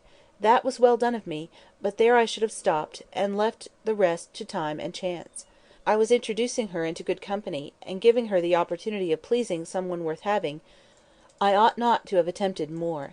But now, poor girl, her peace is cut up for some time. I have been but half a friend to her, and if she were not to feel this disappointment so very much, I am sure I have not an idea of anybody else who would be at all desirable for her. William Cox—oh no, I could not endure William Cox, a pert young lawyer." She stopped to blush and laugh at her own relapse, and then resumed a more serious, more dispiriting cogitation upon what had been, and might be, and must be. The distressing explanation she had to make to Harriet, and all that poor Harriet would be suffering, with the awkwardness of future meetings, the difficulties of continuing or discontinuing the acquaintance, of subduing feelings, concealing resentment, and avoiding éclat, were enough to occupy her in most unmirthful reflections some time longer, and she went to bed at last with nothing settled but the conviction of her having blundered most dreadfully. To youth and natural cheerfulness like Emma's, though under temporary gloom at night, the return of day will hardly fail to bring a return of spirits. The youth and cheerfulness of morning are in happy analogy, and of powerful operation, and if the distress be not poignant enough to keep the eyes unclosed, they will be sure to open to sensations of softened pain and brighter hope. Emma got up on the morrow more disposed for comfort than she had gone to bed, more ready to see alleviations of the evil before her, and to depend on getting tolerably out of it. It was a great consolation that Mr. Elton should not be really in love with her, or so particularly amiable as to make it shocking to disappoint him; that Harriet's nature should not be that of superior sort in which the feelings are most acute and retentive, and that there could be no necessity for anybody's knowing what had passed except the three principals, and especially for her father's being given a moment's uneasiness about it. These were very cheering thoughts, and the sight of a great deal of snow on the ground did her further service, for anything was welcome that might justify their all three being quite asunder at present. The weather was most favourable for her, though Christmas Day she could not go to church. Mr. Woodhouse would have been miserable had his daughter attempted it, and she was therefore safe from either exciting or receiving unpleasant and most unsuitable ideas. The ground covered with snow, and the atmosphere in that most unsettled state between frost and thaw, which is of all others the most unfriendly for exercise, every morning beginning in rain or snow, and every evening setting in to freeze, she was for many days a most honourable prisoner. No intercourse with Harriet possible but by note, no church for her on Sunday any more than on Christmas Day, and no need to find excuses for Mr. Elton's absenting himself. It was weather which might fairly confine everybody at home, and though she hoped and believed him to be really taking comfort in some society or other, it was very pleasant to have her father so well satisfied with his being all alone in his own house, too wise to stir out, and to hear him say to Mr. Knightley, whom no weather could keep entirely from them, "Ah, Mr. Knightley, why do you not stay at home like poor Mr. Elton?" These days of confinement would have been, but for her private perplexities, remarkably comfortable, as such seclusion exactly suited her brother, whose feelings must always be of great importance to his companions, and he had besides so thoroughly cleared off his ill humour at Randalls, that his amiableness never failed him during the rest of his stay at Hartfield. He was always agreeable and obliging, and speaking pleasantly of everybody. But with all the hopes of cheerfulness, and all the present comfort of delay, there was still such an evil hanging over her in the hour of explanation with Harriet, as made it impossible for Emma to be ever perfectly at ease. Volume 1, Chapter 17. Mr. and Mrs. John Knightley were not detained long at Hartfield. The weather soon improved enough for those to move who must move, and Mr. Woodhouse having, as usual, tried to persuade his daughter to stay behind with all her children, was obliged to see the whole party set off, and return to his lamentations over the destiny of poor Isabella, which poor Isabella, passing her life with those she doted on, full of their merits, blind to their faults, and always innocently busy, might have been a model of right feminine happiness. The evening of the very day on which they went brought a note from Mr. Elton to Mr. Woodhouse, a long, civil, ceremonious note, to say, with Mr. Elton's best compliments, that he was proposing to leave Highbury the following morning on his way to Bath, where, in compliance with the pressing entreaties of some friends, he had engaged to spend a few weeks, and very much regretted the impossibility he was under, from various circumstances of weather and business, of taking a personal leave of Mr. Woodhouse, of whose friendly civilities he should ever retain a grateful sense, and, had Mr. Woodhouse any commands, should be happy to attend to them. Emma was most agreeably surprised. Mr. Elton's absence just at this time was the very thing to be desired. She admired him for contriving it, though not able to give him much credit for the manner in which it was announced. Resentment could not have been more plainly spoken than in a civility to her father, from which she was so pointedly excluded. She had not even a share in his opening compliments. Her name was not mentioned, and there was so striking a change in all this, and such an ill-judged solemnity of leave-taking in his graceful acknowledgments, as she thought at first could not escape her father's suspicion. It did, however. Her father was quite taken up with the surprise of so sudden a journey, and his fears that Mr. Elton might never get safely to the end of it, and saw nothing extraordinary in his language. It was a very useful note, for it supplied them with fresh matter for thought and conversation during the rest of their lonely evening. Mr. Woodhouse talked over his alarms, and Emma was in spirits to persuade them away with all her usual promptitude. She now resolved to keep Harriet no longer in the dark. She had reason to believe her nearly recovered from her cold, and it was desirable that she should have as much time as possible for getting the better of her other complaint before the gentleman's return. She went to Mrs. Goddard's, accordingly, the very next day, to undergo the necessary penance of communication, and a severe one it was. She had to destroy all the hopes which she had been so industriously feeding, to appear in the ungracious character of the one preferred, and acknowledge herself grossly mistaken and misjudging in all her ideas on one subject, all her observations, all her convictions, all her prophecies for the last 6 weeks. The confession completely renewed her first shame, and the sight of Harriet's tears made her think that she should never be in charity with herself again. Harriet bore the intelligence very well, blaming nobody, and in everything testifying such an ingenuousness of disposition and lowly opinion of herself as must appear with particular advantage at that moment to her friend. Emma was in the humour to value simplicity and modesty to the utmost, and all that was amiable, all that ought to be attaching, seemed on Harriet's side, not her own. Harriet did not consider herself as having anything to complain of. The affection of such a man as Mr. Elton would have been too great a distinction. She could never have deserved him, and nobody but so partial and kind a friend as Miss Woodhouse would have thought it possible. Her tears fell abundantly, but her grief was so truly artless, that no dignity could have made it more respectable in Emma's eyes, and she listened to her and tried to console her with all her heart and understanding, really for the time convinced that Harriet was the superior creature of the two, and that to resemble her would be more for her own welfare and happiness than all that genius or intelligence could do. It was rather late in the day to set about being simple-minded and ignorant, but she left her with every previous resolution confirmed of being humble and discreet, and repressing imagination all the rest of her life. Her second duty now, inferior only to her father's claims, was to promote Harriet's comfort, and endeavour to prove her own affection in some better method than by match-making. She got her to Hartfield, and showed her the most unvarying kindness, striving to occupy and amuse her, and by books and conversation to drive Mr. Elton from her thoughts. Time, she knew, must be allowed for this being thoroughly done, and she could suppose herself but an indifferent judge of such matters in general, and very inadequate to sympathise in an attachment to Mr. Elton in particular, but it seemed to her reasonable that at Harriet's age, and with the entire extinction of all hope, such a progress might be made towards a state of composure by the time of Mr. Elton's return, as to allow them all to meet again in the common routine of acquaintance, without any danger of betraying sentiments or increasing them. Harriet did think him all perfection, and maintained the non-existence of anybody equal to him in person or goodness, and did in truth prove herself more resolutely in love than Emma had foreseen, but yet it appeared to her so natural, so inevitable to strive against an inclination of that sort unrequited, that she could not comprehend its continuing very long in equal force. If Mr. Elton, on his return, made his own indifference as evident and indubitable as she could not doubt he would anxiously do, she could not imagine Harriet's persisting to place her happiness in the sight or the recollection of him. Their being fixed, so absolutely fixed, in the same place, was bad for each, for all three. Not one of them had the power of removal, or of effecting any material change of society. They must encounter each other, and make the best of it. Harriet was farther unfortunate in the tone of her companions at Mrs. Goddard's, Mr. Elton being the adoration of all the teachers and great girls in the school, and it must be at Hartfield only that she could have any chance of hearing him spoken of with cooling moderation or repellent truth.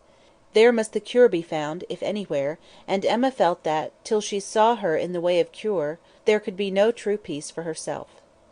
End of Volume 1, Chapter 17. Volume 1, Chapter 18 of Emma by Jane Austen. Mr. Frank Churchill did not come. When the time proposed drew near, Mrs. Weston's fears were justified in the arrival of a letter of excuse.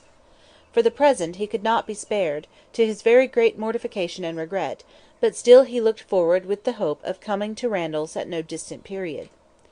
Mrs. Weston was exceedingly disappointed, much more disappointed in fact than her husband, though her dependence on seeing the young man had been so much more sober; but a sanguine temper, though for ever expecting more good than occurs, does not always pay for its hopes by any proportionate depression. It soon flies over the present failure, and begins to hope again. For half an hour Mr. Weston was surprised and sorry, but then he began to perceive that Frank's coming 2 or 3 months later would be a much better plan, better time of year, better weather, and that he would be able, without any doubt, to stay considerably longer with them than if he had come sooner. These feelings rapidly restored his comfort, while Mrs. Weston, of a more apprehensive disposition, foresaw nothing but a repetition of excuses and delays, and after all her concern for what her husband was to suffer, suffered a great deal more herself. Emma was not at this time in a state of spirits to care really about Mr. Frank Churchill's not coming, except as a disappointment at Randalls. The acquaintance at present had no charm for her. She wanted rather to be quiet, and out of temptation, but still, as it was desirable that she should appear in general like her usual self, she took care to express as much interest in the circumstance, and enter as warmly into Mr. and Mrs. Weston's disappointment, as might naturally belong to their friendship. She was the first to announce it to Mr. Knightley, and exclaimed quite as much as was necessary, or, being acting a part, perhaps rather more, at the conduct of the Churchills, in keeping him away. She then proceeded to say a good deal more than she felt, of the advantage of such an addition to their confined society in Surrey, the pleasure of looking at somebody new, the gala day at Highbury entire, which the sight of him would have made, and ending with reflections on the Churchills again, found herself directly involved in a disagreement with Mr. Knightley, and, to her great amusement, perceived that she was taking the other side of the question from her real opinion, and making use of Mrs. Weston's arguments against herself. "The Churchills are very likely in fault," said Mr. Knightley, coolly, "but I dare say he might come if he would." "I do not know why you should say so. He wishes exceedingly to come, but his uncle and aunt will not spare him." "I cannot believe that he has not the power of coming, if he made a point of it. It is too unlikely for me to believe it without proof." "How odd you are! What has Mr. Frank Churchill done, to make you suppose him such an unnatural creature?"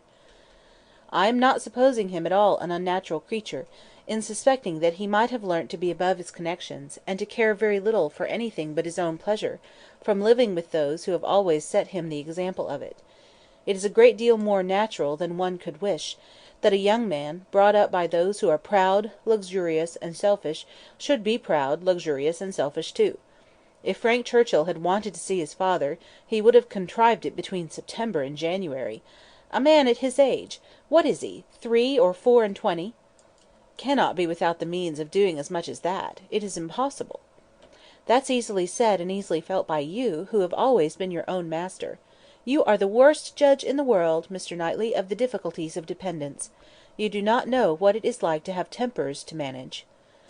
It is not to be conceived that a man of 3 or 4 and 20 should not have liberty of mind or limb to that amount. He cannot want money, he cannot want leisure. We know, on the contrary, that he has so much of both, that he is glad to get rid of them at the idlest haunts in the kingdom. We hear of him for ever at some watering place or other. A little while ago he was at Weymouth. This proves he can leave the Churchills." "Yes, sometimes he can.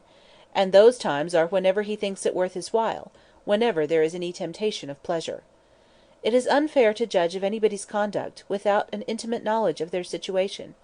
Nobody, who has not been in the interior of a family, can say what the difficulties of any individual of that family may be. We ought to be acquainted with Enscombe, and with Mrs. Churchill's temper, before we pretend to decide upon what her nephew can do. He may at times be able to do a great deal more than he can at others. There is one thing, Emma, which a man can always do, if he chooses, and that is his duty, not by manoeuvring and finessing, but by vigour and resolution. It is Frank Churchill's duty to pay this attention to his father. He knows it to be so, by his promises and messages, but if he wished to do it, it might be done. A man who felt rightly would say at once, simply and resolutely, to Mrs. Churchill, "Every sacrifice of mere pleasure you will always find me ready to make to your convenience, but I must go and see my father immediately. I know he would be hurt by my failing in such a mark of respect to him on the present occasion. I shall therefore set off to-morrow." If he would say that to her at once, in the tone of decision becoming a man, there would be no opposition made to his going. "No," said Emma, laughing, "but perhaps there might be some made to his coming back again. Such language for a young man entirely dependent to use! Nobody but you, Mr. Knightley, would imagine it possible. But you have not an idea of what is requisite in situations directly opposite to your own. Mr. Frank Churchill to be making such a speech as that to the uncle and aunt who have brought him up, and are to provide for him! Standing up in the middle of the room, I suppose, and speaking as loud as he could! How can you imagine such conduct practicable?" "Depend upon it, Emma, a sensible man would find no difficulty in it. He would feel himself in the right, and the declaration, made, of course, as a man of sense would make it in a proper manner, would do him more good, raise him higher, fix his interest stronger with the people he depended on, than all that a line of shifts and expedients can ever do. Respect would be added to affection. They would feel that they could trust him, that the nephew who had done rightly by his father would do rightly by them, for they know, as well as he does, as well as all the world must know, that he ought to pay this visit to his father, and while meanly exerting their power to delay it, are in their hearts not thinking the better of him for submitting to their whims. Respect for right conduct is felt by everybody. If he would act in this sort of manner, on principle, consistently, regularly, their little minds would bend to his." "I rather doubt that. You are very fond of bending little minds; but where little minds belong to rich people in authority, I think they have a knack of swelling out, till they are quite as unmanageable as great ones. I can imagine that if you, as you are, Mr. Knightley, were to be transported and placed all at once in Mr. Frank Churchill's situation, you would be able to say and do just what you have been recommending for him, and it might have a very good effect. The Churchills might not have a word to say in return, but then you would have no habits of early obedience and long observance to break through. To him who has, it might not be so easy to burst forth at once into perfect independence, and set all their claims on his gratitude and regard at naught. He might have as strong a sense of what would be right as you can have, without being so equal, under particular circumstances, to act up to do it. Then it would not be so strong a sense. If it failed to produce equal exertion, it could not be an equal conviction. Oh, the difference of situation and habit! I wish you would try to understand what an amiable young man may be likely to feel in directly opposing those, whom as a child and boy he has been looking up to all his life. Our amiable young man is a very weak young man, if this be the first occasion of his carrying through a resolution to do right against the will of others. It ought to have been a habit with him by this time, of following his duty, instead of consulting expediency. I can allow for the fears of the child, but not of the man. As he became rational, he ought to have roused himself and shaken off all that was unworthy in their authority. He ought to have opposed the first attempt on their side to make him slight his father. Had he begun as he ought, there would be no difficulty now. "We shall never agree about him," cried Emma, "but that is nothing extraordinary. I have not the least idea of his being a weak young man. I feel sure that he is not. Mr. Weston would not be so blind to folly, though in his own son, but he is very likely to have a more yielding, complying, mild disposition than would suit your notions of man's perfection. I dare say he has, and though it may cut him off from some advantages, it will secure him many others." "Yes, all the advantages of sitting still when he ought to move, and of leading a life of mere idle pleasure, and fancying himself extremely expert in finding excuses for it.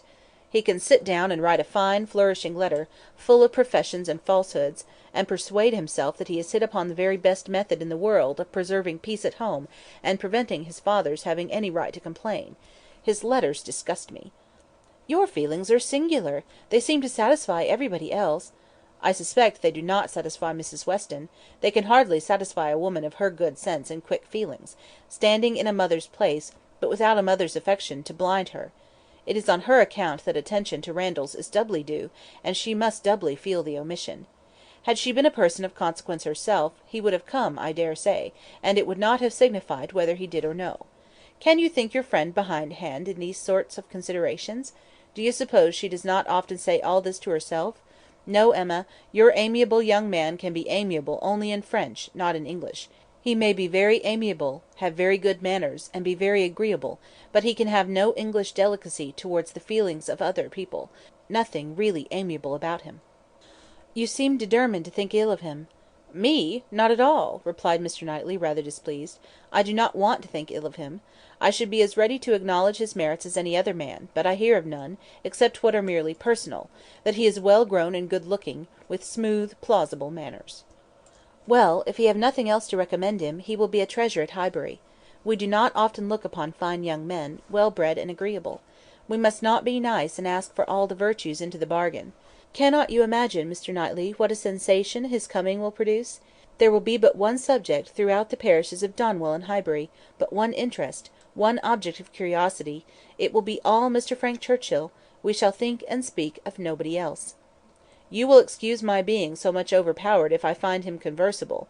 I shall be glad of his acquaintance, but if he is only a chattering coxcomb, he will not occupy much of my time or thoughts. My idea of him is, that he can adapt his conversation to the taste of everybody, and has the power as well as the wish of being universally agreeable. To you he will talk of farming, to me of drawing or music, and so on to everybody, having that general information on all subjects which will enable him to follow the lead, or take the lead, just as propriety may require, and to speak extremely well on each. That is my idea of him." "And mine," said Mr. Knightley, warmly, "is that, if he turn out anything like it, he will be the most insufferable fellow breathing. What! at 23 to be the king of his company, the great man, the practised politician, who is to read everybody's character, and make everybody's talents conduce to the display of his own superiority; to be dispensing his flatteries around, that he may make all appear like fools compared with himself. My dear Emma, your own good sense could not endure such a puppy when it came to the point." "I will say no more about him," cried Emma. "You turn everything to evil. We are both prejudiced, you against, I for him, and we have no chance of agreeing till he is really here." "Prejudiced! I am not prejudiced." "But I am, very much, and without being at all ashamed of it. My love for Mr. and Mrs. Weston gives me a decided prejudice in his favour." "He is a person I never think of from one month's end to another," said Mr. Knightley, with a degree of vexation, which made Emma immediately talk of something else, though she could not comprehend why he should be angry. To take such a dislike to a young man, only because he appeared to be of a different disposition from himself, was unworthy the real liberality of mind which she was always used to acknowledge in him; for with all the high opinion of himself, which she had often laid to his charge, she had never before for a moment supposed it could make him unjust to the merit of another.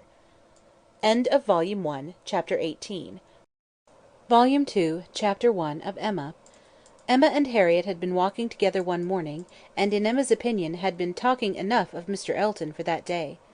She could not think that Harriet's solace or her own sins required more, and she was therefore industriously getting rid of the subject as they returned; but it burst out again when she thought that she had succeeded, and after speaking some time of what the poor must suffer in winter, and receiving no other answer than a very plaintive "Mr. Elton is so good to the poor," she found something else must be done. They were just approaching the house where lived Mrs. and Miss Bates. She determined to call upon them and seek safety in numbers. There was always sufficient reason for such an attention; Mrs. and Miss Bates loved to be called on, and she knew she was considered, by the very few who presumed ever to see imperfection in her, as rather negligent in that respect, and as not contributing what she ought to the stock of their scanty comforts. She had had many a hint from Mr. Knightley, and some from her own heart, as to her deficiency, but none were equal to counteract the persuasion of its being very disagreeable, a waste of time, tiresome women, and all the horror of being in danger of falling in with the second rate and third rate of Highbury, who were calling on them for ever, and therefore she seldom went near them. But now she made the sudden resolution of not passing their door without going in, observing, as she proposed it to Harriet, that, as well as she could calculate, they were just now quite safe from any letter from Jane Fairfax. The house belonged to people in business. Mrs. and Miss Bates occupied the drawing-room floor, and there, in the very moderate-sized apartment, which was everything to them, the visitors were most cordially and even gratefully welcomed. The quiet, neat old lady, who with her knitting was seated in the warmest corner, wanting even to give up her place to Miss Woodhouse, and her more active, talking daughter, almost ready to overpower them with care and kindness, thanks for their visit, solicitude for their shoes, anxious inquiries after Mr. Woodhouse's health, cheerful communications about her mother's, and sweet cake from the buffet. Mrs. Cole had just been there, just called in for 10 minutes, and had been so good as to sit an hour with them, and she had taken a piece of cake and been so kind as to say she liked it very much, and therefore she hoped Miss Woodhouse and Miss Smith would do them the favour to eat a piece too. The mention of the Coles was sure to be followed by that of Mr. Elton. There was intimacy between them, and Mr. Cole had heard from Mr. Elton since his going away. Emma knew what was coming; they must have the letter over again, and settle how long he had been gone, and how much he was engaged in company, and what a favourite he was wherever he went, and how full the Master of Ceremonies' ball had been; and she went through it very well, with all the interest and all the commendation that could be requisite, and always putting forward to prevent Harriet's being obliged to say a word. This she had been prepared for when she entered the house, but meant, having once talked him handsomely over, to be no farther incommoded by any troublesome topic, and to wander at large amongst all the mistresses and misses of Highbury, and their card parties. She had not been prepared to have Jane Fairfax succeed Mr. Elton, but he was actually hurried off by Miss Bates; she jumped away from him at last abruptly to the Coles, to usher in a letter from her niece. "Oh, yes, Mr. Elton, I understand, certainly as to dancing. Mrs. Cole was telling me that dancing at the rooms at Bath was. Mrs. Cole was so kind as to sit some time with us, talking of Jane, for as soon as she came in, she began inquiring after her. Jane is so very great a favourite there. Whenever she is with us, Mrs. Cole does not know how to show her kindness enough, and I must say that Jane deserves it as much as anybody can. And so she began inquiring after her directly, saying, 'I know you cannot have heard from Jane lately, because it is not her time for writing,' and when I immediately said, 'But indeed we have; we had a letter this very morning,' I did not know that I ever saw anybody more surprised. 'Have you, upon your honour?' said she. 'Well, that is quite unexpected. Do let me hear what she says.' Emma's politeness was at hand directly, to say, with smiling interest, 'Have you heard from Miss Fairfax so lately? I am extremely happy. I hope she is well?' 'Thank you, you are so kind,' replied the happily deceived aunt, while eagerly hunting for the letter. 'Oh, here it is. I was sure it could not be far off, but I had put my huswife upon it, you see, without being aware, and so it was quite hid; but I had it in my hand so very lately that I was almost sure it must be on the table. I was reading it to Mrs. Cole, and since she went away, I was reading it again to my mother, for it is such a pleasure to her, a letter from Jane, that she can never hear it often enough; so I knew it could not be far off, and here it is, only just under my housewife. And since you are so kind as to wish to hear what she says. But first of all, I really must, in justice to Jane, apologise for her writing so short a letter, only 2 pages, you see, hardly 2, and in general she fills the whole paper and crosses half. My mother often wonders that I can make it out so well. She often says, when the letter is first opened, 'Well, Hetty, now I think you will be put to it to make out all that checker work,' don't you, ma'am? And then I tell her, I am sure she would contrive to make it out herself, if she had nobody to do it for her, every word of it. I am sure she would pore over it till she had made out every word. And indeed, though my mother's eyes are not so good as they were, she can see amazingly well still, thank God, with the help of spectacles. My mother's eyes are really very good indeed. Jane often says when she is here, 'I am sure, grandmamma, you must have had very strong eyes to see as you do, and so much fine work as you have done too. I only wish my eyes may last me as well.'"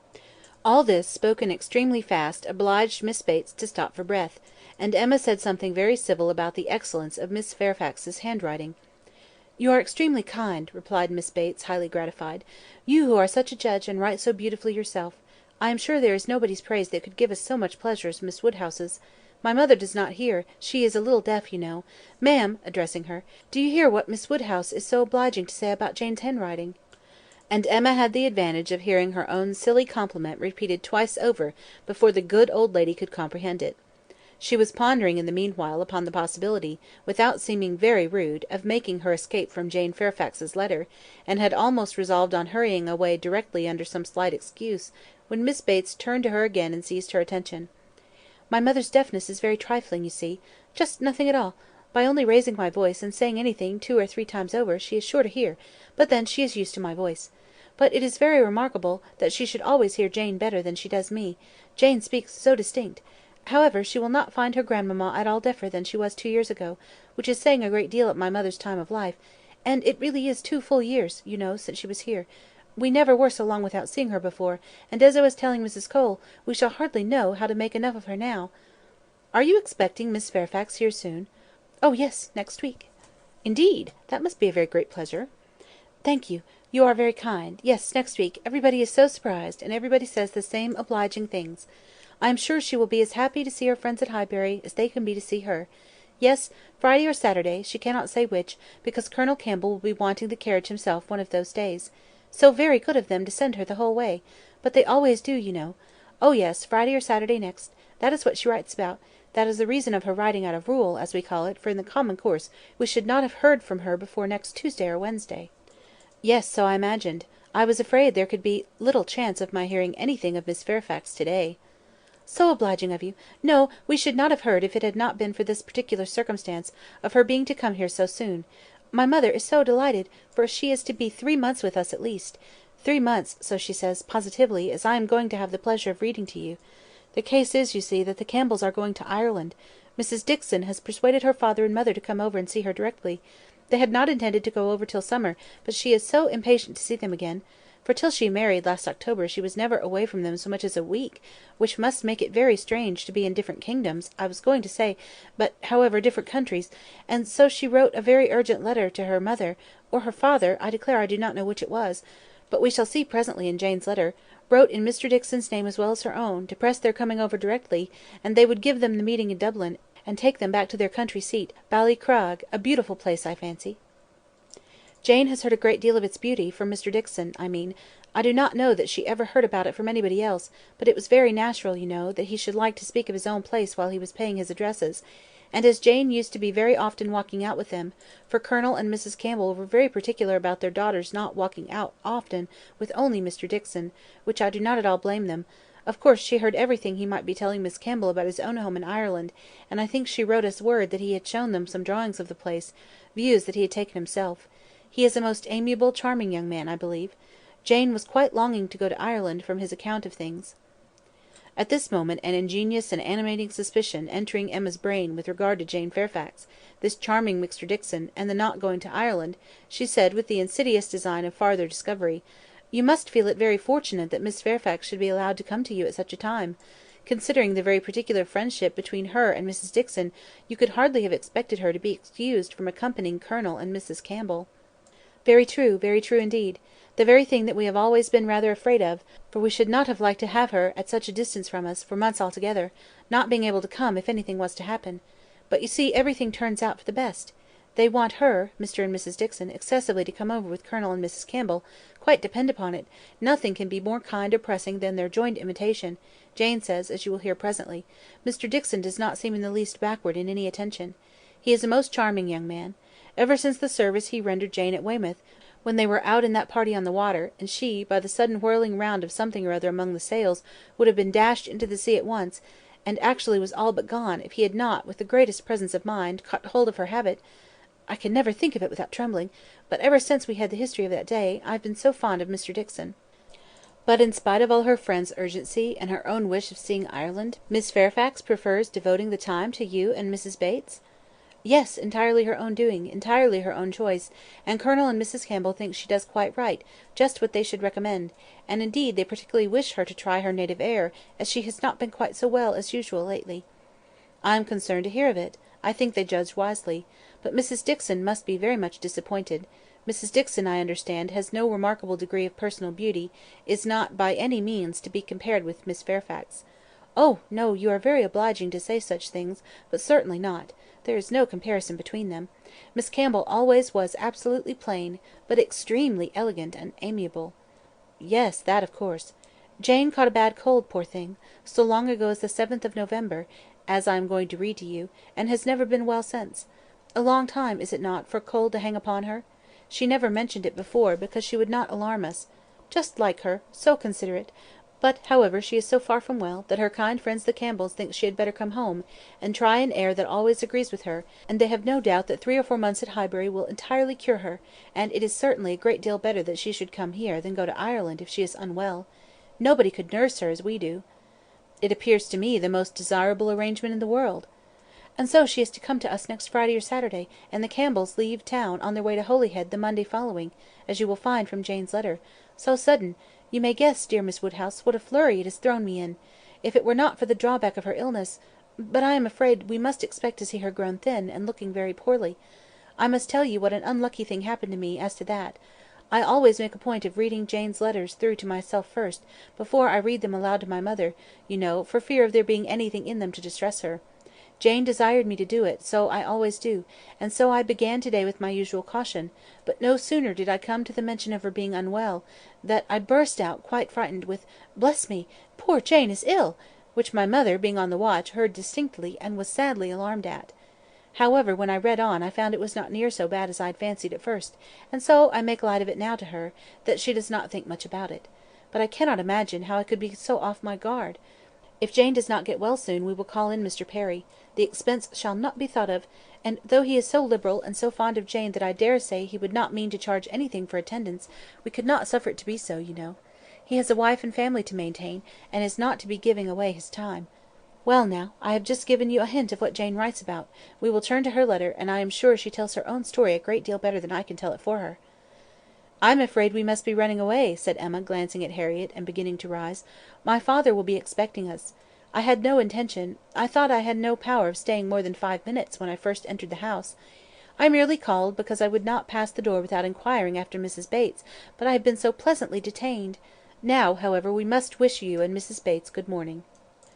And not all that could be urged to detain her succeeded. She regained the street, happy in this, that though much had been forced on her against her will, though she had in fact heard the whole substance of Jane Fairfax's letter, she had been able to escape the letter itself.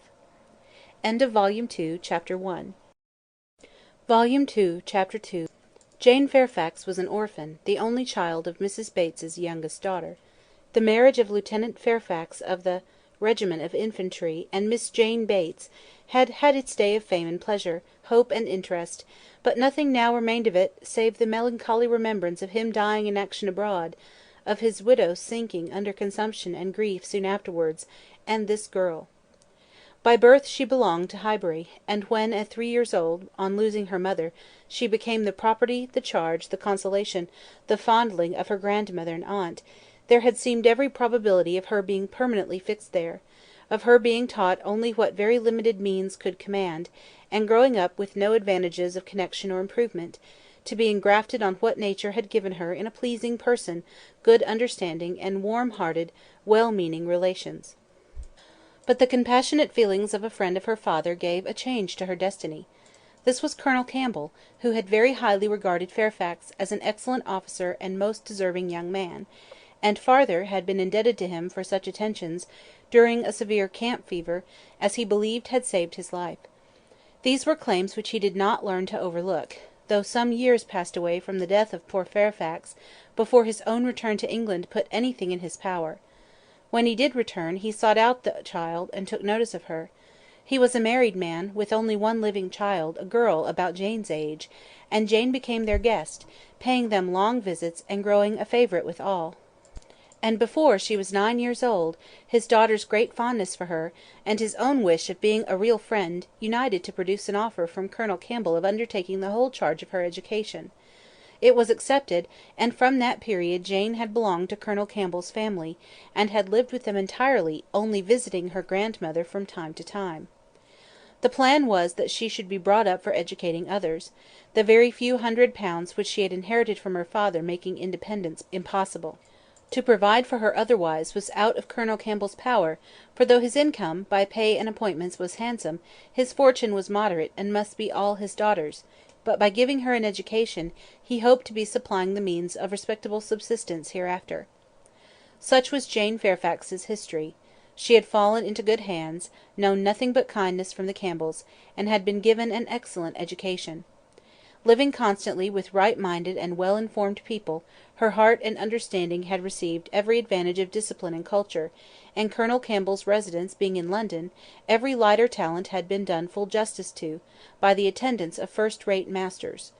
Her disposition and abilities were equally worthy of all that friendship could do, and at 18 or 19 she was, as far as such an early age can be qualified for the care of children, fully competent to the office of instruction herself. but she was too much beloved to be parted with.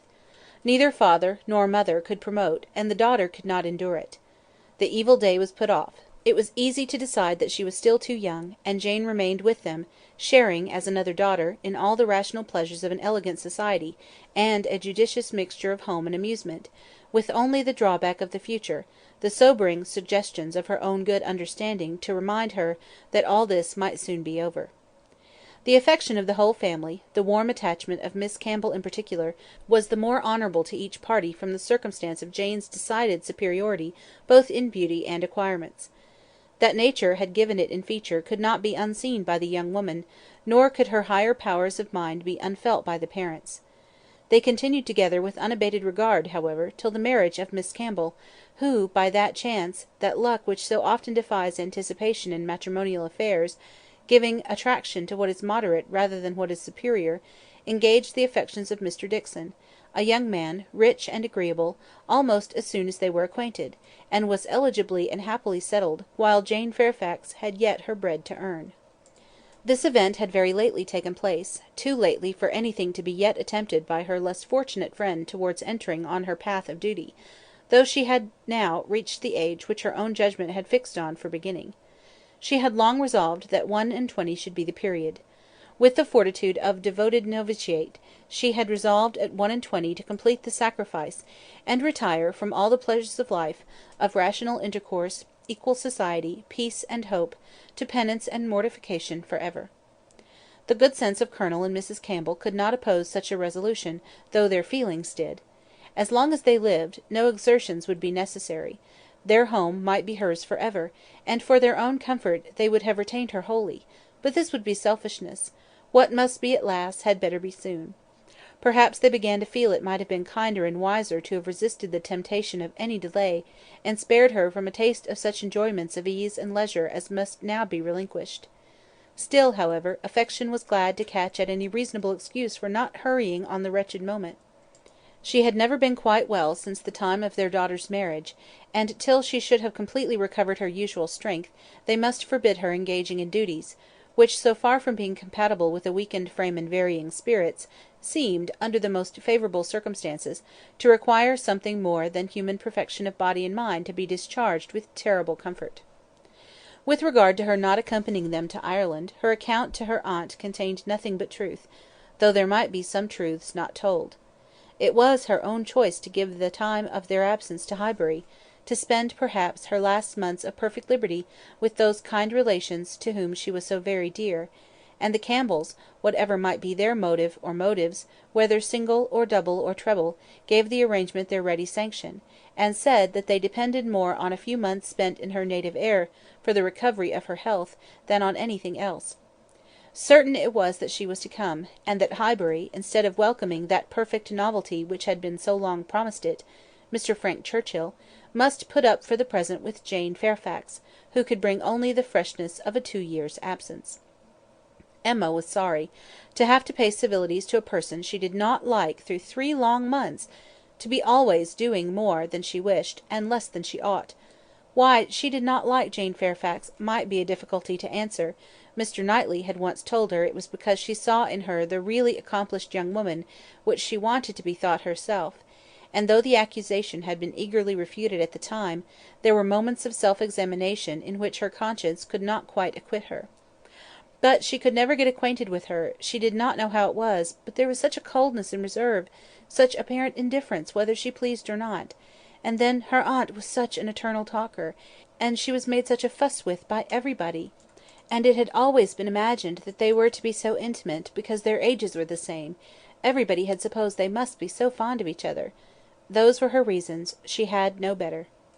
It was a dislike so little just, every imputed fault was so magnified by fancy, that she never saw Jane Fairfax for the first time after any considerable absence, without feeling that she had injured her; and now, when the due visit was paid, on her arrival, after a 2 years' interval, she was particularly struck with the very appearance and manners, which for those 2 whole years she had been depreciating.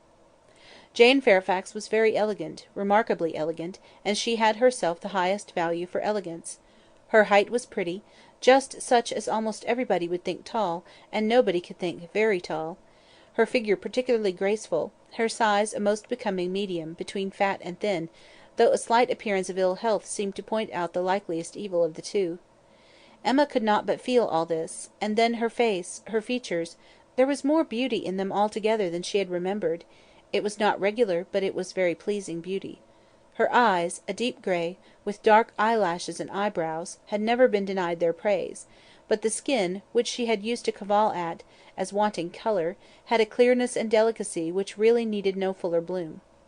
It was a style of beauty, of which elegance was the reigning character, and, as such, she must in honour by all her principles admire it; elegance, which, whether of person or mind, she saw so little in Highbury.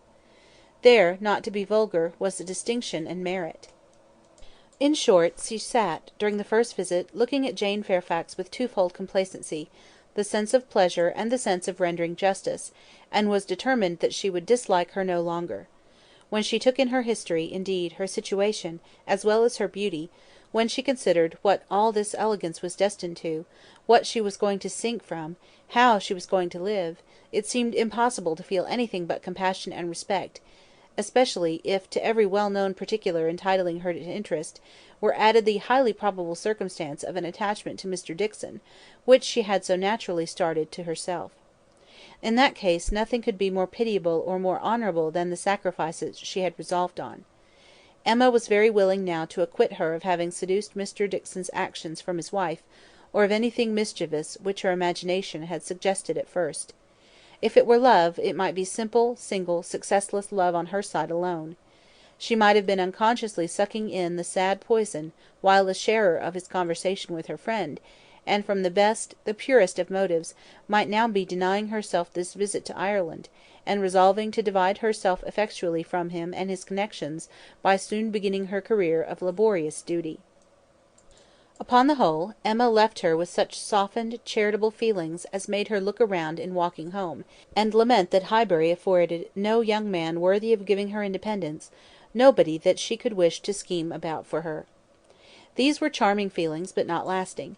Before she had committed herself by any public profession of eternal friendship for Jane Fairfax, or done more towards a recantation of past prejudices and errors, than saying to Mr. Knightley, "She certainly is handsome, she is better than handsome," Jane had spent an evening at Hartfield with her grandmother and aunt, and everything was relapsing much into its usual state. Former provocations reappeared. The aunt was as tiresome as ever, more tiresome, because anxiety for her health was now added to admiration of her powers, and they had to listen to the description of exactly how little bread and butter she ate for breakfast, and how small a slice of mutton for dinner, as well as to see exhibitions of new caps and new work bags for her mother and herself, and Jane's offences rose again. They had music, Emma was obliged to play, and the thanks and praise, which necessarily followed, appeared to her an affectation of candour, an air of greatness, meaning only to show off in higher style her own very superior performance. She was, besides, which was the worst of all, so cold, so cautious. There was no getting at her real opinion. Wrapped up in a cloak of politeness, she seemed determined to hazard nothing. She was was suspiciously reserved. If anything could be more, where all was most, she was more reserved on the subject of Weymouth and the Dixons than anything. She seemed bent on giving no real insight into Mr. Dixon's character, or her own value for his company, or opinion of the suitableness of the match. It was all general approbation and smoothness, nothing delineated or distinguished. It did her no service, however. Her caution was thrown away. Emma saw its artifice, and returned to her first surmises. There probably was something more to conceal than her own preference. Mr. Dixon, perhaps, had been very near changing one friend for the other, or been fixed only to Miss Campbell for the sake of the future £12,000. The like reserve prevailed on other topics. She and Mr. Frank Churchill had been at Weymouth at the same time. It was known that they were a little acquainted, but not a syllable of real information could Emma procure as to what he truly was. Was he handsome? She believed he was reckoned a very fine young man. Was he agreeable? He was generally thought so. Did he appear a sensible young man, a young man of information? At a watering place, or in a common London acquaintance, it was difficult to decide on such points. Manners were all that could be safely judged of, under a much longer knowledge than they had had yet of Mr. Churchill. She believed everybody found his manners pleasing. Emma could not forgive her. Volume 2, Chapter 3 of Emma could not forgive her, but as neither provocation nor resentment were discerned by Mr. Knightley, who had been of the party, and had seen only proper attention and pleasing behaviour on each side, he was expressing the next morning, being at Hartfield again on business with Mr. Woodhouse, his approbation of the whole, not so openly as he might have done had her father been out of the room, but speaking plain enough to be very intelligible to Emma. He had been used to think her unjust to Jane, and had now great pleasure in marking an improvement. "A very pleasant evening," he began, as soon as Mr. Woodhouse had been talked into what was necessary, told that he understood, and the papers swept away; "particularly pleasant. You and Miss Fairfax gave us some very good music. I do not know a more luxurious state, sir, than sitting at one's ease to be entertained a whole evening by two such young women, sometimes with music and sometimes with conversation. I am sure Miss Fairfax must have found the evening pleasant, Emma. You left nothing undone. I was glad you made her play so much, for having no instrument at her grandmother's, it must have been a real indulgence." "I am happy you approved," said Emma, smiling; "but I hope I am not often deficient in what is due to guests at Hartfield." "No, my dear," said her father instantly, "that I am sure you are not. There is nobody half so attentive and civil as you are. If anything, you are too attentive. The muffin last night, if it had been handed round once, I think it would have been enough." "No," said Mr. Knightley, nearly at the same time, "you are not often deficient; not often deficient either in manner or comprehension. I think you understand me, therefore." An arch look expressed, "I understand you well enough," but she said only, "Miss Fairfax is reserved." "I always told you she was, a little; but you will soon overcome all that part of her reserve which ought to be overcome, all that has its foundation in diffidence. What arises from discretion must be honoured." "You think her diffident. I do not see it." "My dear Emma," said he, moving from his chair into one close by her, "you are not going to tell me, I hope, that you had not a pleasant evening?" "Oh, no, I was pleased with my own perseverance in asking questions, and amused to think how little information I obtained." "I am disappointed," was his only answer. "I hope everybody had a pleasant evening," said Mr. Woodhouse in his quiet way. "I had. Once I felt the fire rather too much, but then I moved back my chair a little, a very little, and it did not disturb me. Miss Bates was very chatty and good humoured, as she always is, though she speaks rather too quick. However, she is very agreeable, and Mrs. Bates too, in a different way. I like old friends, and Miss Jane Fairfax is a very pretty sort of young lady, a very pretty and a very well behaved young lady indeed. She must have found the evening agreeable, Mr. Knightley, because she had Emma." "True, sir, and Emma because she had Miss Fairfax." Emma saw his anxiety, and wishing to appease it, at least for the present, said, and with a sincerity which no one could question, "She is a sort of elegant creature that one cannot keep one's eyes away from. I am always watching her to admire, and I do pity her from my heart." Mr. Knightley looked as if he were more gratified than he cared to express, and before he could make any reply, Mr. Woodhouse, whose thoughts were on the Bateses, said, "It is a great pity that their circumstances should be so confined, a great pity indeed. And I have often wished, but it is so little one can venture to do, small trifling presents of anything uncommon. Now we have killed a porker, and Emma thinks of sending them a loin or a leg. It is very small and delicate; Hartfield pork is not like any other pork, but still it is pork; and my dear Emma, unless one could be sure of their making it into steaks, nicely fried as ours are fried, without the smallest grease, and not roasted, for no stomach can bear roast pork, I think we had better send the leg. Do you not think so, my dear?" "My dear papa, I sent the whole hind quarter. I knew you would wish it. There will be the leg to be salted, you know, which is so very nice, and the loin to be dressed directly in any manner they like." "That's right, my dear, very right. I had not thought of it before, but that is the best way. They must not oversalt the leg, and then if it is not oversalted, and if it is very thoroughly boiled, just as Searle boils ours, and eaten very moderately of, with a boiled turnip, and a little carrot or parsnip, I do not consider it unwholesome." "Emma," said Mr. Knightley presently, "I have a piece of news for you. You like news, and I heard an article on my way hither that I think will interest you." "News! Oh, yes, I always like news. What is it? Why do you smile so? Where did you hear it? At Randall's?" He had time only to say, "No, not at Randall's. I have not been near Randall's," when the door was thrown open, and Miss Bates and Miss Fairfax walked into the room. Full of thanks and full of news, Miss Bates knew not which to give quickest. Mr. Knightley soon saw that he had lost his moment, and that not another syllable of communication could rest with him. "Oh, my dear sir, how are you this morning? My dear Miss Woodhouse, I come quite overpowered. Such a beautiful hind quarter of pork! You are too bountiful. Have you heard the news? Mr. Elton is going to be married." Emma had not time even to think of Mr. Elton, and she was so completely surprised that she could not avoid a little start, and a little blush at the sound. "There is my news. I thought it would interest you," said Mr. Knightley, with a smile which implied a conviction of some part of what had passed between them. "But where could you hear it?" cried Miss Bates. "Where could you possibly hear it, Mr. Knightley? For it is not 5 minutes since I received Mrs. Cole's note. No, it cannot be more than 5, or at least 10, for I had got my bonnet and spencer on, just ready to come out. I was only gone down to speak to Patty again about the pork. Jane was standing in the passage, were you not, Jane? For my mother was so afraid that we had not any salting pan large enough. So I said I would go down and see, and Jane said, 'Shall I go down instead? For I think you have a little cold, and Patty has been washing the kitchen.' 'Oh, my dear,' said I. Well, and just then came the note. A Miss Hawkins, that's all I know, a Miss Hawkins of Bath. But, Mr. Knightley, how could you possibly have heard it? For the very moment Mr. Cole told Mrs. Cole of it, she sat down and wrote to me. A Miss Hawkins—" "I was with Mr. Cole on business an hour and a half ago. He had just read Elton's letter as I was shown in, and handed it to me directly." "Well, that is quite—I suppose there never was a piece of news more generally interesting. My dear sir, you really are too bountiful.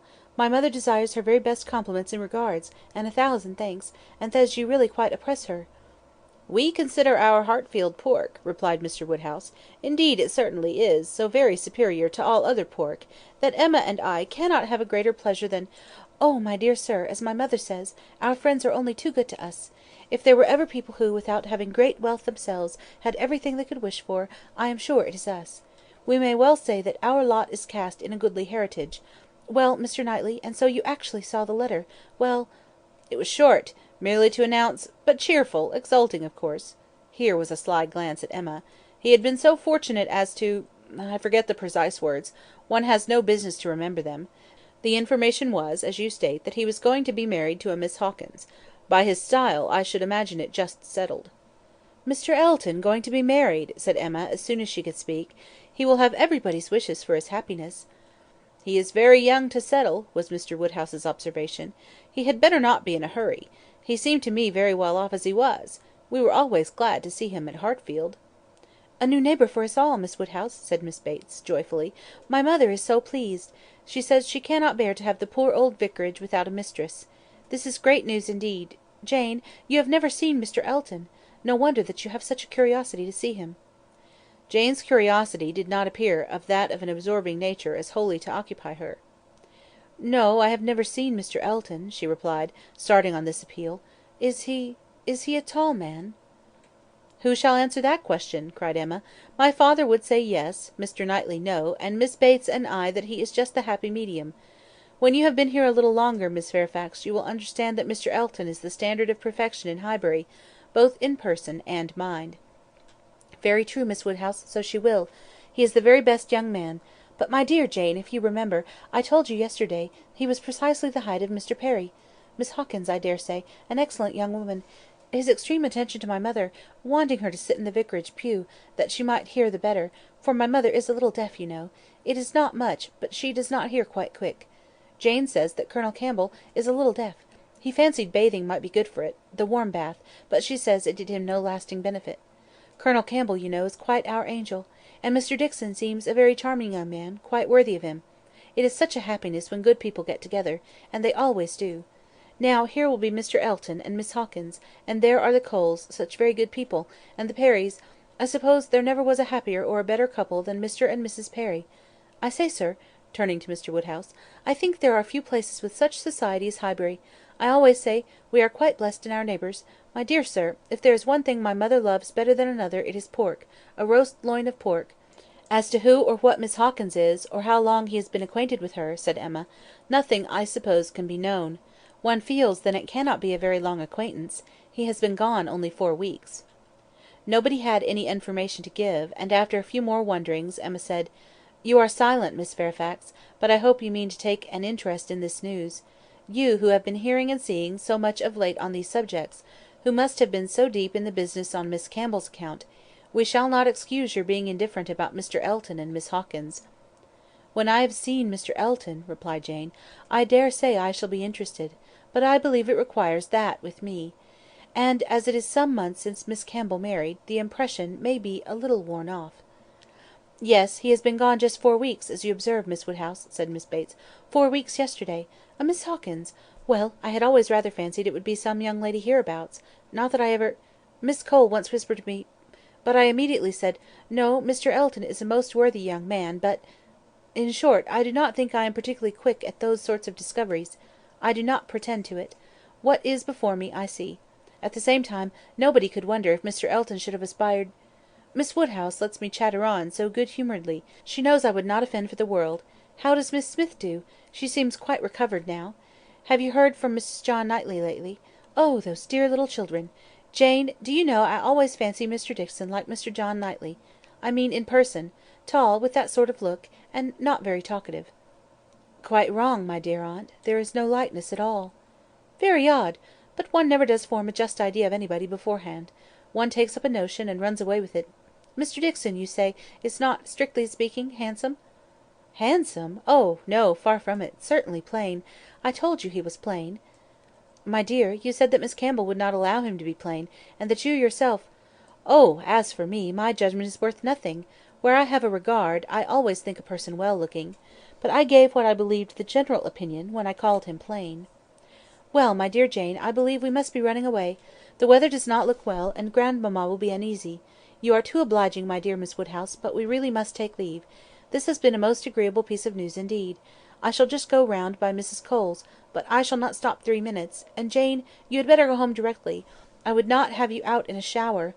We think she is the better for Highbury already. Thank you, we do indeed. I shall not attempt calling on Mrs. Goddard, for I really do not think she cares for anything but boiled pork; when we dress the leg it will be another thing. Good morning to you, my dear sir. Oh, Mr. Knightley is coming too. Well, that is so very— I am sure if Jane is tired, you will be so kind as to give her your arm. Mr. Elton and Miss Hawkins. Good morning to you." Emma, alone with her father, had half her attention wanted by him while he lamented that young people would be in such a hurry to marry, and to marry strangers too, and the other half she could give to her own view of the subject. It was to herself an amusing and a very welcome piece of news, as proving that Mr. Elton could not have suffered long; but she was sorry for Harriet. Harriet must feel it, and all that she could hope was, by giving the first information herself, to save her from hearing it abruptly from others. It was now about the time that she was likely to call. If she were to meet Miss Bates on her way! And upon its being to rain, Emma was obliged to expect that the weather would be detaining her at Mrs. Goddard's, and that the intelligence would undoubtedly rush upon her without preparation. The shower was heavy but short, and it had not been over 5 minutes, when in came Harriet, with just the heated, agitated look which hurrying thither with a full heart was likely to give, and the "Oh, Miss Woodhouse, what do you think has happened?" which instantly burst forth, had all the evidence of corresponding perturbation. As the blow was given, Emma felt that she could not show greater kindness than in listening, and Harriet, unchecked, ran eagerly through what she had to tell. She had set out for Mrs. Goddard's half an hour ago. She had been afraid it would rain. She had been afraid it would pour down every moment; but she thought she might get to Hartfield first. She had hurried on as fast as possible; but then, as she was passing by the house where a young woman was making up a gown for her, she thought she would just step in and see how it went on; and though she did not seem to stay half a moment there, soon after she came out it began to rain, and she did not know what to do; so she ran on directly, as fast as she could, and took shelter at Ford's. Ford's was the principal woollen draper, linen draper, and haberdasher's shop united, the shop first in size and fashion in the place; and so, there she had sat, without an idea of anything in the world, full 10 minutes, perhaps, when all of a sudden who should come in? To be sure, it was so very odd! But they always dealt at Ford's. Who should come in but Elizabeth Martin and her brother! Dear Miss Woodhouse, only think! I thought I should have fainted. I did not know what to do. I was sitting near the door; Elizabeth saw me directly, but he did not; he was busy with the umbrella. I am sure she saw me, but she looked away directly, and took no notice, and they both went to quite the farther end of the shop, and I kept sitting near the door. Oh, dear, I was so miserable! I am sure I must have been as white as my gown. I could not go away, you know, because of the rain; but I did so wish myself anywhere in the world but there. Oh, dear Miss Woodhouse! Well, at last, I fancy, he looked round and saw me, for instead of going on with her buyings, they began whispering to one another. I am sure they were talking of me, and I could not help thinking that he was persuading her to speak to me. Do you think he was, Miss Woodhouse? For presently she came forward, came quite up to me, and asked how I did, and seemed ready to shake hands if I would. She did not do any of it in the same way that she used. I could see she was altered. But, however, she seemed to try to be very friendly, and we shook hands, and stood talking some time, but I know no more what I said. I was in such a tremble. I remember she said she was sorry we never met now, which I thought almost too kind. Dear Miss Woodhouse, I was absolutely miserable. By that time it was beginning to hold up, and I was determined that nothing should stop me from getting away, and then, only think! I found he was coming up towards me too, slowly, you know, and as if he did not know quite what to do. And so he came and spoke, and I answered, and I stood for a minute, feeling dreadfully, you know, one can't tell how, and then I took courage, and said it did not rain, and I must go, and so off I set, and I had not got 3 yards from the door when he came after me, only to say, if I was going to Hartfield, he thought I had much better go round by Mr. Cole's stables, for I should find the near way quite floated by this rain. Oh, dear, I thought it would have been the death of me, so I said I was very much obliged to him, you know I could not do less, and then he went back to Elizabeth, and I came round by the stables. I believe I did, but I hardly knew where I was, or anything about it. Oh, Miss Woodhouse, I would rather done anything than have it happened, and yet, you know, there was a sort of satisfaction in seeing him behave so pleasantly and so kindly. And Elizabeth too. Oh, Miss Woodhouse, do talk to me and make me comfortable again." Very sincerely did Emma wish to do so, but it was not immediately in her power. She was obliged to stop and think. She was not thoroughly comfortable herself. The young man's conduct, and his sister's, seemed the result of real feeling, and she could not but pity them. As Harriet described it, there had been an interesting mixture of wounded affection and genuine delicacy in their behaviour. But she had believed them to be well-meaning, worthy people before, and what difference did this make in the evils of the connection? It was folly to be disturbed by it. Of course, he must be sorry to lose her; they must all be sorry. Ambition, as well as love, had probably been mortified. They might all have hoped to rise by Harriet's acquaintance; and besides, what was the value of Harriet's description?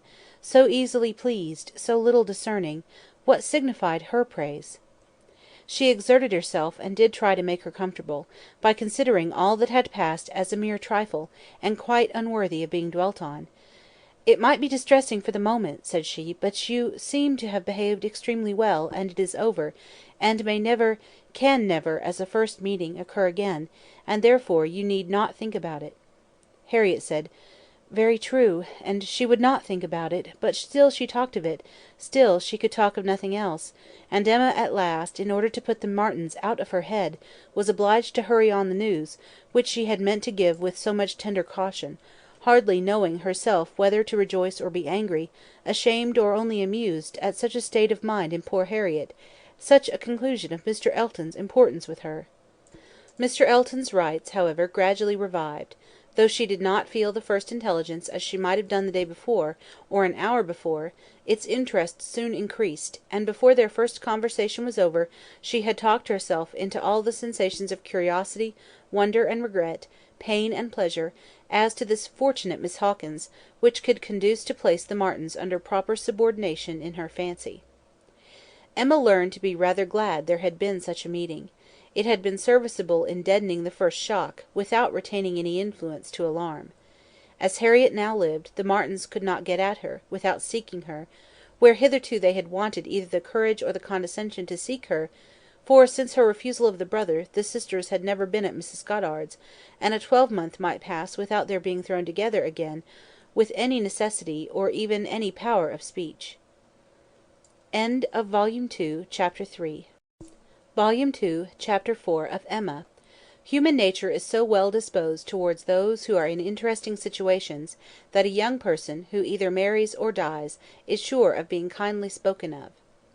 A week had not passed since Miss Hawkins's name was first mentioned in Highbury, before she was, by some means or other, discovered to have every recommendation of person and mind, to be handsome, elegant, highly accomplished, and perfectly amiable; and when Mr. Elton himself arrived to triumph in his happy prospects, and to circulate the fame of her merits, there was very little more for him to do, than to tell her Christian name, and say whose music she principally played. Mr. Elton returned, a very happy man.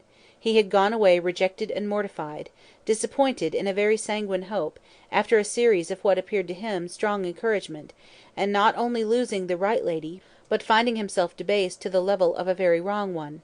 He had gone away deeply offended; he came back engaged to another, and to another as superior of course to the first, as under such circumstances what is gained always is to what is lost. He came back gay and self satisfied, eager and busy, caring nothing for Miss Woodhouse, and defying Miss Smith. The charming Augusta Hawkins, in addition to all the usual advantages of perfect beauty and merit, was in possession of an independent fortune, of so many thousands as would always be called 10, a point of some dignity, as well as some convenience; the story well told, he had not thrown himself away; he had gained a woman of £10,000 or thereabouts, and he had gained her with such delightful rapidity; the first hour of introduction had been so very soon followed by distinguishing notice; the history which he had to give Mrs. Cole of the rise and progress of the affair was so glorious, the steps so quick, from the accidental rencontre to the dinner at Mr. Green's, and the party at Mrs. Brown's, smiles and blushes rising in importance, with consciousness and agitation richly scattered.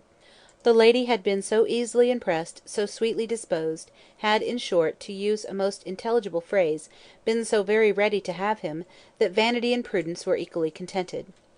He had caught both substance and shadow, both fortune and affection, and was just the happy man he ought to be, talking only of himself and his own concerns, expecting to be congratulated, ready to be laughed at, and with cordial, fearless smiles, now addressing all the young ladies of the place, to whom a few weeks ago he would have been more cautiously gallant. The wedding was no distant event, as the parties had only themselves to please, and nothing but the necessary preparations to wait for; and when he set out for Bath again, there was a general expectation, which a certain glance at Mrs. Cole's did not seem to contradict, that when he next entered Highbury he would bring his bride. During his present short stay, Emma had barely seen him, but just enough to feel that the first meeting was over, and to give her the impression of his not being improved by the mixture of pique and pretension now spread over his air.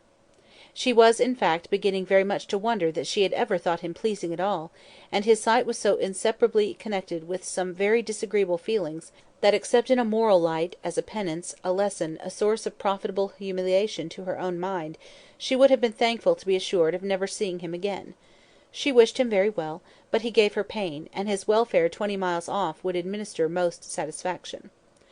The pain of his continued residence in Highbury, however, must certainly be lessened by his marriage. Many vain solicitudes would be prevented, many awkwardnesses smoothed by it; a Mrs. Elton would be an excuse for any change of intercourse; former intimacy might sink without remark; it would be almost beginning their life of civility again. Of the lady, individually, Emma thought very little. She was good enough for Mr. Elton, no doubt; accomplished enough for Highbury; handsome enough to look plain probably by Harriet's side. As to connection, there Emma was perfectly easy, persuaded that after all his own vaunted claims and disdain of Harriet, he had done nothing. On that article truth seemed unattainable. What she was must be uncertain, but who she was might be found out; and setting aside the £10,000, it did not appear that she was at all Harriet's superior. She brought no name, no blood, no alliance.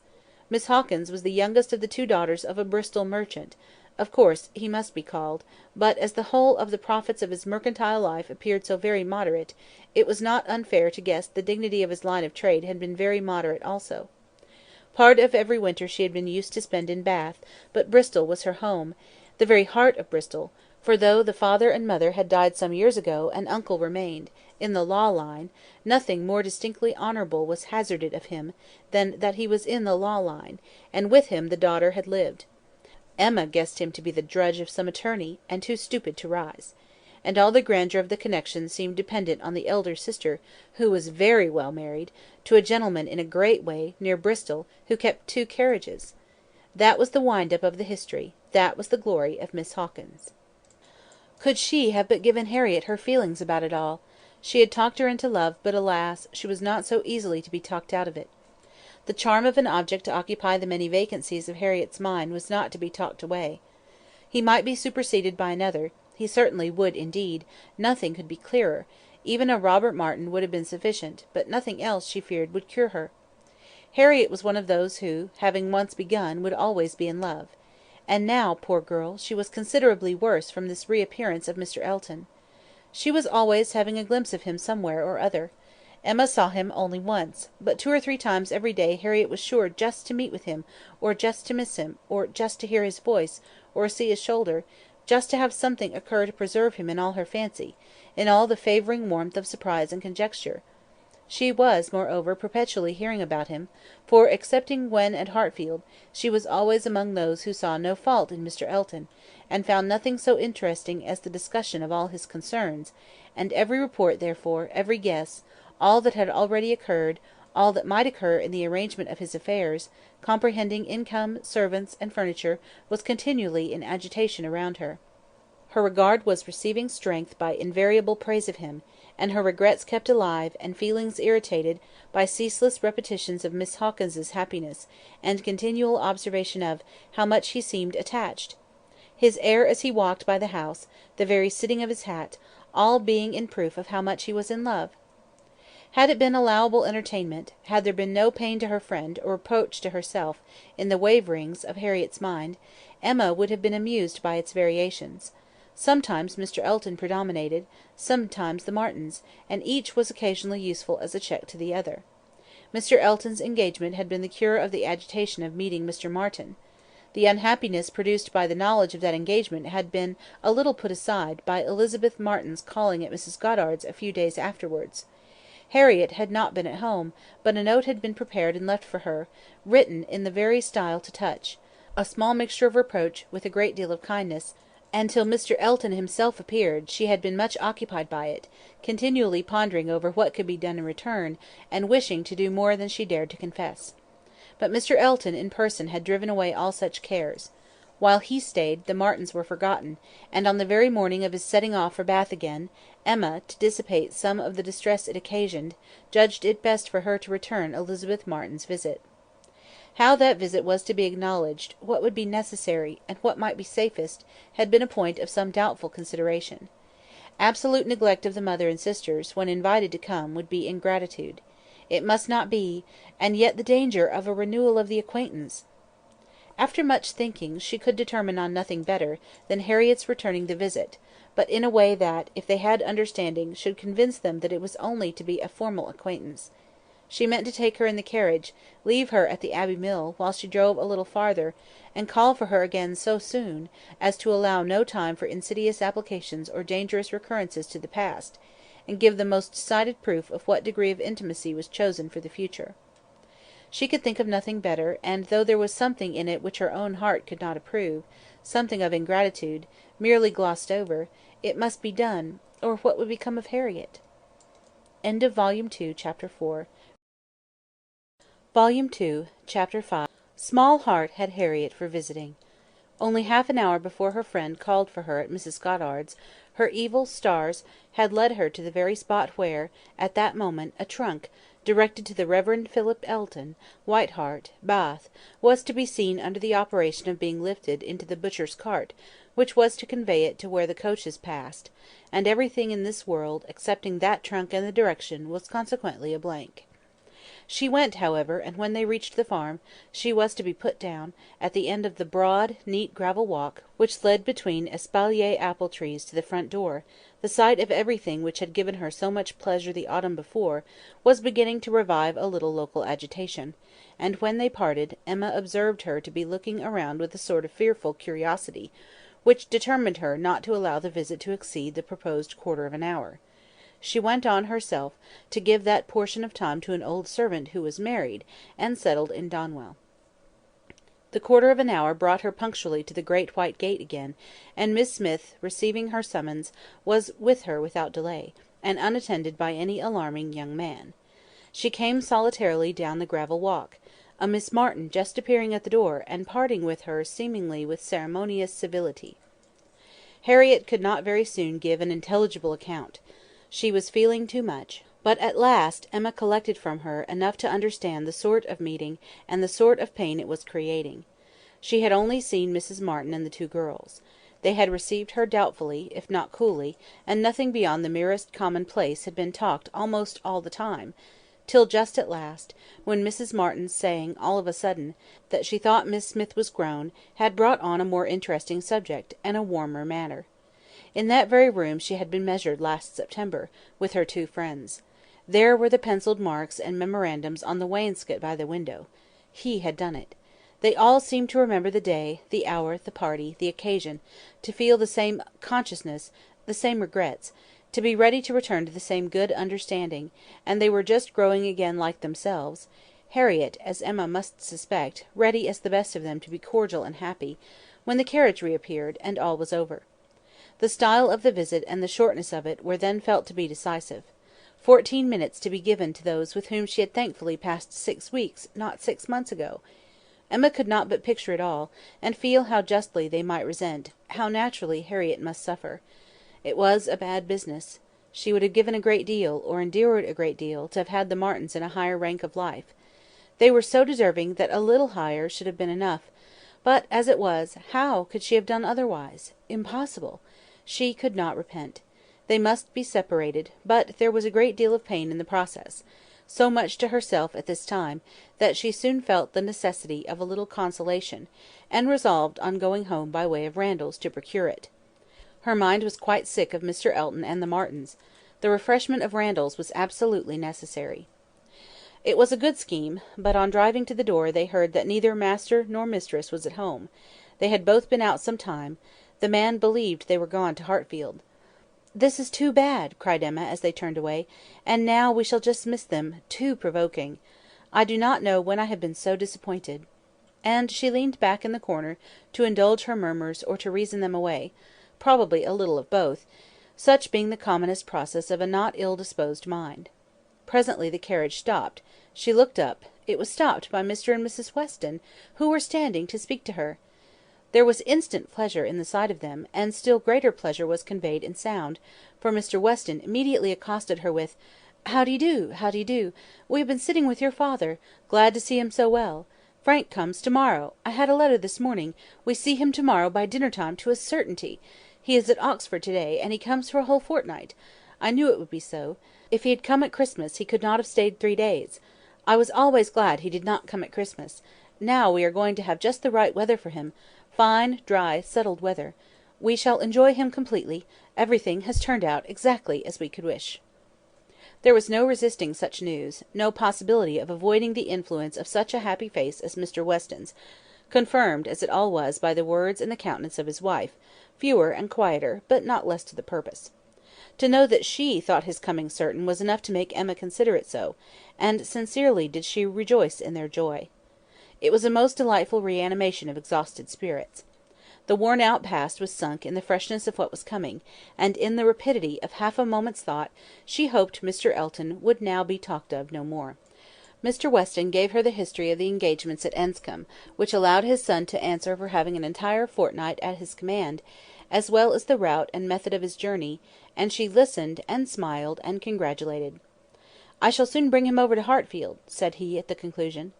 Emma could imagine she saw a touch of the arm at his speech, from his wife. "We had better move on, Mr. Weston," said she; "we are detaining the girls."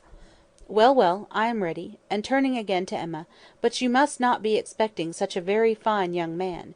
You have only had my account, you know. I daresay he is really nothing extraordinary," though his own sparkling eyes at the moment were speaking a very different conviction. Emma could look perfectly unconscious and innocent, and answer in a manner that appropriated nothing. "Think of me to morrow, my dear Emma, about 4 o'clock," was Mrs. Weston's parting injunction, spoken with some anxiety, and meant only for her. "4 o'clock! Depend upon it he will be here by 3," was Mr. Weston's quick amendment, and so ended a most satisfactory meeting. Emma's spirits were mounted quite up to happiness; everything wore a different air; James and his horses seemed not half so sluggish as before. When she looked at the hedges, she thought the elder at least must soon be coming out; and when she turned round to Harriet she saw something like a look of spring, a tender smile, even there. "Will Mr. Frank Churchill pass through Bath as well as Oxford?" was a question, however, which did not augur much. But neither geography nor tranquillity could come all at once, and Emma was now in a humour to resolve that they should both come in time. The morning of the interesting day arrived, and Mrs. Weston's faithful pupil did not forget either at 10 or 11 or 12 o'clock that she was to think of her at 4. "My dear, dear, anxious friend," said she in mental soliloquy, while walking downstairs from her own room, "always over careful for everybody's comfort but your own, I see you now in all your little fidgets, going again and again into his room, to be sure that all is right." The clock struck 12 as she passed through the hall. "'Tis 12. I shall not forget to think of you 4 hours hence; and by this time to-morrow, perhaps, or a little later, I may be thinking of the possibility of their all calling here. I am sure they will bring him soon." She opened the parlour door, and saw two gentlemen sitting with her father, Mr. Weston and his son. They had been arrived only a few minutes, and Mr. Weston had scarcely finished his explanation of Frank's being a day before his time, and her father was yet in the midst of his very civil welcome and congratulations, when she appeared, to have her share of surprise, introduction, and pleasure. The Frank Churchill so long talked of, so high in interest, was actually before her. He was presented to her, and she did not think too much had been said in his praise. He was a very good-looking young man; height, air, address, all were unexceptionable, and his countenance had a great deal of the spirit and liveliness of his father's. He looked quick and sensible. She felt immediately that she should like him, and there was a well-bred ease of manner, and a readiness to talk, which convinced her that he came intending to be acquainted with her, and that acquainted they soon must be. He had reached Randalls the evening before. She was pleased with the eagerness to arrive which had made him alter his plan, and travel earlier, later, and quicker, that he might gain half a day. "I told you yesterday," cried Mr. Weston with exultation, "I told you all that he would be here before the time named. I remembered what I used to do myself. One cannot creep upon a journey, one cannot help getting on faster than one has planned, and the pleasure of coming in upon one's friends before the look-out begins is worth a great deal more than any little exertion it needs." "It is a great pleasure where one can indulge in it," said the young man, "though there are not many houses that I should presume on so far; but in coming home I felt I might do anything." The word home made his father look on him with fresh complacency. Emma was directly sure that he knew how to make himself agreeable; the conviction was strengthened by what followed. He was very much pleased with Randalls, thought it a most admirably arranged house, would hardly allow it even to be very small, admired the situation, the walk to Highbury, Highbury itself, Hartfield still more, and professed himself to have always felt the sort of interest in the country which none but one's own country gives, and the greatest curiosity to visit it. That he should never have been able to indulge so amiable a feeling before, passed suspiciously through Emma's brain; but still, if it were a falsehood, it was a pleasant one, and pleasantly handled. His manner had no air of study or exaggeration. He did really look and speak as if in a state of no common enjoyment. Their subjects in general were such as belonged to an opening acquaintance. On his side were the inquiries: Was she a horsewoman? Pleasant rides? Pleasant walks? Had they a large neighbourhood? Highbury, perhaps, afforded society enough. There were several very pretty houses in and about it. Balls? Had they balls? Was it a musical society? But when satisfied on all these points, and their acquaintance proportionably advanced, he contrived to find an opportunity, while their two fathers were engaged with each other, of introducing his mother-in-law, and speaking of her with so much handsome praise, so much warm admiration, so much gratitude for the happiness she secured to his father, and her very kind reception to himself, as was an additional proof of his knowing how to please, and of his certainly thinking it worth while to try to please her. He did not advance a word of praise beyond what she knew to be thoroughly deserved by Mrs. Weston, but undoubtedly he could know very little of the matter. He understood what would be welcome; he could be sure of little else. His father's marriage, he said, had been the wisest measure; every friend must rejoice in it, and the family from whom he had received such a blessing must be ever considered as having conferred the highest obligation on him.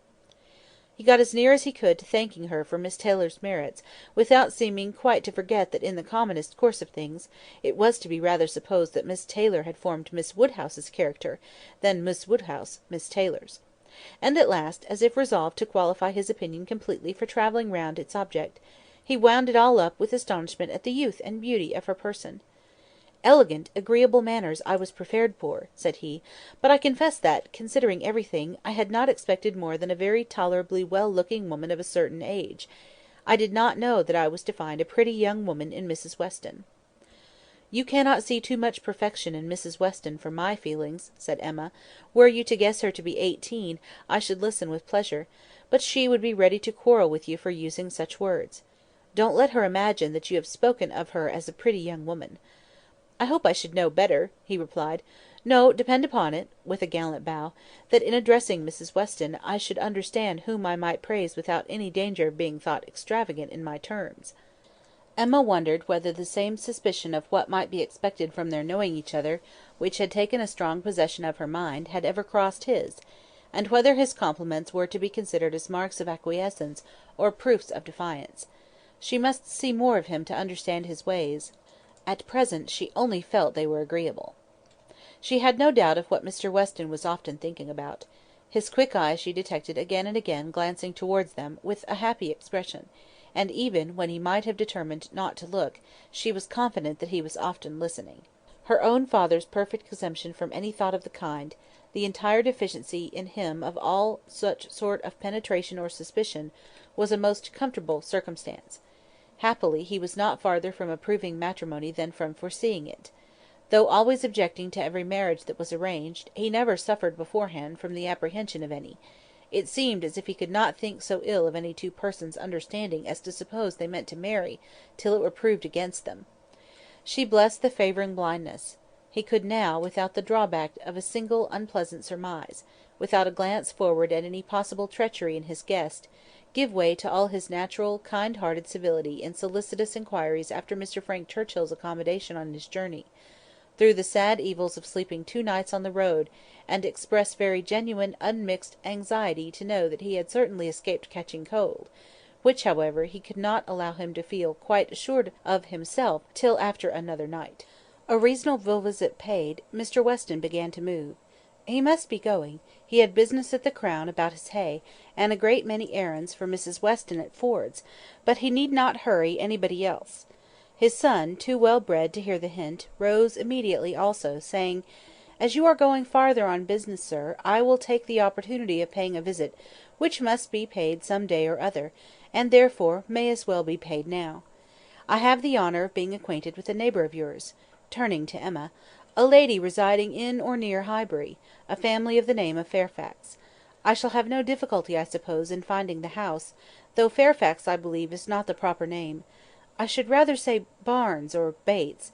Do you know any family of that name?" "To be sure we do," cried his father.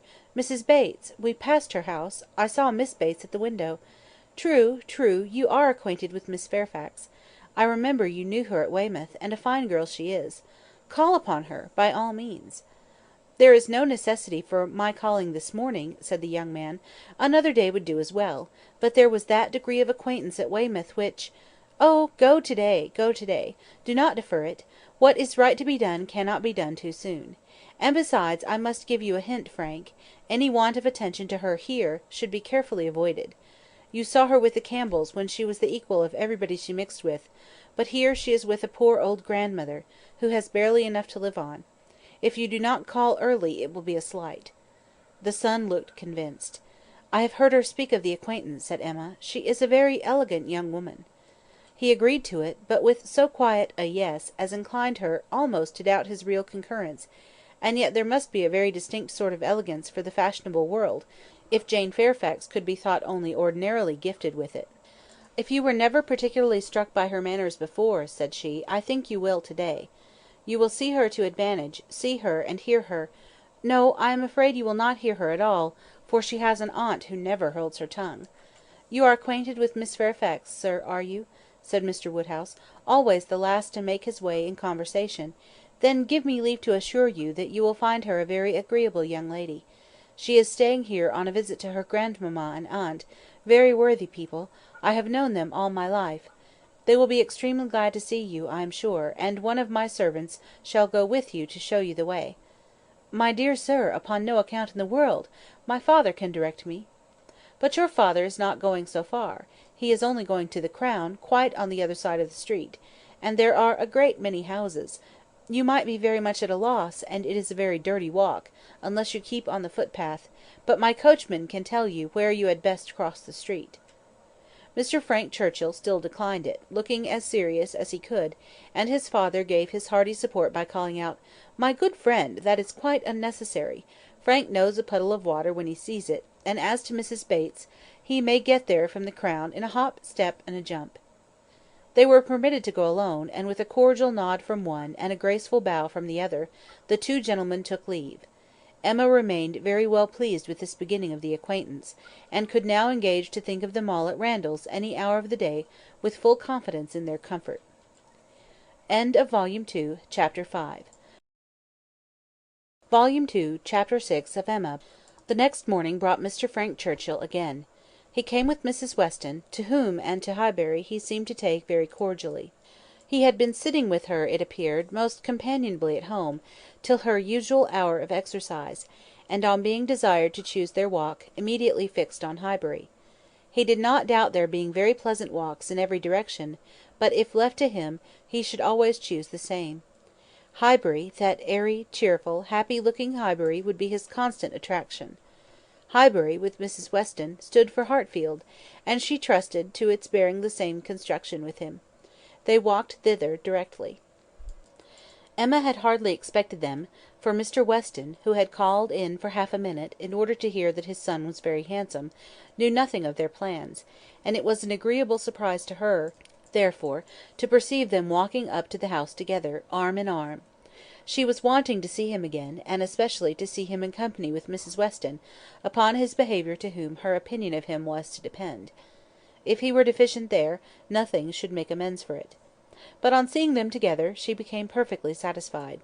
It was not merely in fine words, or hyperbolical compliment that he paid his duty; nothing could be more proper or pleasing than his whole manner to her; nothing could more agreeably denote his wish of considering her as a friend, and securing her affection.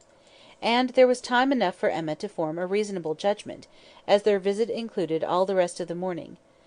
They were all three walking about together for an hour or two, first round the shrubberies of Hartfield, and afterwards in Highbury. He was delighted with everything, admired Hartfield sufficiently for Mr. Woodhouse's ear, and when their going farther was resolved on, confessed his wish to be made acquainted with the whole village, and found matter of commendation and interest much oftener than Emma could have supposed. Some of the objects of his curiosity spoke very amiable feelings. He begged to be shown the house which his father had lived in so long, and which had been the home of his father's father, and on recollecting that an old woman who nursed him was still living, walked in quest of her cottage from one end of the street to the other; and though in some points of pursuit or observation there was no positive merit, they showed altogether a good will towards Highbury in general, which must be very like a merit to those he was with. Emma watched and decided, that, with such feelings as were now shown, it could not be fairly supposed that he had been ever voluntarily absenting himself, that he had not been acting a part or making a parade of insincere professions, and that Mr. Knightley certainly had not done him justice. Their first pause was at the Crown Inn, an inconsiderable house, though the principal one of the sort, where a couple of pair of post horses were kept, more for the convenience of the neighbourhood than from any run on the road, and his companions had not expected to be detained by any interest excited there, but in passing it they gave the history of the large room visibly added. It had been built, many years ago, for a ball-room, and while the neighbourhood had been in a particularly populous dancing state, had been occasionally used as such; but such brilliant days had long passed away, and now the highest purpose for which it was ever wanted was to accommodate a whist club, established among the gentlemen and half-gentlemen of the place. He was immediately interested. Its character as a ball-room caught him, and instead of passing on, he stopped for several minutes at the two superior sashed windows which were open, to look in and contemplate its capabilities, and lament that its original purpose should have ceased. He saw no fault in the room; he would acknowledge none which they suggested. No, it was long enough, broad enough, handsome enough. It would hold the very number for comfort. They ought to have balls there at least every fortnight through the winter. Why had not Miss Woodhouse revived the former good old days of the room? She, who could do anything in Highbury! The want of proper families in the place, and the conviction that none beyond the place and its immediate environs could be tempted to attend, were mentioned, but he was not satisfied. He could not be persuaded that so many good-looking houses as he saw around him could not furnish numbers enough for such a meeting; and even when particulars were given, and families described, he was still unwilling to admit that the inconvenience of such a mixture would be anything, or that there would be the smallest difficulty in everybody's returning to their proper place the next morning. He argued like a young man very much bent on dancing, and Emma was rather surprised to see the constitution of the Weston prevail so decidedly against the habits of the Churchills. He seemed to have all the life and spirit, cheerful feelings, and social inclinations of his father, and nothing of the pride or reserve of Enscombe. Of pride, indeed, there was, perhaps, scarcely enough; his indifference to a confusion of rank bordered too much on inelegance of mind. He could be no judge, however, of the evil he was holding cheap. It was but an effusion of lively spirits. At last he was persuaded to move on from the front of the Crown; and being now almost facing the house where the Bateses lodged, Emma recollected his intended visit the day before, and asked him if he had paid it. "Oh, yes, yes," he replied. "I was just going to mention it. A very successful visit. I saw all the three ladies, and felt very much obliged to you for your preparatory hint. If the talking aunt had taken me quite by surprise, it must have been the death of me. As it was, I was only betrayed into paying a most unreasonable visit. 10 minutes would have been all that was necessary, perhaps all that was proper; and I had told my father I should certainly be at home before him; but there was no getting away, no pause, and to my utter astonishment I found, when he, finding me nowhere else, joined me there at last, that I had been actually sitting with them very nearly 3/4 of an hour.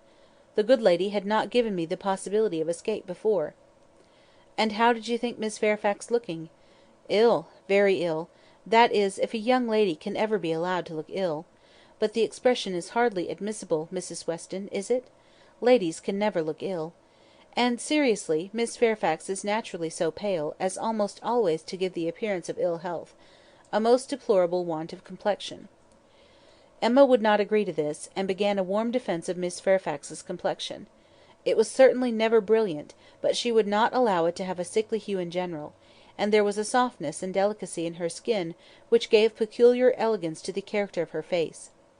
He listened with all due deference, acknowledged that he had heard many people say the same; but yet he must confess, that to him nothing could make amends for the want of the fine glow of health.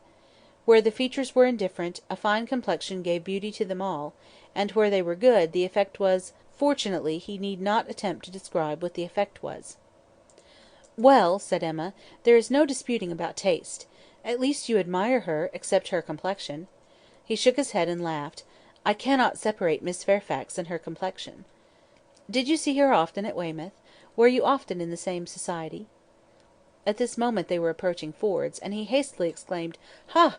This must be the very shop that everybody attends every day of their lives, as my father informs me.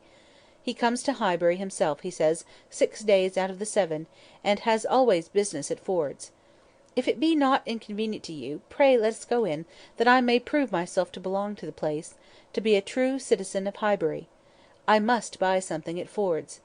It will be taking out my freedom. I daresay they sell gloves." "Oh, yes, gloves and everything. I do admire your patriotism. You will be adored in Highbury. You were very popular before you came, because you were Mr. Weston's son; but lay out half a guinea at Ford's, and your popularity will stand upon your own virtues." They went in, and while the sleek, well tied parcels of men's beavers and York tan were bringing down and displaying on the counter, he said— "But I beg your pardon, Miss Woodhouse, you were speaking to me; you were saying something at the very moment of this burst of my amour patriotique. Do not let me lose it. I assure you the utmost stretch of public fame will not make amends for the loss of any happiness in private life." "I merely asked whether you had known much of Miss Fairfax and her party at Weymouth." "And now that I understand your question, I must pronounce it to be a very unfair one. It is always the lady's right to decide on the degree of acquaintance. Miss Fairfax must already have given her account. I shall not commit myself by claiming more than she may choose to allow." "Upon my word, you answer as discreetly as she could do herself.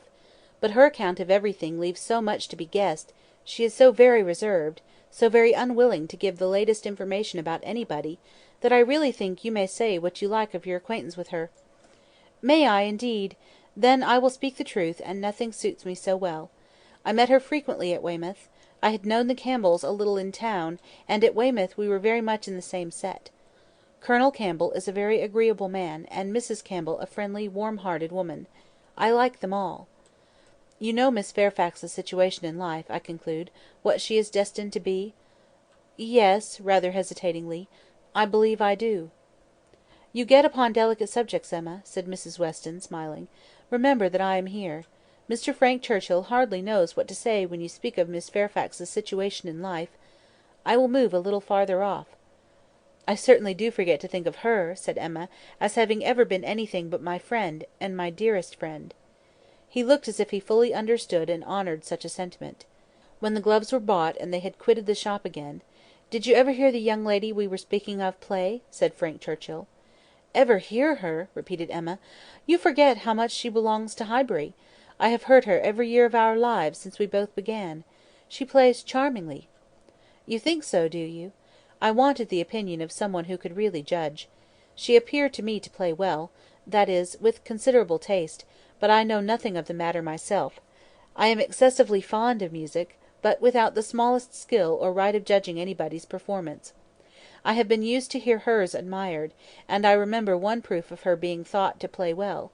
A man, a very musical man, and in love with another woman, engaged to her, on the point of marriage, would yet never ask that other woman to sit down to the instrument, if the lady in question could sit down instead; never seemed to like to hear one if he could hear the other. That, I thought, in a man of known musical talent, was some proof." "Proof, indeed!" said Emma, highly amused. "Mr. Dixon is very musical, is he? We shall know more about them all in half an hour from you than Miss Fairfax would have vouchsafed in half a year." "Yes, Mr. Dixon and Miss Campbell were the persons, and I thought it a very strong proof." "Certainly, very strong it was, to own the truth; a great deal stronger than, if I had been Miss Campbell, would have been at all agreeable to me. I could not excuse a man's having more music than love, more ear than eye, a more acute sensibility to fine sounds than to my feelings. How did Miss Campbell appear to like it?" "It was her very particular friend, you know." "Poor comfort!" said Emma, laughing. "One would rather have a stranger preferred than one's very particular friend; with a stranger it might not recur again; but the misery of having a very particular friend always at hand, to do everything better than one does oneself! Poor Mrs. Dixon! Well, I am glad she has gone to settle in Ireland." "You are right. It was not very flattering to Miss Campbell, but she really did not seem to feel it." "So much the better, or so much the worse, I do not know which. But be it sweetness or be it stupidity in her, quickness of friendship or dullness of feeling, there was one person, I think, who must have felt it: Miss Fairfax herself. She must have felt the improper and dangerous distinction. As to that, I do not— "Oh! do not imagine that I expect an account of Miss Fairfax's sensations from you, or from anybody else. They are known to no human being, I guess, but herself. But if she continued to play whenever she was asked by Mr. Dixon, one may guess what one chooses." "There appeared such a perfectly good understanding among them all," he began rather quickly, but checking himself, added, "However, it is impossible for me to say on what terms they really were, how it might all be behind the scenes. I can only say that there was a smoothness outwardly. But you, who have known Miss Fairfax from a child, must be a better judge of her character, and how she is likely to conduct herself in critical situations, than I can be." "I have known her from a child, undoubtedly; we have been children and women together, and it is natural to suppose that we should be intimate, that we should have taken to each other whenever she visited her friends. But we never did. I hardly know how it has happened; a little, perhaps, from that wickedness on my side which was prone to take disgust towards a girl so idolised and so cried up as she always was, by her aunt and grandmother and all their set. And then, her reserve; I never could attach myself to one so completely reserved. It is a most repulsive quality, indeed," said he; "oftentimes very convenient, no doubt, but never pleasing. There is safety in reserve, but no attraction. One cannot love a reserved person." "Not till the reserve ceases towards oneself, and then the attraction may be the greater. But I must be more in want of a friend, or an agreeable companion, than I have yet been, to take the trouble of conquering anybody's reserve to procure one. Intimacy between Miss Fairfax and me is quite out of the question. I have no reason to think ill of her, not the least, except that such extreme and perpetual cautiousness of word and manner, such a dread of giving a distinct idea about anybody, is apt to suggest suspicions of there being something to conceal." He perfectly agreed with her; and after walking together so long, and thinking so much alike, Emma felt herself so well acquainted with him, that she could hardly believe it to be only their second meeting. He was not exactly what she had expected; less of the man of the world in some of his notions, less of the spoiled child of fortune, and therefore better than she had expected. His ideas seemed more moderate, his feelings warmer. She was particularly struck by his manner of considering Mr. Elton's house, which, as well as the church, he would go and look at, and would not join them in finding fault with. No, he could not believe it a bad house, not such a house as a man was to be pitied for having. If it were to be shared with the woman he loved, he could not think any man to be pitied for having that house. There must be ample room in it for every real comfort. The man must be a blockhead who wanted more. Mrs. Weston laughed, and said he did not know what he was talking about. Used only to a large house himself, and without ever thinking how many advantages and accommodations were attached to its size, he could be no judge of the privations inevitably belonging to a small one. But Emma, in her own mind, determined that he did know what he was talking about, and that he showed a very amiable inclination to settle early in life, and to marry, from worthy motives.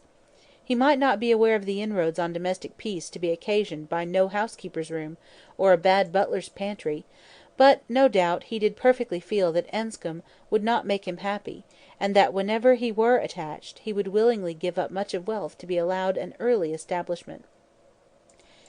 Volume 2, Chapter 6. Volume 2, Chapter 7 of Emma. Emma's very good opinion of Frank Churchill was a little shaken the following day, by hearing that he was gone off to London merely to have his hair cut. A sudden freak seemed to have seized him at breakfast, and he had sent for a chaise and sent off, intending to return to dinner, but with no more important view that appeared than having his hair cut. There was certainly no harm in his travelling 16 miles twice over on such an errand, but there was an air of foppery and nonsense in it which she could not approve.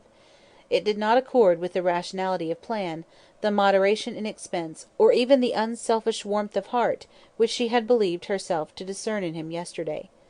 Vanity, extravagance, love of change, restlessness of temper, which must be doing something, good or bad, heedlessness as to the pleasure of his father and Mrs. Weston, indifferent as to how his conduct might appear in general, he became liable to all those charges. His father only called him a coxcomb, and thought it a very good story; but that Mrs. Weston did not like it was clear enough, by her passing it over as quickly as possible, and making no other comment than, "All young people would have their little whims." With the exception of this little blot, Emma found that his visit hitherto had given her friends only good ideas of him. Mrs. Weston was very ready to say how attentive and pleasant a companion he made himself, how much she saw to like in his disposition altogether. He appeared to have a very open temper, certainly a very cheerful and lively one; she could observe nothing wrong in his notions, a great deal decidedly right; he spoke of his uncle with warm regard, was fond of talking of him, said he would be the best man in the world if he were left to himself; and, though there were no being attached to the aunt, he acknowledged her kindness with gratitude, and seemed to mean always to speak of her with respect. This was all very promising, and, but for such an unfortunate fancy for having his hair cut, there was nothing to denote him unworthy of the distinguished honour which her imagination had given him; the honour, if not of being really in love with her, of being at least very near it, and saved only by her own indifference, for still her resolution held of never marrying; the honour, in short, of being marked out for her by all their joint acquaintance. Mr. Weston on his side added a virtue to the account which must have some weight. He gave her to understand that Frank admired her extremely, thought her very beautiful and very charming, and, with so much to be said for him altogether, she found she must not judge him harshly. As Mrs. Weston observed, all young people would have their little whims. There was one person among his new acquaintance in Surrey not so leniently disposed.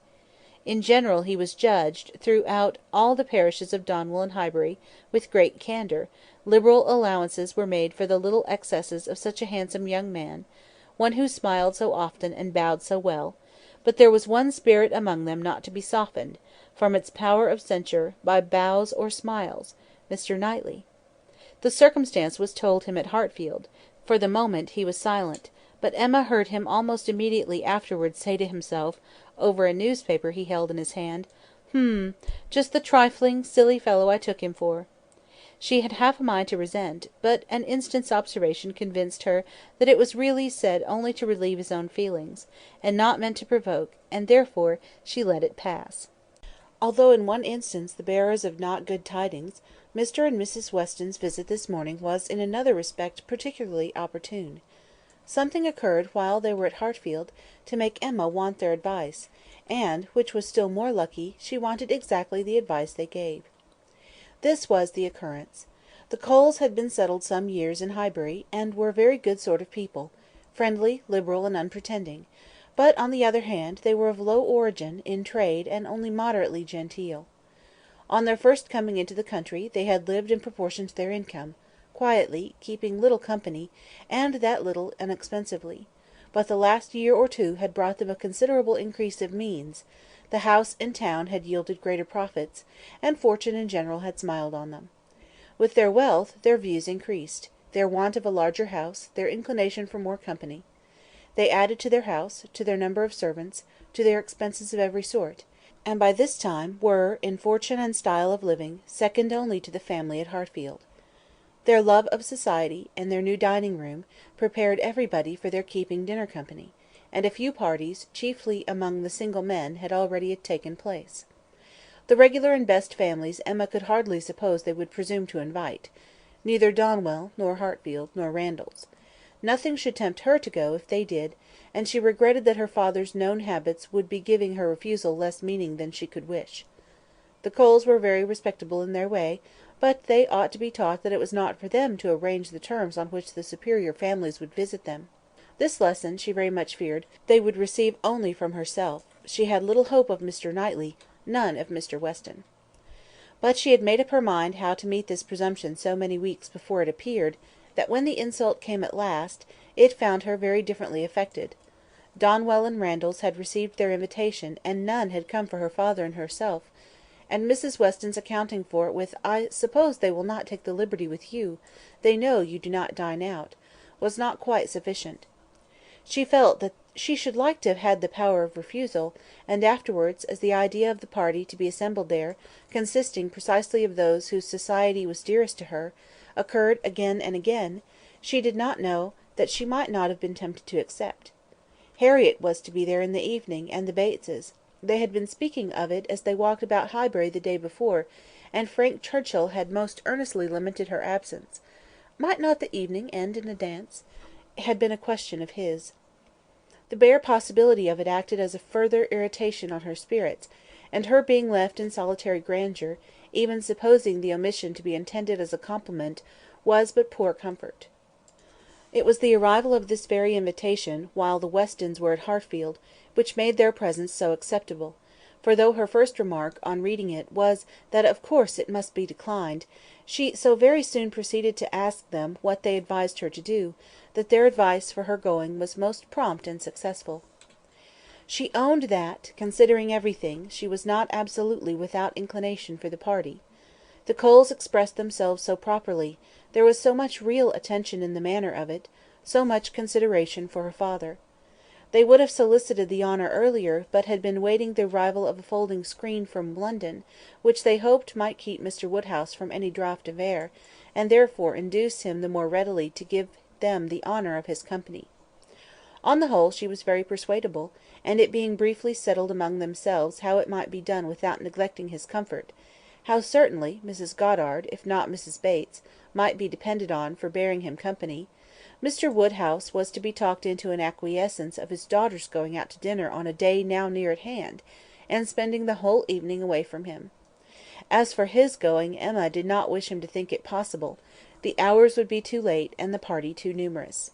He was soon pretty well resigned. "I am not fond of dinner visiting," said he. "I never was. No more is Emma. Late hours do not agree with us. I am sorry Mr. and Mrs. Coles should have done it. I think it would be much better if they would come in one afternoon next summer, and take their tea with us. take us in their afternoon walk, which they might do, as our hours are so reasonable, and yet get home without being out in the damp of the evening. The dews of a summer evening are what I would not expose anybody to. However, as they are so very desirous to have dear Emma dine with them, and as you will both be there, and Mr. Knightley too, to take care of her, I cannot wish to prevent it, providing the weather to be what it ought, neither damp, nor cold, nor windy." Then turning to Mrs. Weston, with a look of gentle reproach, "Ah, Miss Taylor, if you had not married, you would have stayed at home with me." "Well, sir," cried Mr. Weston, "as I took Miss Taylor away, it is incumbent on me to supply her place, if I can, and I will step to Mrs. Goddard in a moment, if you wish it." But the idea of anything to be done in a moment was increasing, not lessening, Mr. Woodhouse's agitation. The ladies knew better how to allay it. Mr. Weston must be quiet, and everything deliberately arranged. With this treatment, Mr. Woodhouse was soon composed enough for talking as usual. He should be happy to see Mrs. Goddard. He had a great regard for Mrs. Goddard, and Emma should write a line and invite her. James could take the note. But first of all there must be an answer written to Mrs. Cole. "You will make my excuses, my dear, as civilly as possible. You will say that I am quite an invalid and go nowhere, and therefore must decline their obliging invitation, beginning with my compliments, of course. But you will do everything right. I need not tell you what is to be done. We must remember to let James know that the carriage will be wanted on Tuesday. I shall have no fears for you with him. We have never been there above once since the new approach was made, but still I have no doubt that James will take you very safely. And when you get there, you must tell him at what time you would have him come for you again, and you had better name an early hour. You will not like staying late. You will get very tired when tea is over." "But you would not wish me to come away before I am tired, papa?" "Oh, no, my love, but you will soon be tired. There will be a great many people talking at once. You will not like the noise." "But, my dear sir," cried Mr. Weston, "if Emma comes away early, it will be breaking up the party." "And no great harm if it does," said Mr. Woodhouse. "The sooner every party breaks up, the better." "But you do not consider how it may appear to the Coles. Emma's going away directly after tea might be giving offence.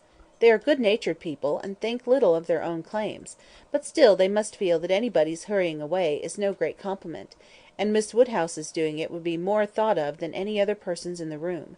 You would not wish to disappoint and mortify the Coles, I am sure, sir; friendly, good sort of people as ever lived, and who have been your neighbours these 10 years." "No, upon no account in the world, Mr. Weston. I am much obliged to you for reminding me. I should be extremely sorry to be giving them any pain. I know what worthy people they are. Perry tells me that Mr. Cole never touches malt liquor. You would not think it to look at him, but he is bilious. Mr. Cole is very bilious. No, I would not be the means of giving them any pain.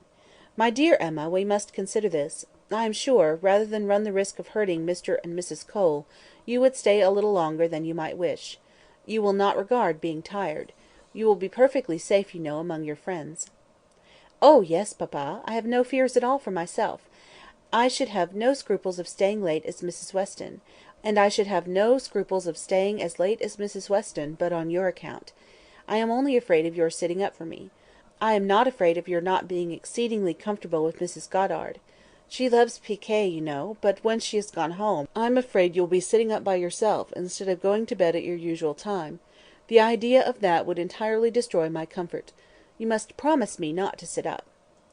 He did, on the condition of some promises on her side, such as that, if she came home cold, she would be sure to warm herself thoroughly; if hungry, that she would take something to eat; that her own maid should sit up for her; and that Searle and the butler should see that everything were safe in the house, as usual. Volume 2, Chapter 7. Volume 2, Chapter 8. Frank Churchill came back again, and if he kept his father's dinner waiting, it was not known at Hartfield, for Mrs. Weston was too anxious for his being a favourite with Mr. Woodhouse to betray any imperfection which could be concealed. He came back, had had his hair cut, and laughed at himself with a very good grace, but without seeming really at all ashamed of what he had done. He had no reason to wish his hair longer, to conceal any confusion of face; no reason to wish the money unspent to improve his spirits.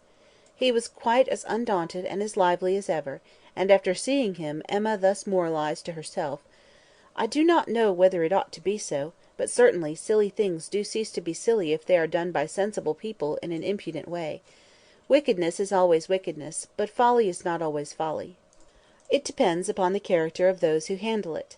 Mr. Knightley, he is not a trifling, silly young man. If he were, he would have done this differently. He would have either gloried in the achievement or been ashamed of it. There would have been either the ostentation of a coxcomb or the evasions of a mind too weak to defend its own vanities. No, I am perfectly sure that he is not trifling or silly.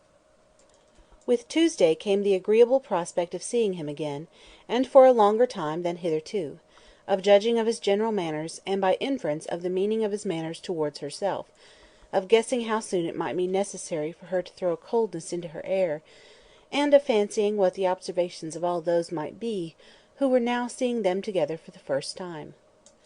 She meant to be very happy, in spite of the scene being laid at Mr. Cole's, and without being able to forget that among the failings of Mr. Elton, even in the days of his favour, none had disturbed her more than his propensity to dine with Mr. Cole. Her father's comfort was amply secured, Mrs. Bates as well as Mrs. Goddard being able to come, and her last pleasing duty, before she left the house, was to pay her respects to them as they sat together after dinner, and while her father was fondly noticing the beauty of her dress, to make the two ladies all the amends in her power, by helping them to large slices of cake and full glasses of wine, for whatever unwilling self-denial his care of their constitution might have obliged them to practise during the meal. She had provided a plentiful dinner for them; she wished she could know that they had been allowed to eat it. She followed another carriage to Mr. Cole's door, and was pleased to see that it was Mr. Knightley's; for Mr. Knightley, keeping no horses, having little spare money and a great deal of health, activity, and independence, was too apt, in Emma's opinion, to get about as he could, and not use his carriage so often as became the owner of Donwell Abbey. She had an opportunity now of speaking her approbation while warm from her heart, for he stepped to hand her out. "This is coming as you should do," said she, "like a gentleman. I am quite glad to see you." He thanked her, observing, "How lucky that we should arrive in the same moment; for if we had met first in the drawing-room, I doubt whether you would have discerned me to be more of a gentleman than usual. You might not have distinguished how I came, by my look or manner." "Yes, I should; I am sure I should. There is always a look of consciousness or bustle when people come in a way which they know to be beneath them. You think you carry it off very well, I dare say; but with you it is a sort of bravado, an air of affected unconcern. I always observe it whenever I meet you under those circumstances. Now you have nothing to try for. You are not afraid of being supposed ashamed. You are not striving to look taller than anybody else. Now I shall really be very happy to walk into the same room with you." "Nonsensical girl!" was his reply, but not at all in anger. Emma had as much reason to be satisfied with the rest of the party as with Mr. Knightley. She was received with a cordial respect which could not but please, and given all the consequence she could wish for. When the Westons arrived, the kindest looks of love, the strongest of admiration were for her, both from husband and wife. The son approached her with a cheerful eagerness which marked her as his peculiar object, and at dinner she found him seated by her, and, as she firmly believed, not without some dexterity on his side. The party was rather large, as it included one other family, a proper unobjectionable country family, whom the Coles had the advantage of naming among their acquaintance, and the male part of Mr. Coxe's family, the lawyer of Highbury. The less worthy females were to come in the evening, with Miss Bates, Miss Fairfax, and Miss Smith, but already at dinner they were too numerous for any subject of conversation to be general, and while politics and Mr. Elton were talked over, Emma could fairly surrender all her attention to the pleasantness of her neighbour. The first remote sound to which she felt herself obliged to attend, was the name of Jane Fairfax. Mrs. Cole seemed to be relating something of her that was expected to be very interesting.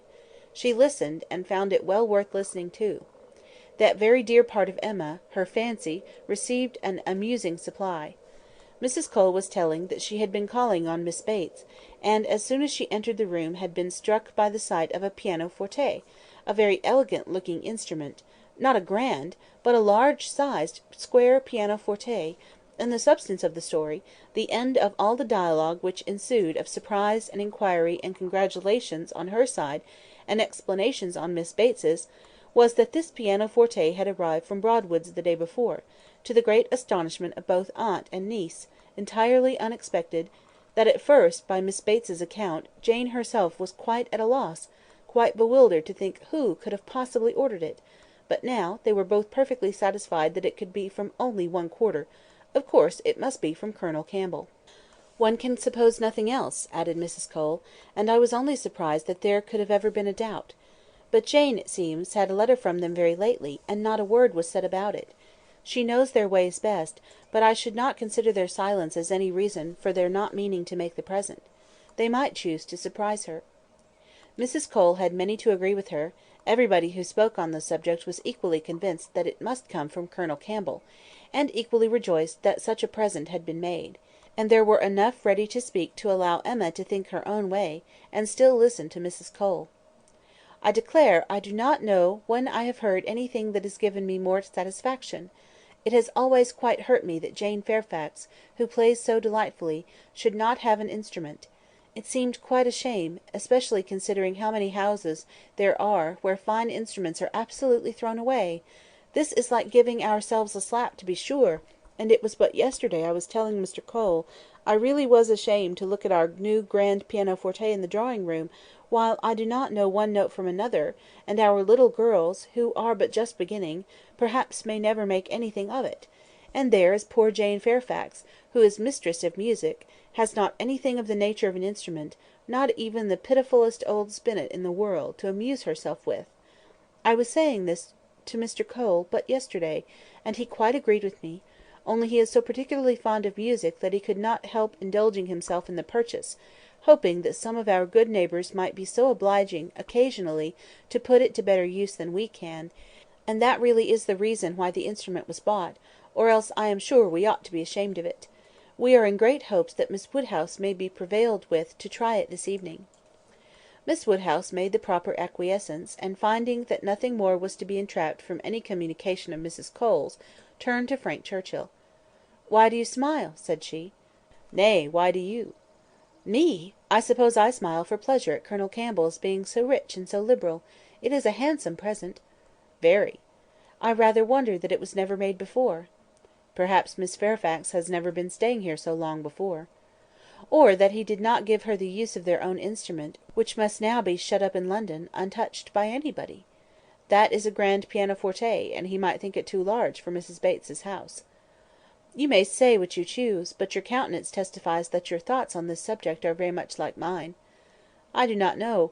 I rather believe you are giving me more credit for acuteness than I deserve. I smile because you smile, and shall probably suspect whatever I find you suspect; but at present I do not see what there is to question. If Colonel Campbell is not the person, who can be?" "What do you say to Mrs. Dixon?" "Mrs. Dixon! Very true indeed. I had not thought of Mrs. Dixon. She must know, as well as her father, how acceptable an instrument would be; and perhaps the mode of it, the mystery, the surprise, is more like a young woman's scheme than an elderly man's. It is Mrs. Dixon, I dare say. I told you that your suspicions would guide mine." "If so, you must extend your suspicions and comprehend Mr. Dixon in them."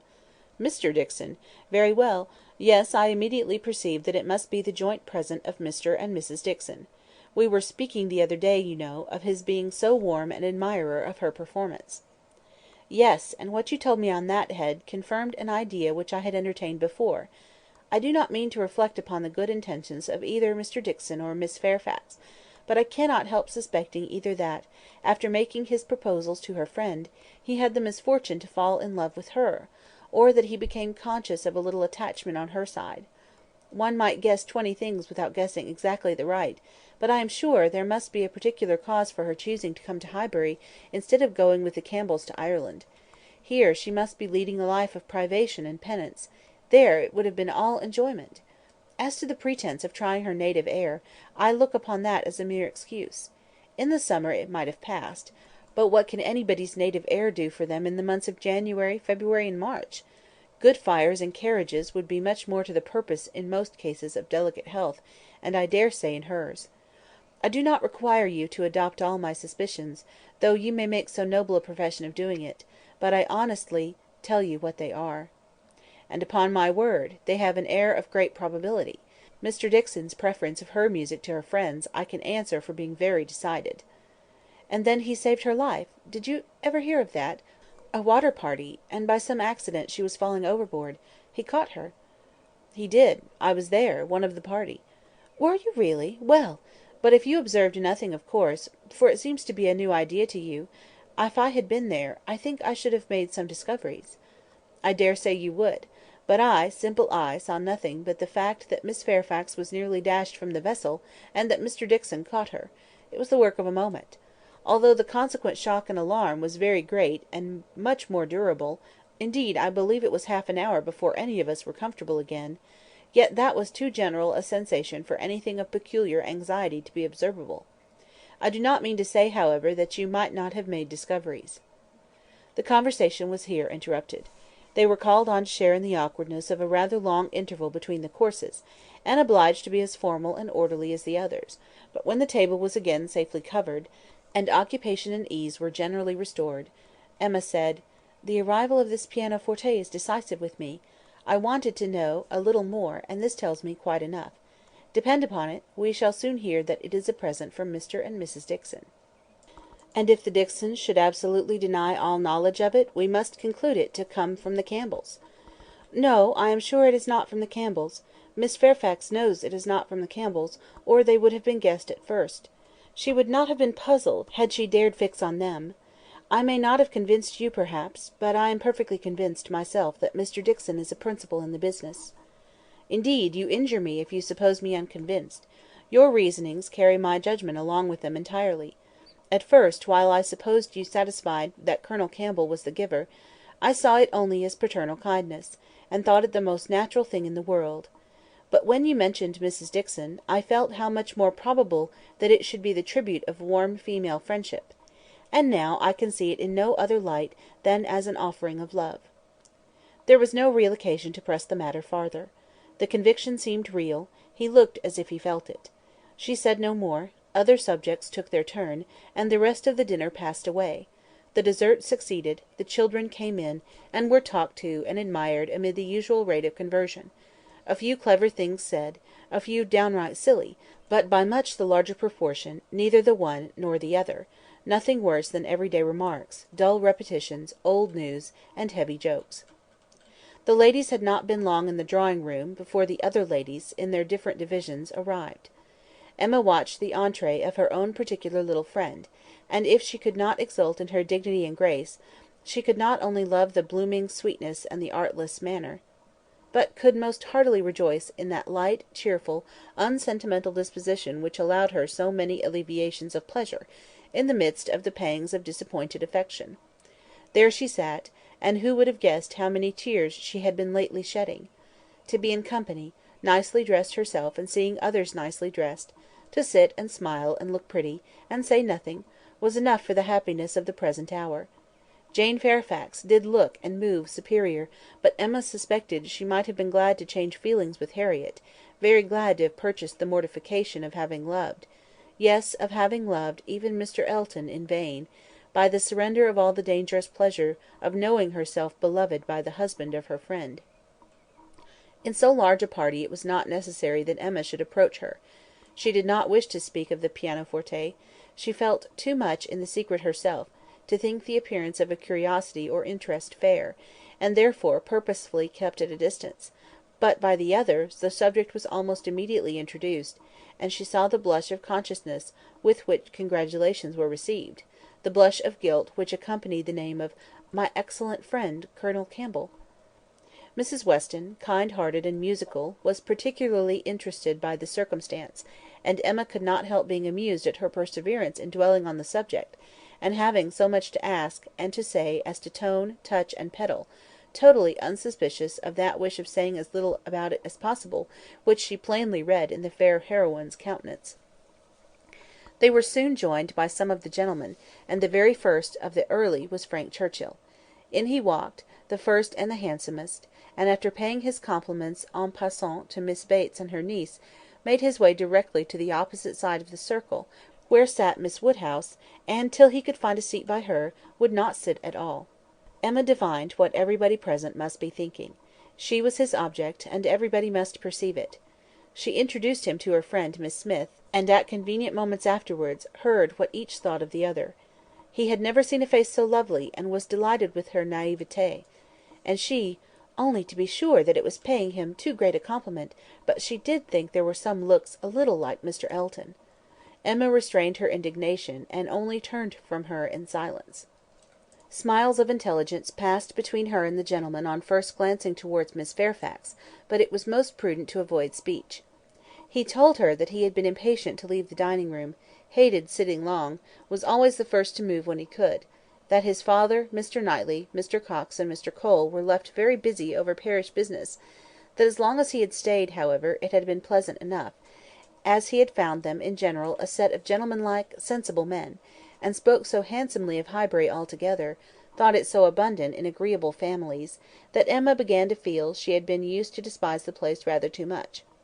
She questioned him as to the society in Yorkshire, the extent of the neighbourhood about Enscombe, and the sort, and he could make out from his answers that, as far as Enscombe was concerned, there was very little going on; that their visitings were among a range of great families, none very near, and that even when days were fixed, and invitations accepted, it was an even chance that Mrs. Churchill were not in health and spirits for going; that they made a point of visiting no fresh person, and that though he had his separate engagements, it was not without difficulty, without considerable address at times, that he could get away, or introduce an acquaintance for a night.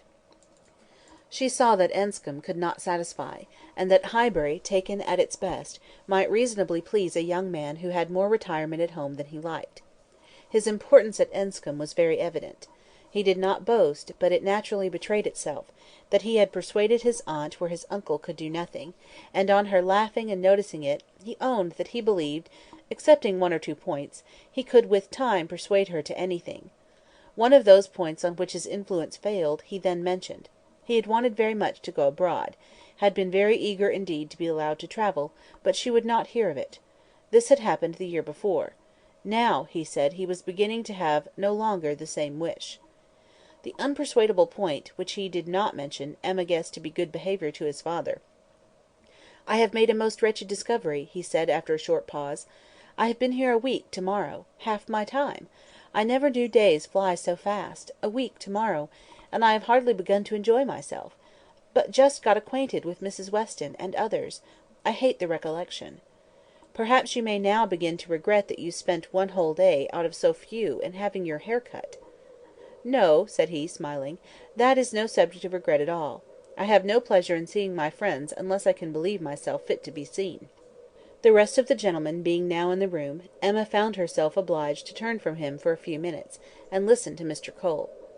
When Mr. Cole had moved away, and her attention could be restored as before, she saw Frank Churchill looking intently across the room at Miss Fairfax, who was sitting exactly opposite. "What is the matter?" said she. He started. "Thank you for rousing me," he replied. "I believe I have been very rude; but really Miss Fairfax has done her hair in so odd a way, so very odd a way, that I cannot keep my eyes from her. I never saw anything so outré. Those curls! This must be a fancy of her own. I see nobody else looking like her. I must go and ask her whether it is an Irish fashion. Shall I? Yes, I will, I declare I will, and you shall see how she takes it, whether she colours." He was gone immediately, and Emma saw him standing before Miss Fairfax, and talking to her; but as to its effect on the young lady, he had improvidently placed himself exactly between them, exactly in front of Miss Fairfax; she could absolutely distinguish nothing. Before he could return to his chair, it was taken by Mrs. Weston. "This is the luxury of a large party," said she; "one can get near everybody and say everything. My dear Emma, I am longing to talk to you. I have been making discoveries and forming plans, just like yourself, and I must tell them why the idea is fresh. Do you know how Miss Bates and her niece came here?" "How? They were invited, were not they?" "Oh, yes; but how they were conveyed hither, the manner of their coming. They walked, I conclude. How else could they come?" "Very true. Well, a little while ago it occurred to me how very sad it would be to have Jane Fairfax walking home again, late at night, and cold as the nights are now.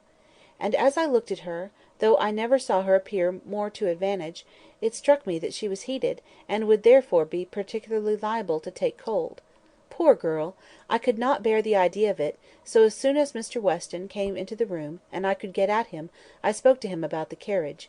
You may guess how readily he came into my wishes, and having his approbation, I made my way directly to Miss Bates, to assure her that the carriage would be at her service before it took us home, for I thought it would be making her comfortable at once.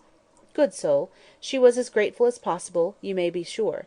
Nobody was ever so fortunate as herself; but with many, many thanks, there was no occasion to trouble us, for Mr. Knightley's carriage had brought, and was to take them home again. I was quite surprised, very glad, I am sure, but really quite surprised. Such a very kind attention, and so thoughtful an attention. The sort of thing that so few men would think of. And, in short, from knowing his usual ways, I am very much inclined to think that it was for their accommodation the carriage was used at all. I do suspect he would not have had a pair of horses for himself, and that it was only as an excuse for assisting them. "Very likely," said Emma. "Nothing more likely. I know no man more likely than Mr. Knightley to do the sort of thing, to do anything really good-natured, useful, considerate, or benevolent. He is not a gallant man, but he is a very humane one, and this, considering Jane Fairfax's ill health, would appear a case of humanity to him. For an act of unostentatious kindness, there is nobody whom I would fix on more than on Mr. Knightley. I know he had horses to-day, for we arrived together, and I laughed at him about it, but he said not a word that could betray." "Well," said Mrs. Weston, smiling, "you give him credit for more simple disinterested benevolence in this instance than I do; for while Miss Bates was speaking, a suspicion darted into my head, and I have never been able to get it out again. The more I think of it, the more probable it appears. In short, I have made a match between Mr. Knightley and Jane Fairfax. See the consequence of keeping you company. What do you say to it?" "Mr. Knightley and Jane Fairfax!" exclaimed Emma. "Dear Mrs. Weston, how could you think of such a thing? Mr. Knightley! Mr. Knightley must not marry. You would not have little Henry cut out from Donwell. Oh, no, no, Henry must have Donwell. I cannot at all consent to Mr. Knightley's marrying, and I am sure it is not at all likely. I am amazed that you should think of such a thing." "My dear Emma, I have told you what led me to think it. I do not want the match, I do not want to injure dear little Henry, but the idea has been given me by circumstances, and if Mr. Knightley really wished to marry, you would not have him refrain on Henry's account, a boy of 6 years old, who knows nothing of the matter. Yes, I would. I could not bear to have Henry supplanted. Mr. Knightley marry! No, I have never had such an idea, and I cannot adopt it now. And Jane Fairfax, too, of all women! Nay, she has always been a first favourite with him, as you very well know. But the imprudence of such a match! I am not speaking of its prudence, merely its probability. I see no probability in it, unless you have any better foundation than what you mention. His good nature, his humanity, as I tell you, would be quite enough to account for the horses. He has a great regard for the Bateses, you know, independent of Jane Fairfax, and is always glad to show them any attention. My dear Mrs. Weston, do not take to match-making; you do it very ill. Jane Fairfax, mistress of the Abbey! Oh, no, no, every feeling revolts. For his own sake, I would not have him do so mad a thing. Imprudent, if you please, but not mad. Excepting inequality of fortune, and perhaps a little disparity of age, I can see nothing unsuitable. But Mr. Knightley does not want to marry. I am sure he has not the least idea of it. Do not put it into his head. Why should he marry? He is as happy as possible by himself, with his farm, and his sheep, and his library, and all the parish to manage, and he is extremely fond of his brother's children. He has no occasion to marry, either to fill up his time or his heart." "My dear Emma, as long as he thinks so, it is so; but if he really loves Jane Fairfax—" "Nonsense! He does not care about Jane Fairfax. In the way of love, I am sure he does not. He would do any good to her, or her family, but—" "Well," said Mrs. Weston, laughing, "perhaps the greatest good he could do them would be to give Jane such a respectable home." "If it would be good to her, I am sure it would be evil to himself; a very shameful and degrading connection. How would he bear to have Miss Bates belonging to him? To have her haunting the Abbey, and thanking him all day long for his great kindness in marrying Jane? So very kind and obliging! But he always had been such a very kind neighbour! And then fly off, through half a sentence, to her mother's old petticoat. Not that it was such a very old petticoat either, for still it would last a great while, and indeed she must thankfully say that their petticoats were all very strong." "For shame, Emma, do not mimic her. You divert me against my conscience. And upon my word, I do not think Mr. Knightley would be much disturbed by Miss Bates. Little things do not irritate him.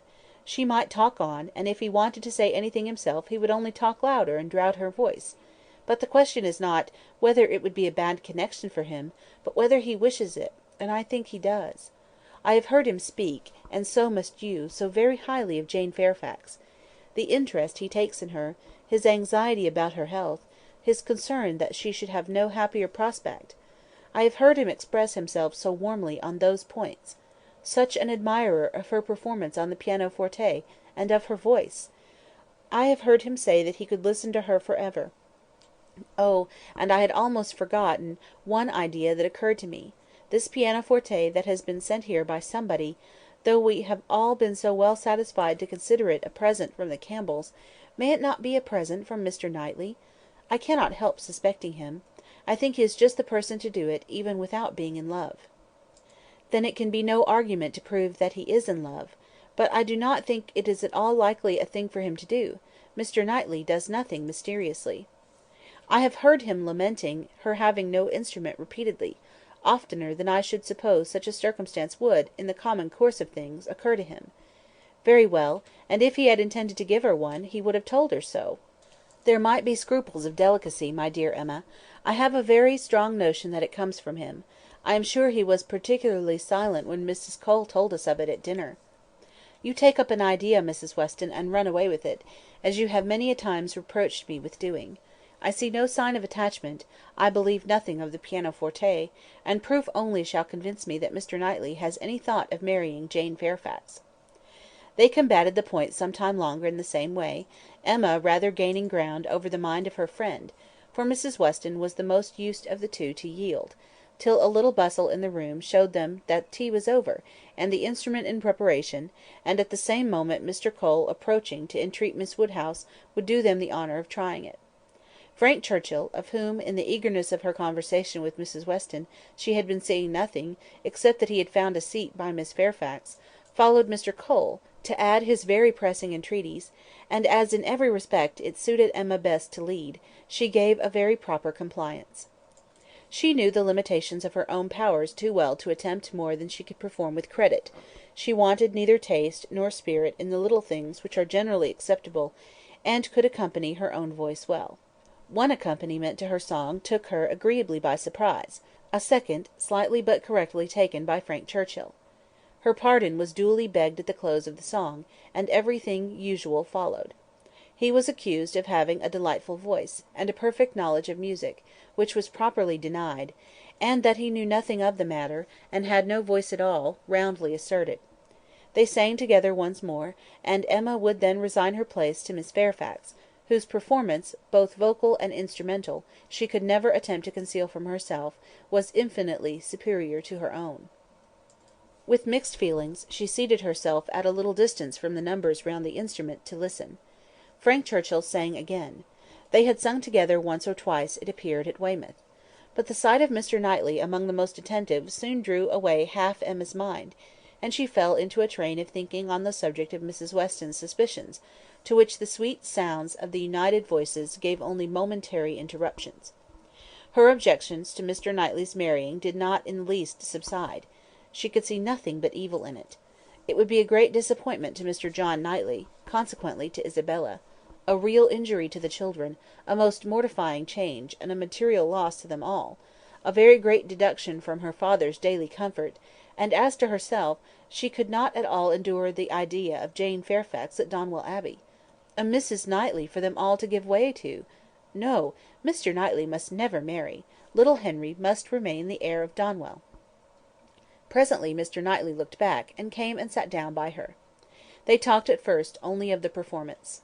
His admiration was certainly very warm, yet she thought, but for Mrs. Weston, it would not have struck her. As a sort of touchstone, however, she began to speak of his kindness in conveying the aunt and niece, and though his answer was in the spirit of cutting the matter short, she believed it to indicate only his disinclination to dwell on any kindness of his own. "I often feel concerned," said she, "that I dare not make our carriage more useful on such occasions. It is not that I am without the wish, but you know how impossible my father would deem it that James should be put to for such a purpose." "Quite out of the question, quite out of the question," he replied; "but you must often wish it, I am sure." And he smiled, with such seeming pleasure at the conviction, that she must proceed another step. "This present from the Campbells," said she, "this pianoforte, is very kindly given." "Yes," he replied, and without the smallest apparent embarrassment. "But they would have done better had they given her notice of it. Surprises are foolish things. The pleasure is not enhanced, and the inconvenience is often considerable. I should have expected better judgment in Colonel Campbell." From that moment Emma could have taken her oath that Mr. Knightley had no concern in giving the instrument.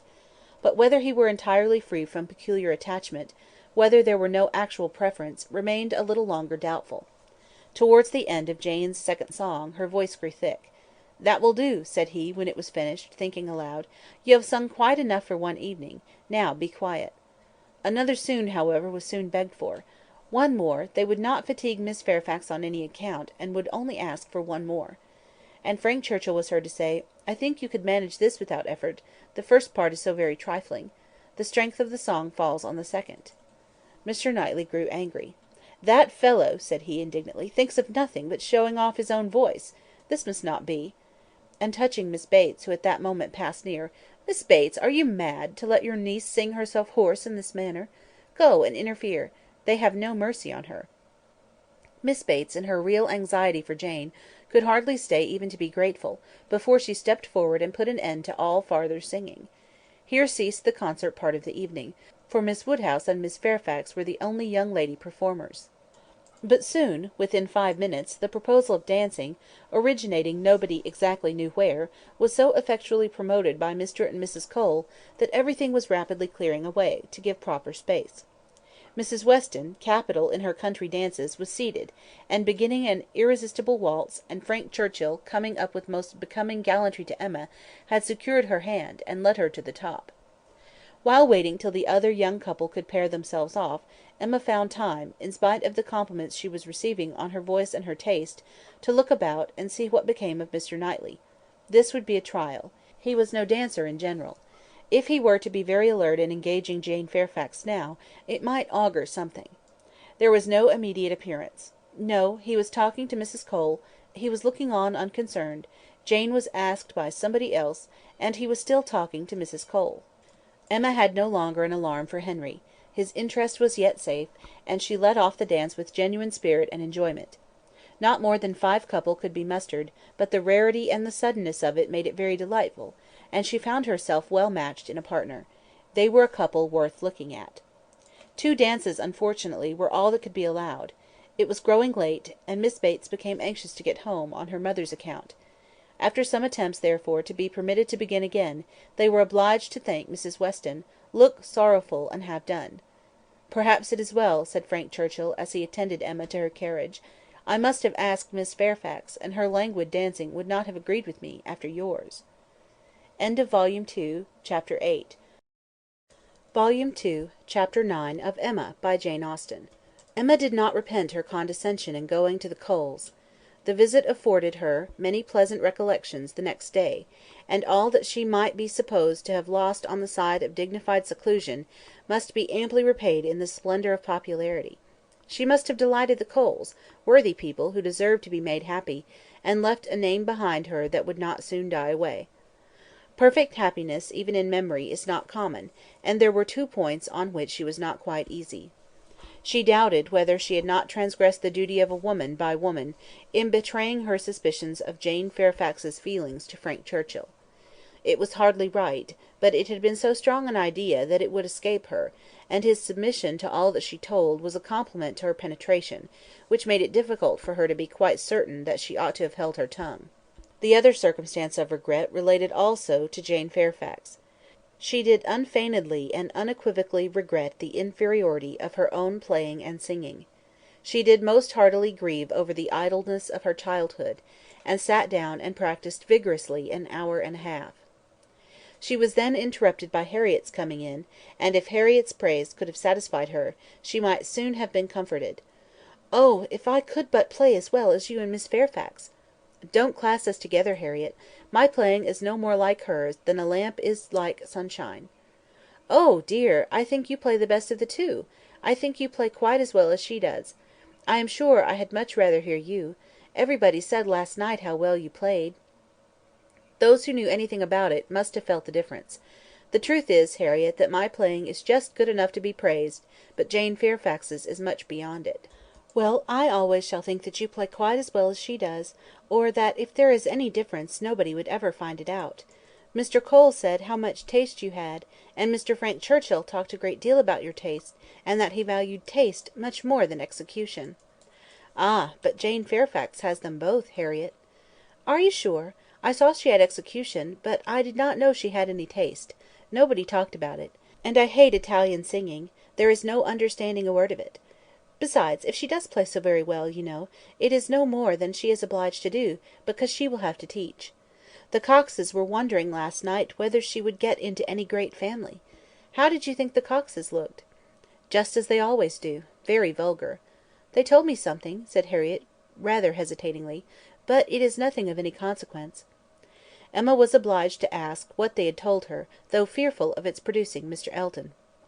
"They told me that Mr. Martin dined with them last Saturday." "Oh!" "He came to their father upon some business, and he asked him to stay to dinner." "Oh!" "They talked a great deal about him, especially Anne Cox. I do not know what she meant, but she asked me if I thought I should go and stay there again next summer." She meant to be impertinently curious, just as such an Anne Cox should be. "She said he was very agreeable the day he dined there. He sat by her at dinner. Miss Nash thinks either of the Coxes would be very glad to marry him." "Very likely. I think they are, without exception, the most vulgar girls in Highbury." Harriet had business at Ford's. Emma thought it most prudent to go with her. Another accidental meeting with the Martins was possible, and in her present state would be dangerous. Harriet, tempted by everything and swayed by half a word, was always very long at a purchase, and while she was still hanging over muslins and changing her mind, Emma went to the door for amusement. Much could not be hoped from the traffic of even the busiest part of Highbury: Mr. Perry walking hastily by, William Cox letting himself in at the office door, Mr. Cole's carriage horses returning from exercise, or a stray letter boy on an obstinate mule, were the liveliest objects she could presume to expect; and when her eyes fell only on the butcher with his tray, a tidy old woman travelling homewards from a shop with her full basket, two curs quarrelling over a dirty bone, and a string of dawdling children round the baker's little bow window eyeing the gingerbread, she knew she had no reason to complain, and was amused enough; quite enough still to stand at the door. A mind lively and at ease can do with seeing nothing, and can see nothing that does not answer. She looked down the Randalls road. The scene enlarged; two persons appeared: Mrs. Weston and her son-in-law; they were walking into Highbury, to Hartfield, of course. They were stopping, however, in the first place at Mrs. Bates's, whose house was a little nearer Randalls than Ford's, and had all but knocked, when Emma caught their eye. Immediately they crossed the road and came forward to her, and the agreeableness of yesterday's engagement seemed to give fresh pleasure to the present meeting. Mrs. Weston informed her that she was going to call on the Bateses, in order to hear the new instrument.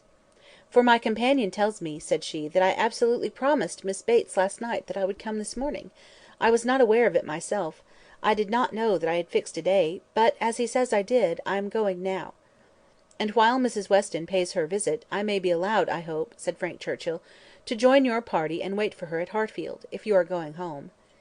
Mrs. Weston was disappointed. "I thought you meant to go with me. They would be very much pleased." "Me! I should be quite in the way. But, perhaps, I may be equally in the way here. Miss Woodhouse looks as if she did not want me. My aunt always sends me off when she is shopping. She says I fidget her to death, and Miss Woodhouse looks as if she could almost say the same. What am I to do?" "I am here on no business of my own," said Emma. "I am only waiting for my friend. She will probably have soon done, and then we shall go home; but you had better go with Mrs. Weston, and hear the instrument." "Well, if you advise it. But," with a smile, "if Colonel Campbell should have employed a careless friend, and if it should prove to have an indifferent tone, what shall I say? I shall be no support to Mrs. Weston. She might do very well by herself. A disagreeable truth would be palatable through her lips, but I am the wretchedest being in the world at a civil falsehood." "I do not believe any such thing," replied Emma. "I am persuaded that you can be as insincere as your neighbours when it is necessary, but there is no reason to suppose the instrument is indifferent. Quite otherwise, indeed, if I understood Miss Fairfax's opinion last night." "Do come with me," said Mrs. Weston, "if it be not very disagreeable to you. It need not detain us long. We will go to Hartfield afterwards. We will follow them to Hartfield. I really wish you to call with me. It will be felt so great an attention, and I always thought you meant it." He could say no more, and, with the hope of Hartfield to reward him, returned with Mrs. Weston to Mrs. Bates's door. Emma watched them in, and then joined Harriet at the interesting counter. trying, with all the force of her own mind, to convince her that if she wanted plain muslin it was of no use to look at figured, and that a blue ribbon, be it ever so beautiful, would still never match her yellow pattern. At last it was all settled, even to the destination of the parcel. "Should I send it to Mrs. Goddard's, ma'am?" asked Mrs. Ford. Yes, to Mrs. Goddard's. Only my pattern gown is at Hartfield. No, you shall send it to Hartfield, if you please; but then Mrs. Goddard will want to see it, and I could take the pattern gown home any day; but I shall want the ribbon directly, so it had better go to Hartfield, at least the ribbon. You could make it into 2 parcels, Mrs. Ford, could you not?" "It is not worth while, Harriet, to give Mrs. Ford the trouble of 2 parcels." "No more it is. No trouble in the world, ma'am," said the obliging Mrs. Ford. "Oh, but indeed I would much rather have it only in one. Then, if you please, you shall send it all to Mrs. Goddard's. I do not know. No, I think, Miss Woodhouse, I may just as well have it sent to Hartfield, and take it home with me at night. What do you advise?" "That you do not give another half second to the subject. To Hartfield, if you please, Mrs. Ford." "Ay, that will be much best," said Harriet, quite satisfied. "I should not at all like to have it sent to Mrs. Goddard's." Voices approached the shop, or rather one voice and 2 ladies. Mrs. Weston and Miss Bates met them at the door. "My dear Miss Woodhouse," said the latter, "I am just run across to entreat the favour of you to come and sit down with us a little while, and give us your opinion of our new instrument, you and Miss Smith. How do you do, Miss Smith? Very well, I thank you; and I begged Mrs. Weston to come with me, that I might be sure of succeeding. I hope Mrs. Bates and Miss Fairfax are very well. I am much obliged to you. My mother is delightfully well, and Jane caught no cold last night. How is Mr. Woodhouse? I am so glad to hear such a good account. Mrs. Weston told me you were here. Oh, then, said I must run across. I am sure Miss Weston will allow me to just run across, and entreat her to come in. My mother would be so very happy to see her, and now we are in such a party, she cannot refuse." "Ay, pray do," said Mr. Frank Churchill. "Miss Woodhouse's opinion of the instrument will be worth having." "But," said I shall be more sure of succeeding if one of you will go with me." "Oh," said he, "wait half a minute, till I have finished my job." For would you believe it, Miss Woodhouse, there he is, in the most obliging manner in the world, fastening in the rivet of my mother's spectacles. The rivet came out, you know, this morning; so very obliging, for my mother had no use of her spectacles, could not put them on. And, by the by, everybody ought to have 2 pairs of spectacles; they should indeed. Jane said so. I meant to take them over to John Saunders the first thing I did, but something or other hindered me all the morning. First one thing, then another; there is no saying what, you know. At one time Patty came to say she thought the kitchen chimney needed sweeping. "Oh," said I, "Patty, do not come with your bad news to me. Here is the rivet of your mistress's spectacles out." Then the baked apples came home; Mrs. Wallace sent them by her boy; they are extremely civil and obliging to us, the Wallaces, always. I have heard some people say that Mrs. Wallace can be uncivil and give a very rude answer, but we have never known anything but the greatest attention from them. And it cannot be for the value of our custom now, for what is our consumption of bread, you know? Only 3 of us, besides dear Jane at present, and she really eats nothing; makes such a shocking breakfast, you would be quite frightened if you saw it. I dare not let my mother know how little she eats, so I say one thing and then I say another, and it passes off. But about the middle of the day she gets hungry, and there is nothing she likes so well as these baked apples, and they are extremely wholesome, for I took the opportunity the other day of asking Mr. Perry. I happened to meet him in the street. Not that I had any doubt before; I have so often heard Mr. Woodhouse recommend a baked apple. I believe it is the only way that Mr. Woodhouse thinks the fruit thoroughly wholesome. We have apple dumplings, however, very often. Patty makes an excellent apple dumpling. Well, Mrs. Weston, you have prevailed, I hope, and these ladies will oblige us." Emma would be very happy to wait on Mrs. Bates, etc., and they did at last move out of the shop, with no farther delay from Miss Bates than "How do you do, Mrs. Ford? I beg your pardon. I did not see you before. I hear you have a charming collection of new ribbons from town. Jane came back delighted yesterday. Thank ye, the gloves do very well, only a little too large about the wrist, but Jane is taking them in." "What was I talking of?" said she, beginning again when they were all in the street. Emma wondered on what, of all the medley, she would fix. "I declare I cannot recollect what I was talking of. Oh, my mother's spectacles; so very obliging of Mr. Frank Churchill. Oh," said he, "I do think I can fasten the rivet; I like a job of this kind excessively," which you know showed him to be so very. Indeed, I must say that, much as I had heard of him before, and much as I had expected, he very far exceeds anything. I do congratulate you, Mrs. Weston, most warmly. He seems everything the fondest parent could. Oh," said he, "I can fasten the rivet; I like a job of that sort excessively. I shall never forget his manner. And when I brought out the baked apples from the closet, and hoped our friends would be so very obliging as to take some, 'Oh,' said he directly, 'there is nothing in the way of fruit half so good, and these are the finest looking home-baked apples I ever saw in my life.' That, you know, was so very— and I am sure, by his manner, it was no compliment. Indeed, they are very delightful apples, and Mrs. Wallis does them full justice, only we do not have them baked more than twice, and Mr. Woodhouse made us promise to have them done 3 times, but Miss Woodhouse will be so good as not to mention it. The apples themselves are the very finest sort for baking, beyond a doubt, all from Donwell, some of Mr. Knightley's most liberal supply. He sends us a sack every year, and certainly there never was such a keeping apple anywhere as one of his trees. I believe there is 2 of them. My mother says the orchard was always famous in her younger days. But I was really quite shocked the other day, for Mr. Knightley called one morning and Jane was eating these apples, and we talked about them and said how much she enjoyed them, and he asked whether we were not got to the end of our stock. 'I am sure you must be,' said he, 'and I will send you another supply, for I have a great many more than I can ever use. William Larkins let me keep a larger quantity than usual this year. I will send you some more, before they get good for nothing.' So I begged he would not, for really, as to ours being gone, I could not absolutely say that we had a great many left.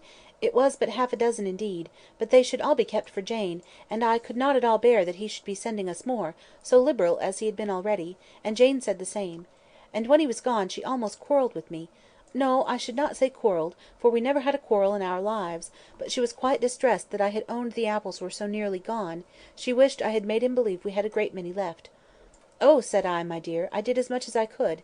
However, the very same evening William Larkins came over with a large basket of apples, the same sort of apples, a bushel at least, and I was very much obliged, and went down and spoke to William Larkins, and said everything as you may suppose.